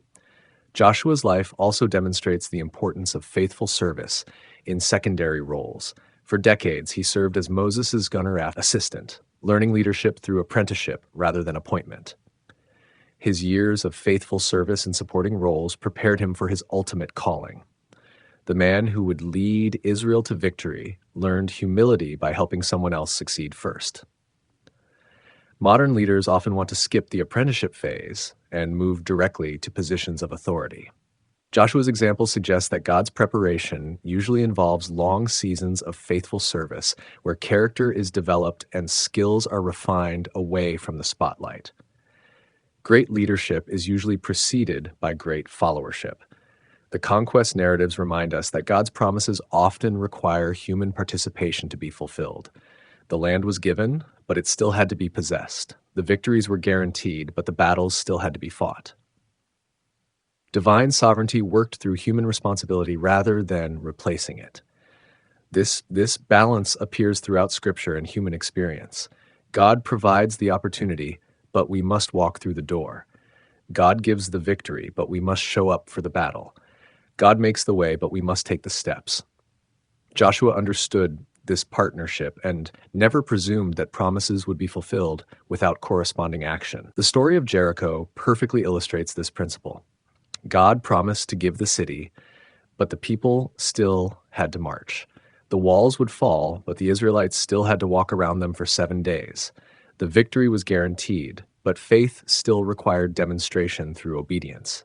Miracles happened in response to acts of trust, not as substitutes for human effort. Joshua's military career also reveals that God's methods are often unconventional by human standards. Trumpets brought down walls that siege engines could not breach. Hailstones accomplished more than swords. The sun standing still proved more decisive than tactical brilliance. Divine power worked through means that no military academy would recommend. This pattern continues in every generation. God chooses the foolish things to shame the wise. He uses the weak to confound the strong. His methods often seem counterintuitive to human wisdom, yet they accomplish purposes that conventional approaches could never achieve. Joshua learned to trust God's strategies even when they defied military logic. The distribution of the Promised Land showcased Joshua's administrative abilities and revealed his heart for justice. Every tribe received appropriate territory. Provision was made for cities of refuge and Levitical cities. The system balanced tribal autonomy with national unity. Justice was established for future generations, not just immediate needs. This comprehensive approach to leadership, combining military skill, administrative wisdom, and spiritual discernment, makes Joshua a timeless model for those called to guide others through challenging transitions. He understood that conquest was only the beginning. Establishing sustainable systems for peace required different skills than winning battles. Joshua's farewell addresses revealed his deepest concerns and greatest wisdom. Military victory had secured the land, but spiritual faithfulness would be required to keep it. External enemies had been defeated, but internal compromise posed greater long-term threats. Success contained the seeds of failure if it led to forgetfulness of the God who had provided it. His challenge to choose this day whom you will serve remains relevant in every generation and every context. The fundamental question of ultimate allegiance cannot be avoided or postponed indefinitely. Every person, every family, every nation must eventually decide what or whom they will serve above all else. The stone witness that Joshua erected at Shechem represents his understanding that spiritual commitments need physical reminders. Human memory is fragile, and the next generation will face temptations the current generation cannot imagine. Tangible connections to moments of truth help preserve spiritual reality across changing circumstances. Joshua's death marked the end of an era, but his influence continued through the systems he established and the example he provided. The tribal boundaries held, the covenant remained in force, the promises proved reliable. His legacy was institutional as well as personal, structural as well as inspirational. The decline that followed his death validated his warnings while demonstrating the fragile nature of spiritual achievement. Each generation must choose anew. Each leader must decide afresh. Victory in one era does not guarantee faithfulness in the next. The choice to serve God must be renewed continually. Yet Joshua's example continues to inspire those who face overwhelming challenges with limited resources. His life proves that ordinary people can accomplish extraordinary things when they align themselves completely with divine purposes. His story reminds us that God's promises are trustworthy even when circumstances suggest otherwise. The man whose name meant "the Lord saves" lived out that meaning in ways that pointed beyond himself to the greater salvation that would come through another who bore the same name. Joshua led Israel across the Jordan into earthly rest. Jesus leads believers across death into eternal rest. Both crossings required faith. Both destinations fulfilled ancient promises. As evening deepens over the hills of Canaan, we remember the man who finished what Moses began. His story reminds us that God's purposes advance through faithful human cooperation. His example challenges us to complete courageously whatever tasks God has entrusted to our generation. His legacy assures us that divine promises remain trustworthy across every transition. The Promised Land rests in peace tonight, its boundaries secure because one man chose to trust God completely and lead his people faithfully through impossible circumstances into their eternal inheritance. The walls may have crumbled, but the foundation remains. The warrior has fallen asleep, but his victory endures. The leader has gone to his rest, but his legacy continues in every heart that chooses this day to serve the Lord.